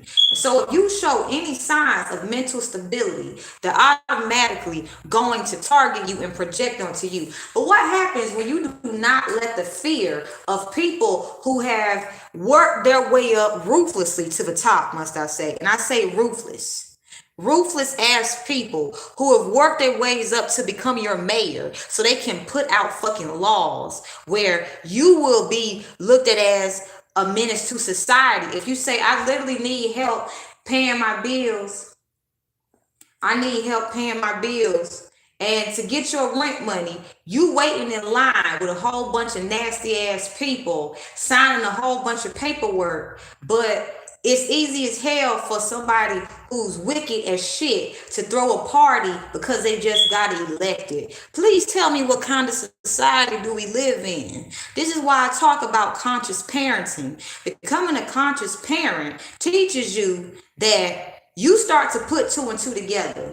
If I want my rent paid and I got people making up all these lies about me, what do I need to do to make sure I can make sure my children have a roof over their head? And what happens when you speak your truth? People leave you the fuck alone. Welcome to the world of conscious parenting. Welcome to the world where you can speak your truth and nobody's going to hurt you. Welcome to the world where you can tell about something that happened to you from childhood and people gonna say, you know, it's not what it happened so long ago. People gonna say, I now see why you act the way you act. You experienced a lot of narcissistic abuse. So did I. Let's start to heal together as a community. Not where I'm suffering in silence by myself. Let's actually heal together. Shit. You know what I'm saying? So conscious parenting is really going to be replacing anything that has been telling us we have to live a certain way. I want you guys to understand that the memories that happened in your childhood, how it impacted you, if you still going, it's a choice to be an evil, sadistic ass person. Which, as sadistic as my mother is, and to understand that her level of schizophrenia, no one knew about it, it was unmarked. The fact that my mother looked at me and said to me one day, she looked at me and with venom and fire in her eyes. And I literally had asked her, can I make you a sandwich? You know what my mother did? She looked at me and said, you the type of person to burn the house down. Now, as a child, I'm confused because I'm like, I just want to make you a sandwich. You had a bad day at work. Why are you so angry? I used to ask my mother, what's wrong? Talk to me.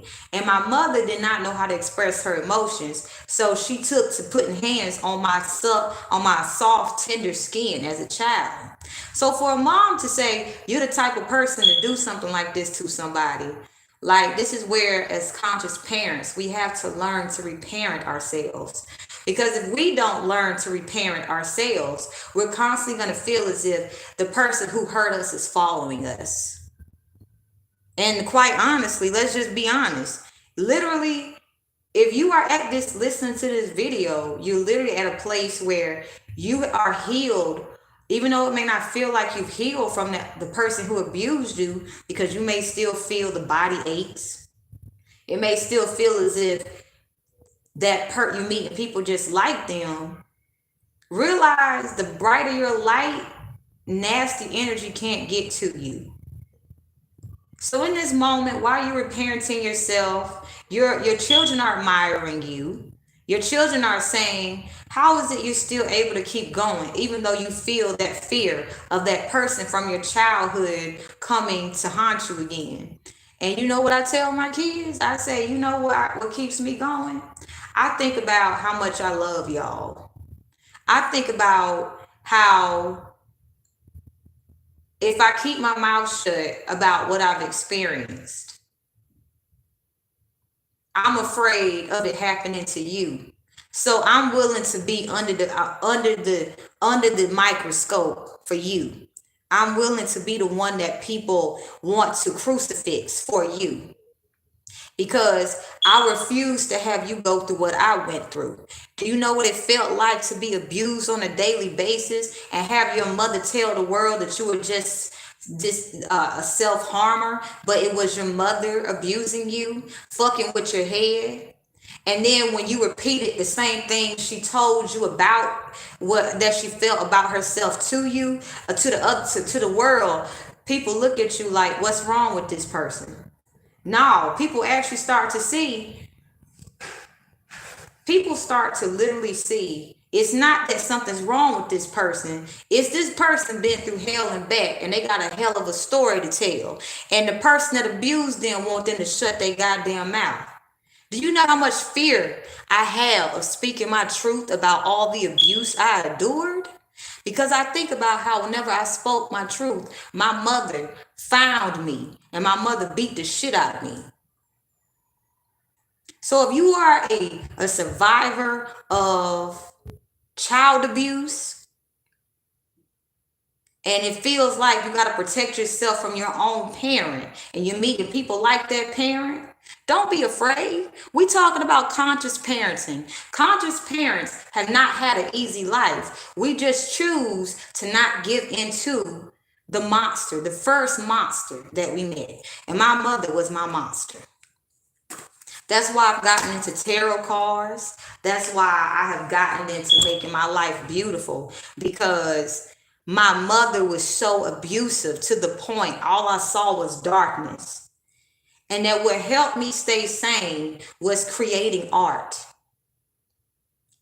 Despite all the obstacles in my way, I trust that I am supported by life in all ways, and I refuse to lose hope no matter what. And you know, as I speak my truth, what scares me the most is the biggest lie my mother told me. She said, nobody's gonna believe you. They're gonna think you crazy. This what she told me the 5th time after she molested me and made me come several times. For my first to be my mother, to have my first orgasm with my mother as a child, and then for her to tell me nobody's gonna believe you, that had me thinking, nobody's gonna believe me if I tell them that my mother is touching me and I'm 5 years old, and then she's going out on her drug binges. There's this fear I have of speaking my truth, that everything my mother said, my mother, because she has a high level of schizophrenia. See, when you get into spirituality, you start to understand mental illness. And schizophrenia is someone who chooses to abuse esoteric knowledge, and they choose to manipulate people. You have to find something to keep you happy, because the type of abuse I endured, to have someone project onto me how bad inside they felt about themselves. I won't burn no house down. I'm not the type of person to do that. Like literally, when I'm angry, I go out and get some fresh air. I do self-care. I write, I do poetry. I paint. To have my own mother tell me that I'm something I'm not was the biggest heartbreak ever. And this was a woman who carried me in her stomach for as long as she did. This was a woman that was the first sexual encounter her child had ever had. Like, that's a fucked up way to grow, So if you listening to this and it's bringing up memories from the past, realize that releasing that shit is going to help you get through.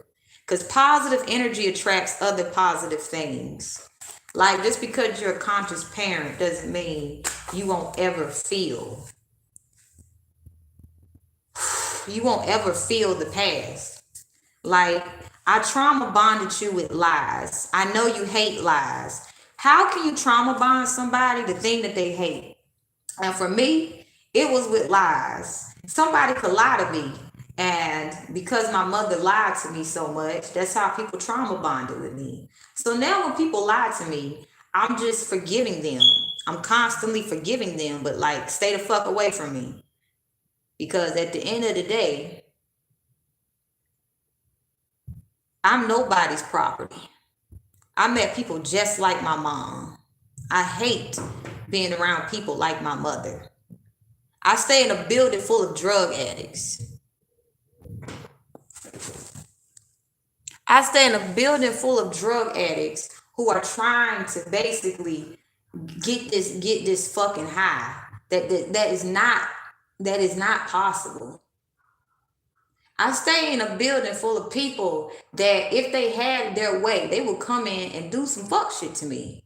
And then it's like I'm finally getting to a place where I'm like, I'm starting to understand addiction. You can like basically, here's the thing about addiction, you guys.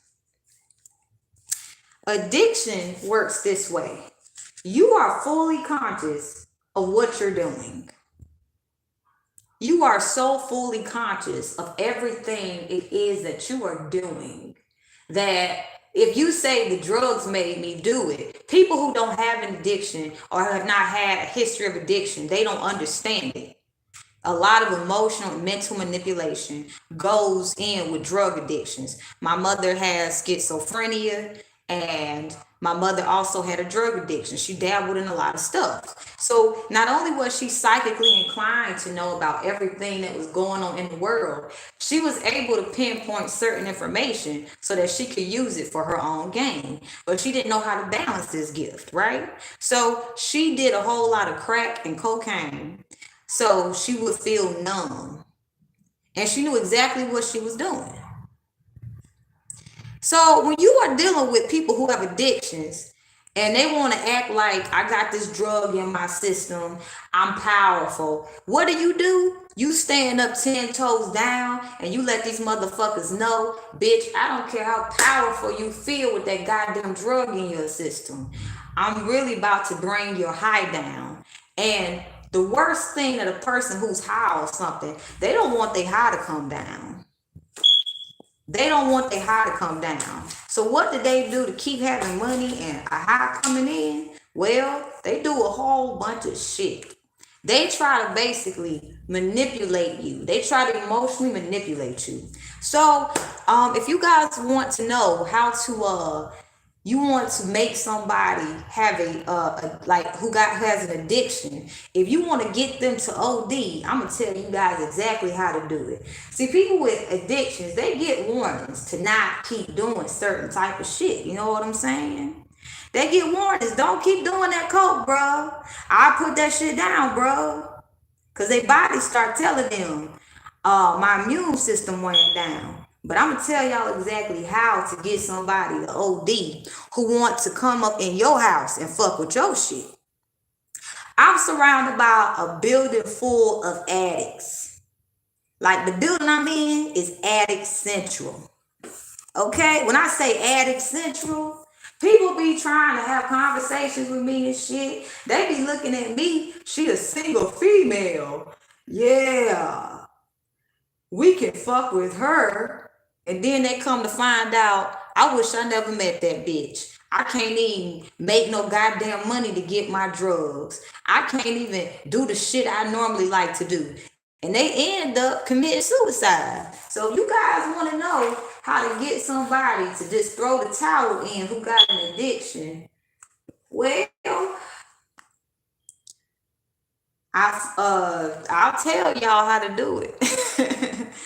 I surrender to fully releasing what doesn't serve me so that clarity can come into my life. Thank you, universe. Trust the universe got your back. If you're watching this, you're a conscious parent.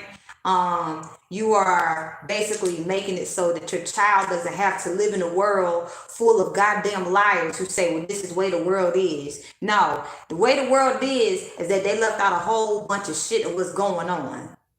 For me to say I love you and I barely know you. You know, if I'm saying I love you but I don't see you, do I really love you? But if I see your soul at a deep level and I see that you want some real ill-will shit, you just got some good taste and shit. If I say I see you, do I see you? Do I see that you're strong despite all you've been through? Well, ooh, shit. That's love right there. And when you're a conscious parent and you tell your children the truth about the world, well, people don't like it. So being a conscious parent, you're going to have a lot of people come up against you. Because basically they get the reflection that I don't have a healthy family. My kids don't want shit to do with me. And a lot of people that develop addictions have children because they thought they had the kids. They thought the kids would take all their pain away, but then they realized I have responsibilities. I feel like I lost my chance to make my dream come true. And they develop addictions. And so I encounter a whole bunch of people with addictions, and they be trying to hide the addictions by trying to emotionally manipulate me. And that's why I come up in there and I basically fuck they shit up. So as a conscious parenting, it's gonna seem like you're constantly coming up against people trying to challenge you, but literally it's people literally saying, I wish I had the strength that you have to not give into the pressures of this world. And I feel so empty inside. I have started taking substances that's actually depleting my life force. Like a lot of people that's fucking with you, they got body aches, they got body pains. Like literally, they're at work, they getting a whole lot of shit being put on them. The boss is asking, can you do this? Can you do that? Can you do this? Can you do that? And they literally do not have the strength to keep going to work. Like they are so close to being evicted. It's not because they decided to not pay their rent. They work at jobs that ain't shit. They work at jobs that if you don't take these hours, we gonna take your job from you. And then we're going to blackball you from getting work so that you could possibly end up homeless. This is literally the world we live in.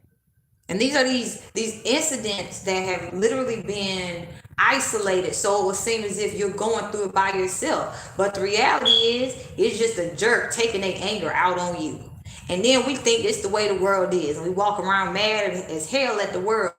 And then we see something that's different. You know, energy vampires, people who don't care about themselves, don't love themselves. They think I'm going to emotionally manipulate this person to get something out of them because they got something that I want.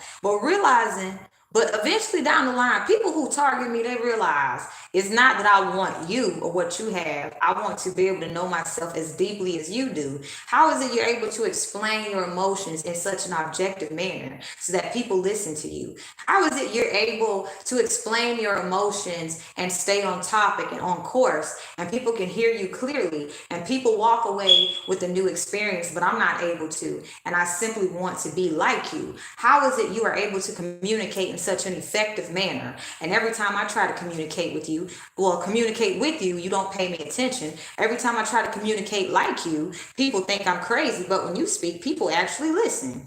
This is what the power of conscious parenting. Power of conscious parenting allows your children to be able to express their emotions. Conscious parents, we have learned that humility is by letting a shamer continuously shame you.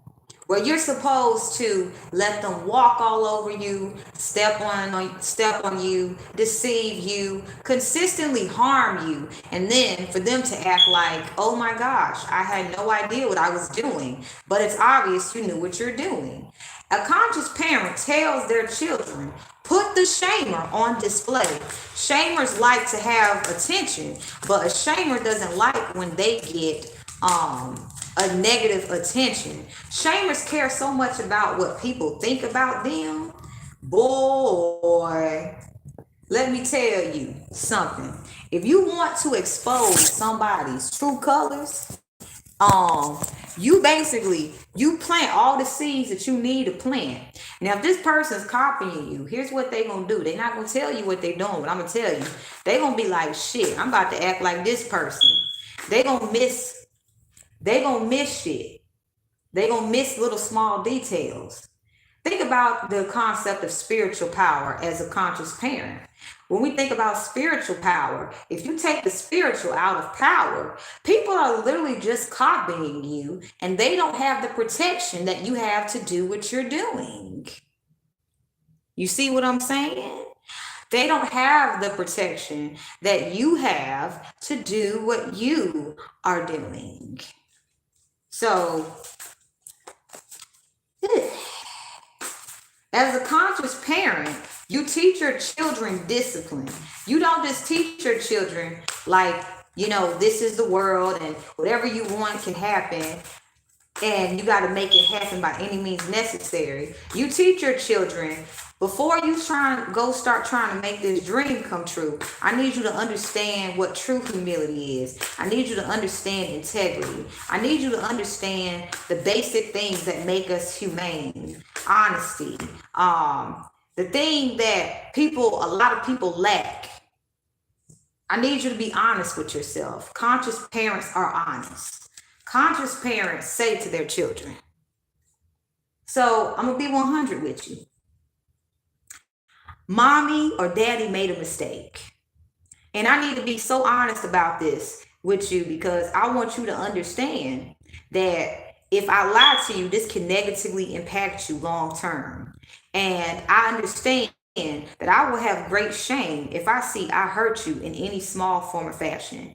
If I was able to watch you, care for you during conception and during you growing in my stomach or just watching you grow up over the years, I want to make sure that I don't hurt you if the outside world tries to hurt you. So here's where I made a mistake. I did not trust myself. I let a heartbreak get the best of me to the point that I thought that I couldn't have you in my life. I thought I wasn't good enough. And I gave up on myself. And as a parent, I want to let you know, giving up on myself is the worst thing I ever did. When you can be honest with your children like this, you definitely build relationships with your children. Conscious parenting is telling us that if you're 30 years young, and let's say you have a child and they might be 5 or something like that, and you may say to them, there's a lot that's going on, and I want you to understand that there's a lot I still don't know, and I want you to hold me accountable. Because I understand that you've experienced a lot of pain in your life. A lot of kids are experiencing a lot of hurt. Why you think it's normal for adults to be hurt? Most of the time they were hurt in their childhood. And how you feel is how you feel. And I want you to express yourself authentically. And if anybody comes up against you and tries to say your child is acting a certain way, you need to put your child on medication, I'm going to say, no, you don't know my child. These are going to be the same people as a conscious parent who going to want to be around your child. See, the way your child acts with you as a conscious parent is not how that child acts with somebody who could be babysitting them. So who is 809-399-9396? Oh shit, WhatsApp, missed voice call, 809-399-9396. Let's see what's going on. We're going to still talk about conscious parenting. But I want you guys to know that the way your child acts with you is not the way your child acts with everybody else as a conscious parent. If a child has had a taste of being around a conscious parent who's loving and kind, when they're around people who are not conscious and loving and kind, they're going to start to learn how to protect themselves from very toxic people. I got a phone call from 809-399-9396. Okay, you guys, and then I got somebody from the black web trying to get my attention. Yeah, I'll be delivering a whole lot of sensitive information. Okay, but yes, as a conscious parent, I want you guys to know that there's no reason to be afraid. So we go back to protecting your children. How your children act with you is not how they act with other people, okay? So you may have people who want the relationship that you have with your children, with your child, because they feel they can't have that connection with their child because they feel that the relationship is already too messed up. And because your child is happy, they look at your child as innocent, but they're not realizing they're going to repeat cycles of abuse with your child as well, right? This is conscious parenting, lets you know that if you have been a victim of abuse, if you have literally been a victim of abuse, you're capable of abusing your own children. So how do you end the cycle of abuse? How do you end the cycle of abuse? You talk about the abuse. You get honest with the abuse. You get honest with the fact that the abuse happens so drastically and so severely that you are extremely hypersensitive, and that You know, if there's something that you need to, you know, go to a counselor to talk to about, you need to talk about this abuse. But let me talk to you guys about my journey with the mental health. I told people about my struggles with dealing with this severe abuse, and they just took notes and created a program based off of my knowledge. So I've had a whole lot of my intellectual property stolen by Montefiore Hospital. And I'll be honest with you, how that makes me feel, it's just like, yo, you could repeat verbatim something I've said if you want, but honestly, you don't understand the depths of the knowledge that I have. Overcoming abuse is not something where you're just like, okay, I made the conscious decision to overcome abuse. You literally have to fight old belief systems telling you that you deserve this abuse. Because most of the time, if you've been abused, the abuser told you you deserve the abuse so that you could feel shame. So what happens when you put the shamer on display? These people start breaking down.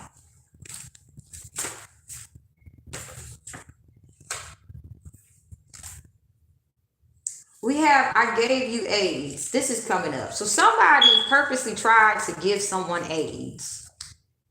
Let's get some more information. Somebody's going to come in and tell you that they try to give you an STD. Somebody's going to try to apologize to you and say, you're right.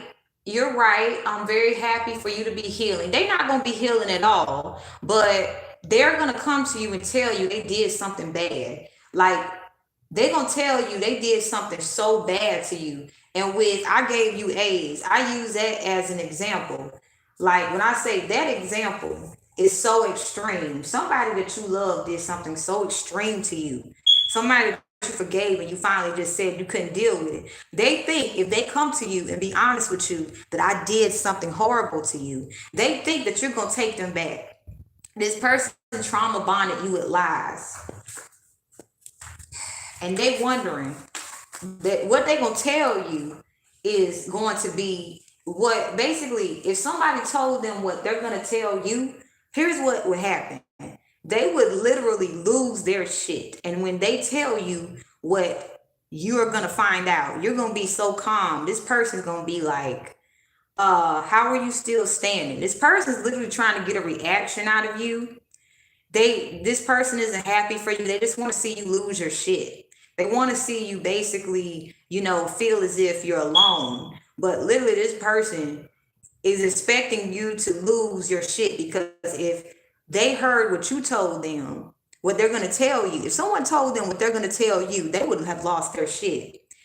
But this person doesn't understand. I will never give into emotional instability or focusing on loss or focusing on negative emotions forevermore now. I met some of the most strongest people who have had AIDS, you guys. And literally, they are the people who have started foundations that have changed this world. They're the people who said, you know what, I have experienced some form or fashion of abuse, and I've realized I could give into it and let it eat me apart, or I could just stand for something, because I realized either way, I feel like I'm trapped in between a rock and a hard place. If I do what they want me to do, I'm still stuck. If I don't do what they want me to do, I'm still stuck. So the only lane I can be in is my own lane. And what happens when you stay in your own lane? You provide more stability and security for your family. This is where conscious parenting is going to become extra important, because honestly, at this point, forgiveness is going to be big. Because like, I think back to how much intellectual property I've had stolen from me.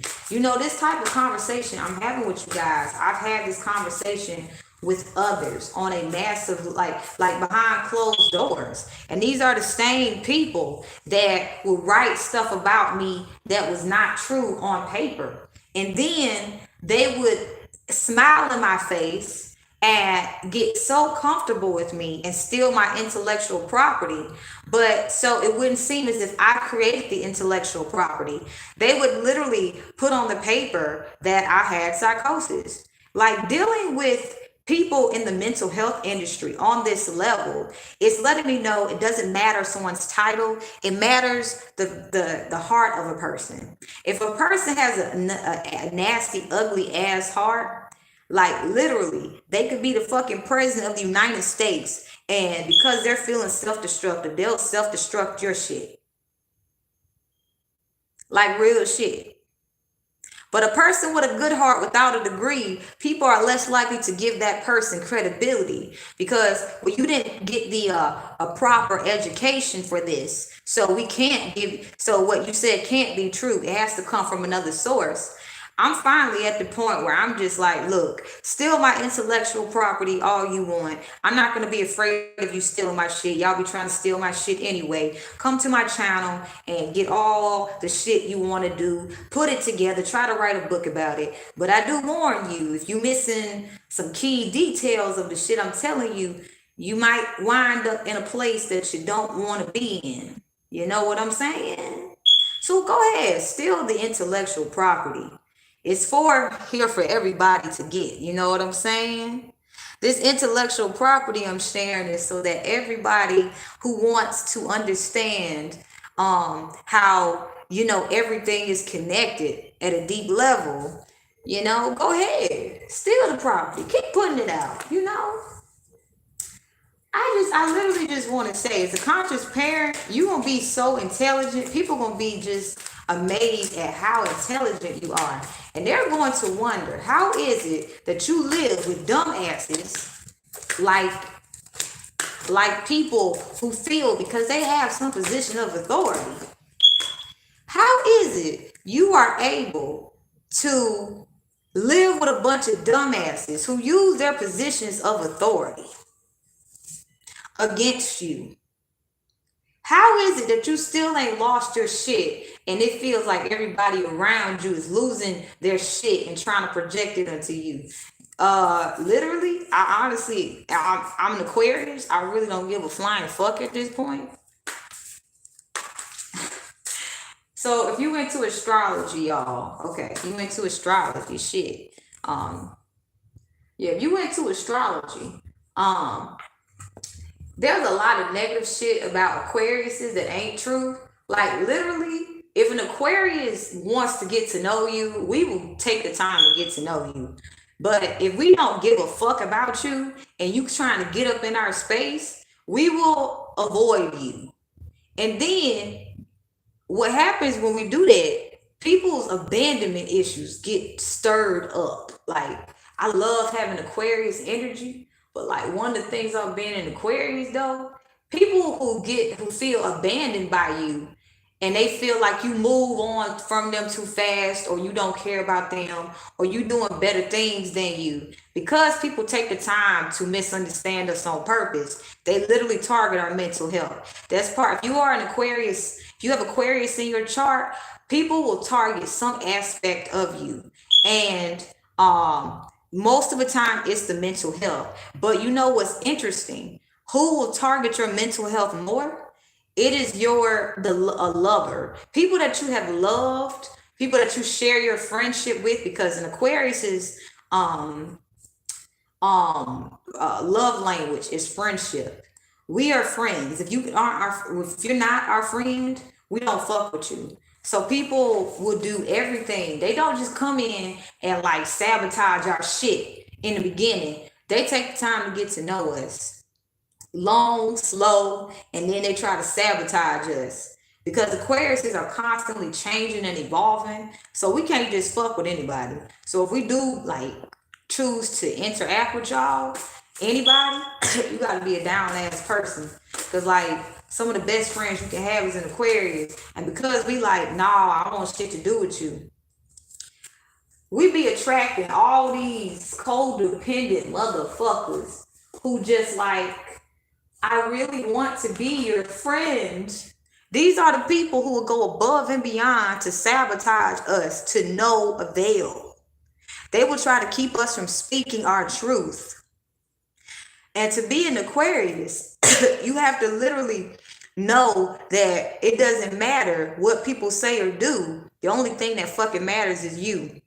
As an Aquarius, we're humanitarians. So people say, if you're a humanitarian, give me your shit. No, being a humanitarian says that despite all this darkness I'm experiencing, I'm still going to be a human.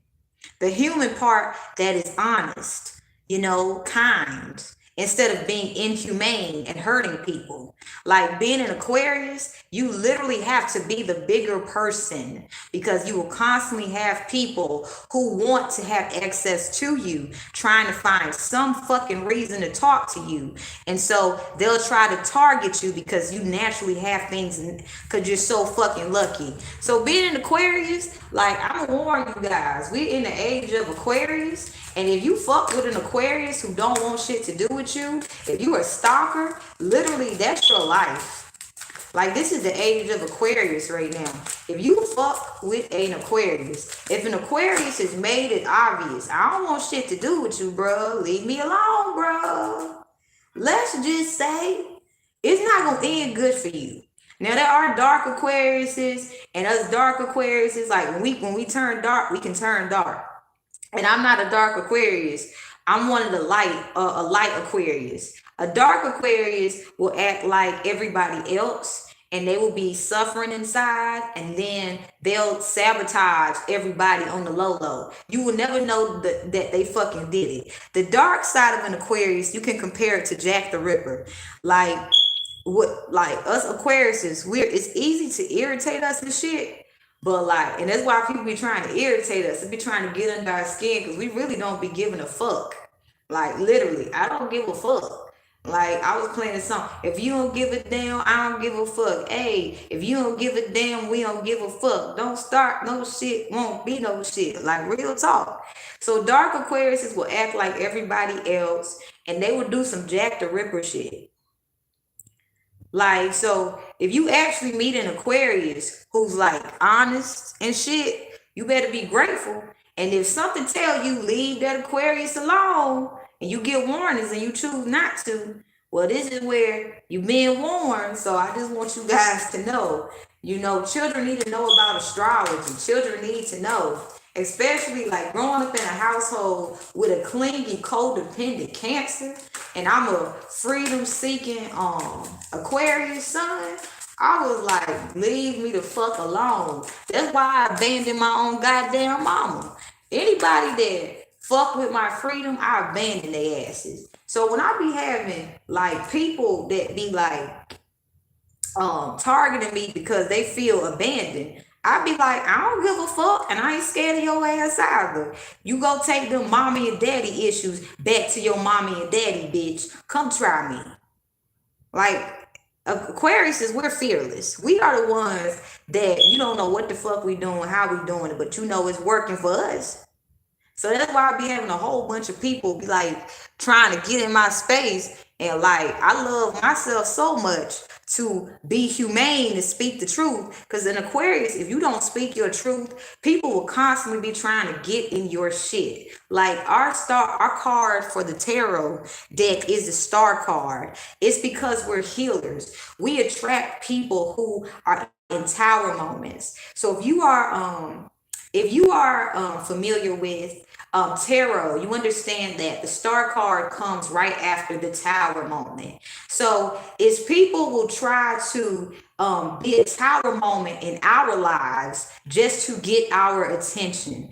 They feel we're so oblivious to what they're doing and that we can't know what they're doing. And then they try to act like they're our friend, and then they try to set it up so it's like we don't know what's going on. But literally, if you target an Aquarius, you thought about that shit. That is premeditated murder. Okay? If you target an Aquarius who ain't bothering you and they leaving you alone and minding their own business, that is a charge for premeditated murder. Like, literal shit.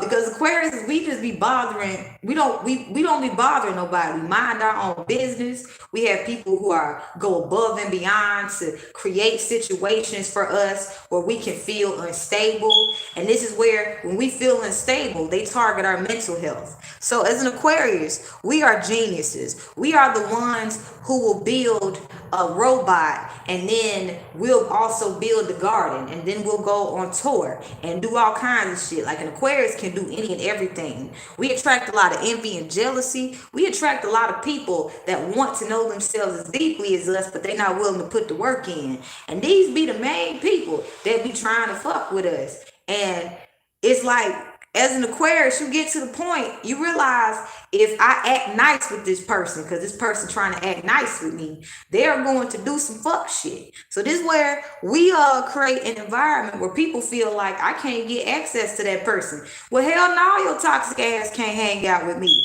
I have a good time by myself. And if I let you in my house, you gonna do some fuck shit. I don't want your toxic ass coming up here. Keep your toxic ass over there. You know, as an Aquarius, you realize if you act nice with people, they're already talking about your ass, but they're trying to get close to you. So as an Aquarius, we take friendship seriously. That's why, like, I got a few people I call friends, and like, if you part of my soul tribe family, I want to say thank you for like literally doing what you're doing. Thank you for being a healthy friend, because like, after having endured toxic people, like my life growing up was a fucking nightmare, dealing with toxic person after toxic person who was lying to me that this is how you have to do things. You can't do things a certain way. I'm looking at them like, how about you just leave me the fuck alone and go over to somebody who wants your attention? Like literally, after a toxic person leaves me alone, other toxic people try to get with that toxic person. And I'd be thinking, well, thank God they getting rid, thank God I ain't got to deal with their asses. But then it's like, I done dealt with so much toxicity that it's like, I'm learning how to trust again, y'all. Like, I'm learning everybody is not toxic. But as an Aquarius, you naturally attract toxic ass people, yo. And it's like, we become our own best friends by learning to reparent ourselves. That when we finally do meet healthy people in our lives, is because we start using that wisdom.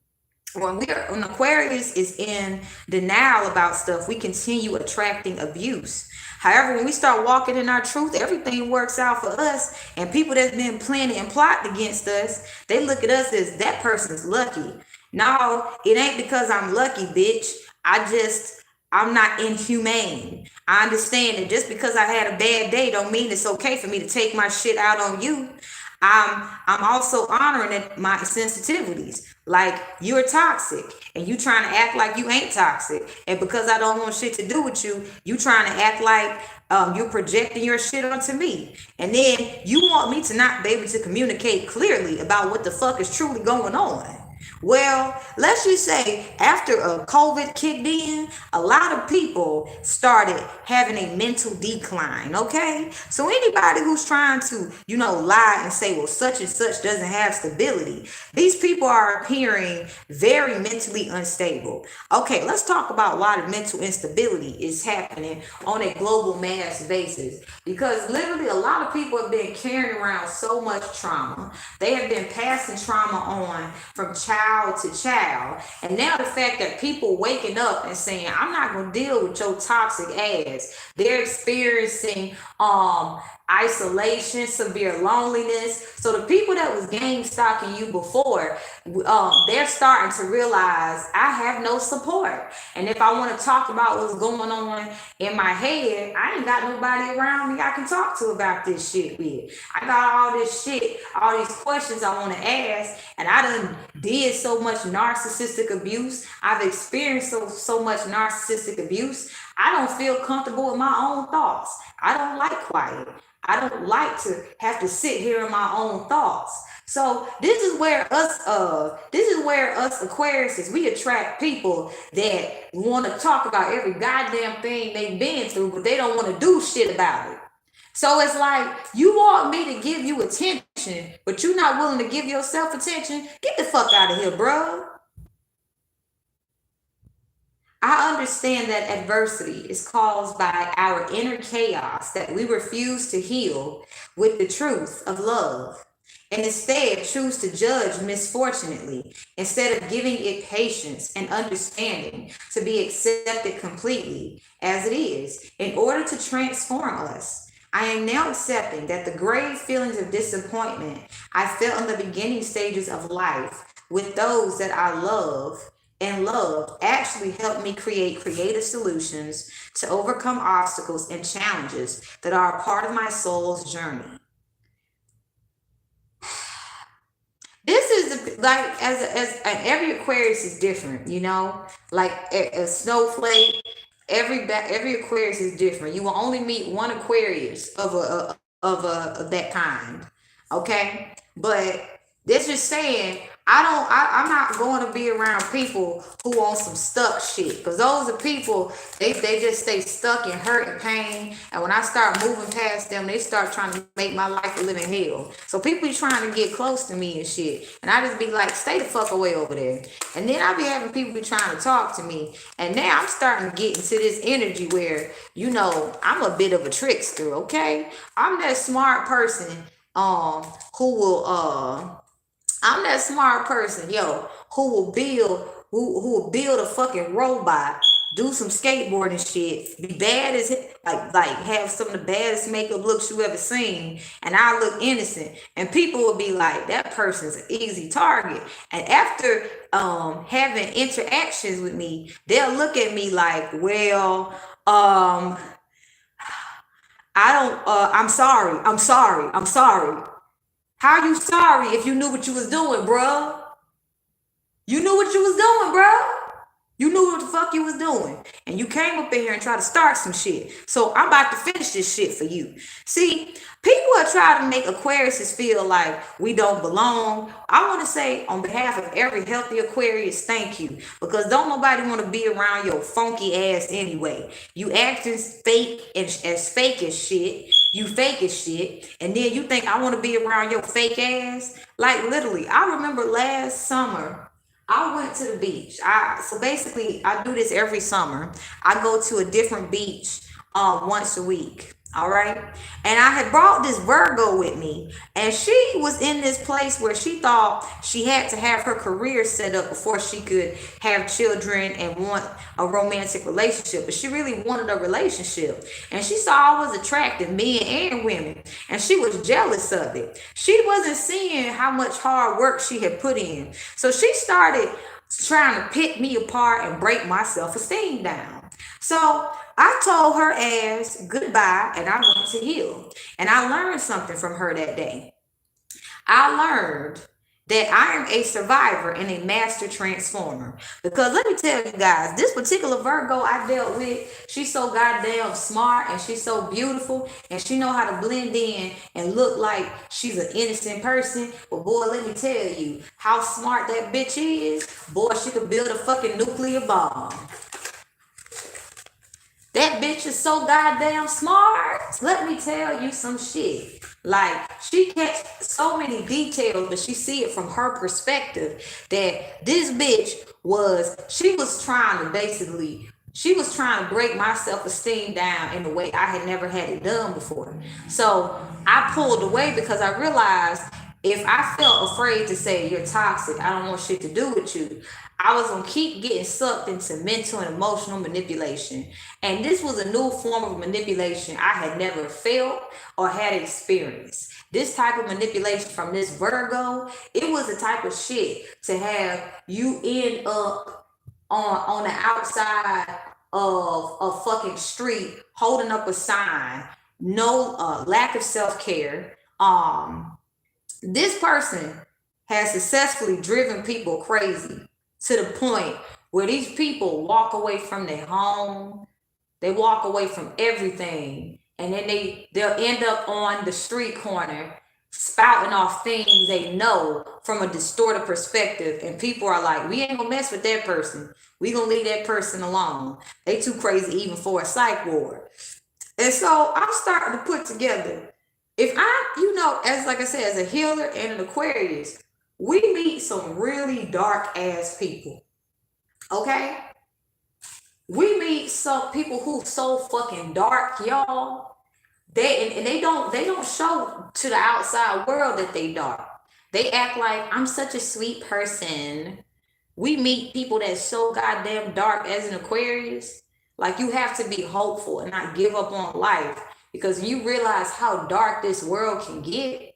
Like, literally, that young lady looked like she would be a victim. She was good at attracting light workers.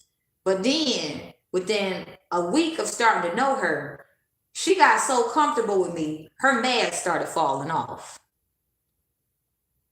So literally what saved me that day when I went to the beach with her, because I started noticing when I travel by myself, like, I be good.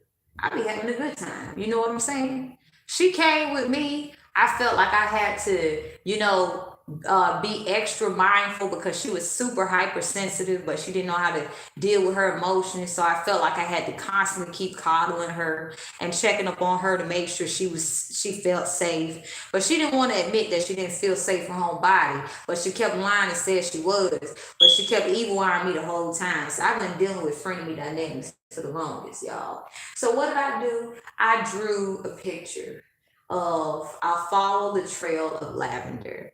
And that day at the beach, I met these beautiful high vibrational goddesses and vixens. They were bartenders, they weren't just bartenders, but one of the things they did was bartending. And they had this beautiful drink, and it had they put lavender in it. And when I drank that drink, I had never tasted a drink like that before. It was like a blessing of the gods to drink this drink. Now, I've had alcohol before, but to drink this, it was special. And she was like, if you have any friends, let them know. And so I asked this young lady I was hanging out with, I said, would you like something? And she was starting to get nastier and nastier by the second. And, she was trying to hide it, but she was getting so nasty that it was like I saw her trying to micromanage it and the whole thing. And I was just like, what the fuck is going on? Why am I meeting all these toxic people who start off like they care about me, and then they start trying to sabotage me? I'm going to tell you, what saved my life that day was meeting those goddesses on the beach who shared their lavender drinks with me. And I felt safe. So I got the courage to cut that bitch loose, and then I went ghost. And so as an Aquarius, like, the first time you lie to us, we already gonna leave your ass. Even if you a parent. If you a parent and you lie to an Aquarius, we don't give a fuck what you say about us. We ain't coming back. If you an ex and you fucked it up, we don't give a fuck about you. If you a hating ass bitch and you trying to act like, hey, I already don't fucking like you. I already don't give a goddamn about you. If you a sleazy ass nigga and all you see me is as a sexual prowess, I don't give a fuck about you, bruh. Like, let me tell you something. If you date an Aquarius female, you will never be able to forget that Aquarius. Like, if you literally date an Aquarius female, like y'all, I'm telling y'all some truth. Shit. We're so passionate about what we love doing. We are so passionate about just like, we're passionate about life. And when we get around people who are draining and constantly asking for shit, it's like we look at them like, you needy bitch. And then when they lie to us and tell us, that's not what I'm doing, I swear. Well, you think you playing us, but we figuring out how to actually make it so people can see you for who you are. And we don't even have to be around when you get exposed. Like, I really try to tell people, do not target an Aquarius, especially during the age of Aquarius, yo. You better stop targeting Aquarius. I know it look like it's something it ain't, but let me tell you something. Like, targeting an Aquarius, when you already have gotten warnings to stop fucking around, like, people regret targeting an Aquarius because their life is never the same afterwards. They wish they had just minded their own goddamn business. And I used to feel guilty about the karma that my mother got for abusing me. because the amount of mental and psychological abuse she subjected me to had me like, I shouldn't feel this way about her angry, but I don't like how I feel. And then it got to the point where, to make myself feel better, I said, what did I do now? I'm getting beat again. Really, my mother would beat me because she won't making no money, and she was sucking and fucking at work, and they still won't pay her the money that she wanted. Like, real shit. You know? And I felt bad for my mother. Because I'm like, why are you doing this? You don't have to be fucking and sucking just to get your needs met. But in her mind, she's like, this is the only way I can do what I'm doing to provide for you and your sister, because I know so much about so much shit and I'm afraid of it following me. And my mother, like, literally, she became she's a fucking tyrant. Okay, so I'm actually grateful I grew up with such a I grew up with her, because like, growing up with her was the most sadistic, craziest shit I ever experienced. I now am put on to game about all these other kinds of fucking narcissistic, sociopathic serial killers out here.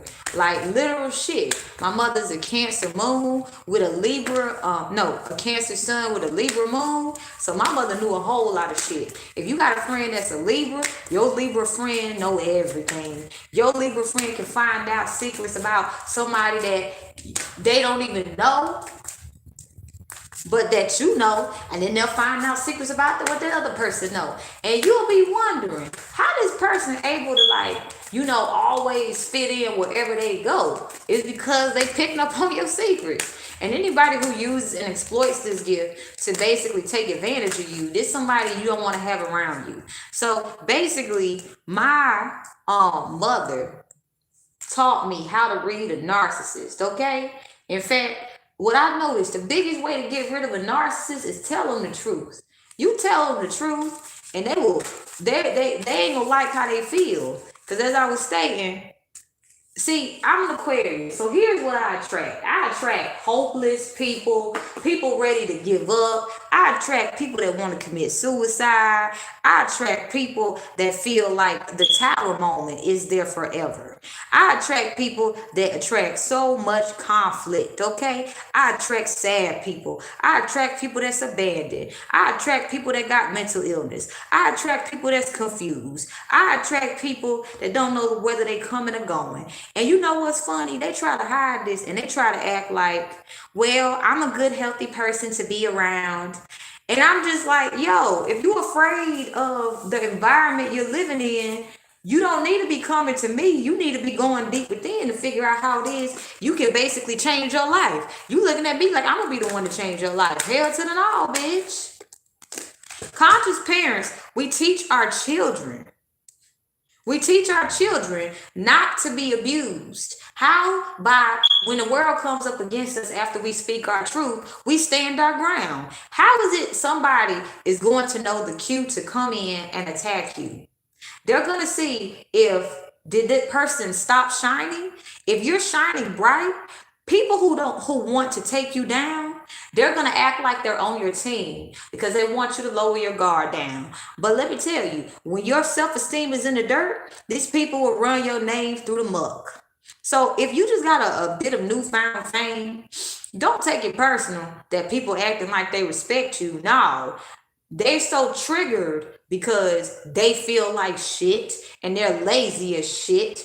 And they're triggered because they realize that they've been doing a whole bunch of fucked up shit. And the only thing that's really spurring them to get to know you is because they don't like the way they feel. They don't like how you just fucked up their whole Joker and Harley Quinn fantasies, okay?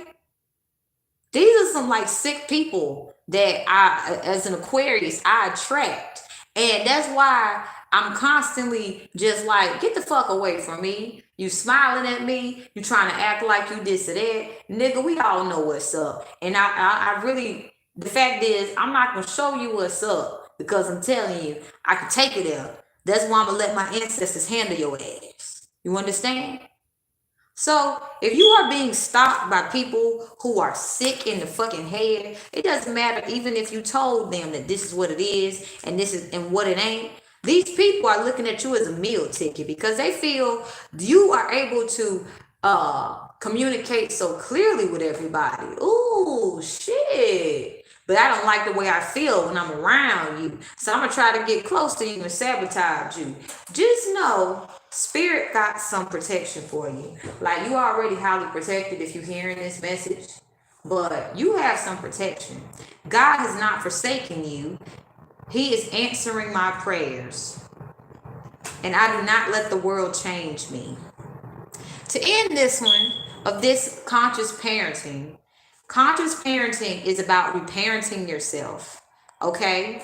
And reparenting yourself allows you to rebuild a healthy relationship with your child. If there's, because generational curses does make it very difficult to have connections with your children. So when you're healing generational curses and you're healing curses that people have put on you, well, you're more likely to have a healthy relationship with your child, okay? And so as a conscious parent, and while you're going through spiritual warfare and you're attracting a lot of people who basically don't like the way they feel, so they're trying to get close to you so they can sabotage you, don't take it personal. People who are in rejection of their emotions literally do not know how to change their life. So they constantly gonna be stuck in the same place. So if you live in, because I live in a building with some fucking crack addicts, some fucking stalkers, mother people, fuckers, like literally, there's a guard downstairs. He's a cancer. And he made it look as if I have your back, I'm here for you. But he literally, him and some other people literally sent some crackheads to my door. Literally. So I could get scared and start showing signs of fear. Basically, this is how this whole thing is being set up for me. I got people targeting my mental health. This how they're basically trying to put the spirit of fear in me. They're trying to get me to get off balance and show instability. Because even if it's something small, and if I show a little bit of instability, they're going to try to nitpick that to the T, because they're like, we don't want you to heal. So the little itty bitty thing of you we see where you're showing fear and you're showing self-doubt, we're going to jump on it. So it can seem as if that what we found is actually true. But literally, you're being seen as so mentally stable that we're being looked at as crazy. We're being investigated and we're trying to act as if we're not. This is people who are gossiping about you. The people who are gossiping about you are literally upset because people do not want to hear people lie about you. And then I forgive all those who target my mental health forevermore now. Breathe. Ooh, so what you're going to realize that on this journey of conscious parenting, literally, it's not that people feel you're a bad parent. They literally want the happy family that you have. They want that high vibrational romance you have. They would rather be doing what they love to do instead of giving into fears of societal pressures and generational curses. They would love to have that freedom. But the thing is, they don't want to do the work. So they feel if they get close to you, then they'll just be able to swoop in and take your shit. It's like, you ever notice jealous females? Jealous females will say they want your man, and they'll try to act like you. And then when you're not with them, they'll hope that you're feeling insecure. But then you just get to the point, honey, if that nigga willing to cheat on me for your funky ass, girl, you can have his ass. And then when they finally meet somebody who just like, I'm not into you, they try to make that person jealous by flirting with their friend. When the person like, I'm still not into you, they try to set that person up to get hurt. And when the person don't end up getting hurt, and the person that they try to use to flirt with to set that person up that gets hurt, you have these salty ass bitches go at the divine masculines, and then they be like, what she got that I don't have? Bitch, it's because I know how to be myself with your funky jealous ass. Like, I gotta be 100 with you guys. When you are a conscious parent and you realize how people trying to set you up, you realize that when you stand 10 toes down and you express confidence, people leave you the fuck alone, and they constantly will keep trying to target you, so you will seem as if you're not confident. Thank these motherfuckers. Thank them, because they're showing you that no matter how uncomfortable it feels to be aware of what's going down in the field, that you still standing 10 toes down. So everybody that's trying to make me doubt myself, thank you. Thank you. And y'all know who y'all is. Everybody that's trying to make it seem like I'm something I'm not, thank you. While y'all over there trying to copy me and be like me, I want to say thank you. Because you're literally showing me that all this shit that you projected onto me is your reality. And I reject all of your false realities, okay? So I guess I said we're gonna wrap it up, but I wanna we're gonna read something. And then we're going to close it out with prayer. Or maybe this might be the prayer, you know? And then I hope you guys have a good day, because I really truly want you guys to understand that you being free is going to have people try to target you. They're going to try to get close to you because they do not like how they feel. Like, I had somebody standing outside my goddamn door while I was doing this video, literally. They wanted to act like they wanted to be friends. But then when I started telling them the truth, they started thinking, well, I don't like how I feel. I want something bad to happen to this person. And now it's just like, okay. I'm not upset about that. I'm not upset. Like, literally, this is what my life is like. It's a beautiful life, but I got fucking crazy ass people standing outside my door while I'm doing videos. I got a fucking guard sending the crackhead up to my home. And you know what? This is my home. I'm not gonna feel unsafe in my home. I love my home, all right? So we'll read a positive affirmation, and then we're gonna keep it moving. So if you like you kind of person that like to skip videos because you feel, you don't have to sit through a whole thing, and you know what? That's cool. I think that's real cool. That's how I be doing stuff. Like, I'm the person that will get a book and then be skipping. Let's see.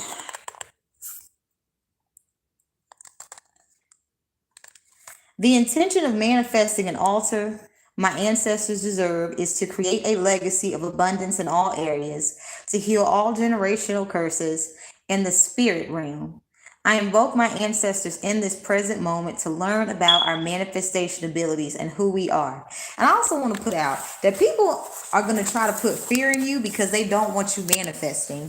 Like, the more you're winning, people who have no idea who you are, they're going to try to target you because they don't want you to have nice things. If they can't take it from you, they want you to stop being able to manifest.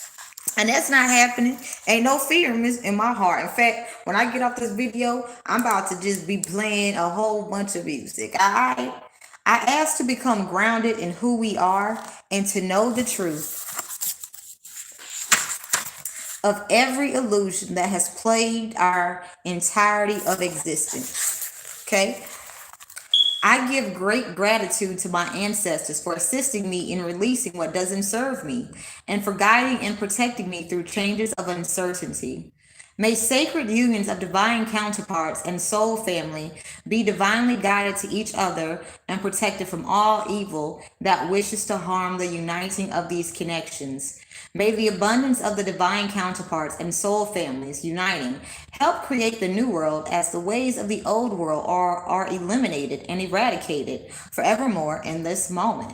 May the altar that the ancestors deserve, which is being created by the chosen one of the ancestral lineage, be powerful enough to defeat all attacks of evil spiritual warfare. As it is being constructed in the psyche of the chosen one, it is now manifesting in the physical realm. Presently in this moment. This is so mote it be. It is done. Thank you, universe. And we'll end the prayer with thank you. But pay up, or you're gonna be losing a lot more. I mean, you think you're losing a lot now. It's time to pay up. Pay up. pay your debt off, and all is well. You know what I'm saying? And that's a lesson for light workers. Make sure you pay your debt off. Yeah, pay your debt off, and all will be well. See, and as a one last thing, as a conscious parent, teach your children to pay their debt off. That way, people won't be getting them, caught up in legal shit. People like to target people who have bad credit, because that means they don't know how to finish shit. If your credit go to the floor, and you able to bring your credit all the way back up here like this, shit, people scared as hell of you. So make sure you teach your children how to repair their credit. All right, that's the last piece of advice for conscious parenting.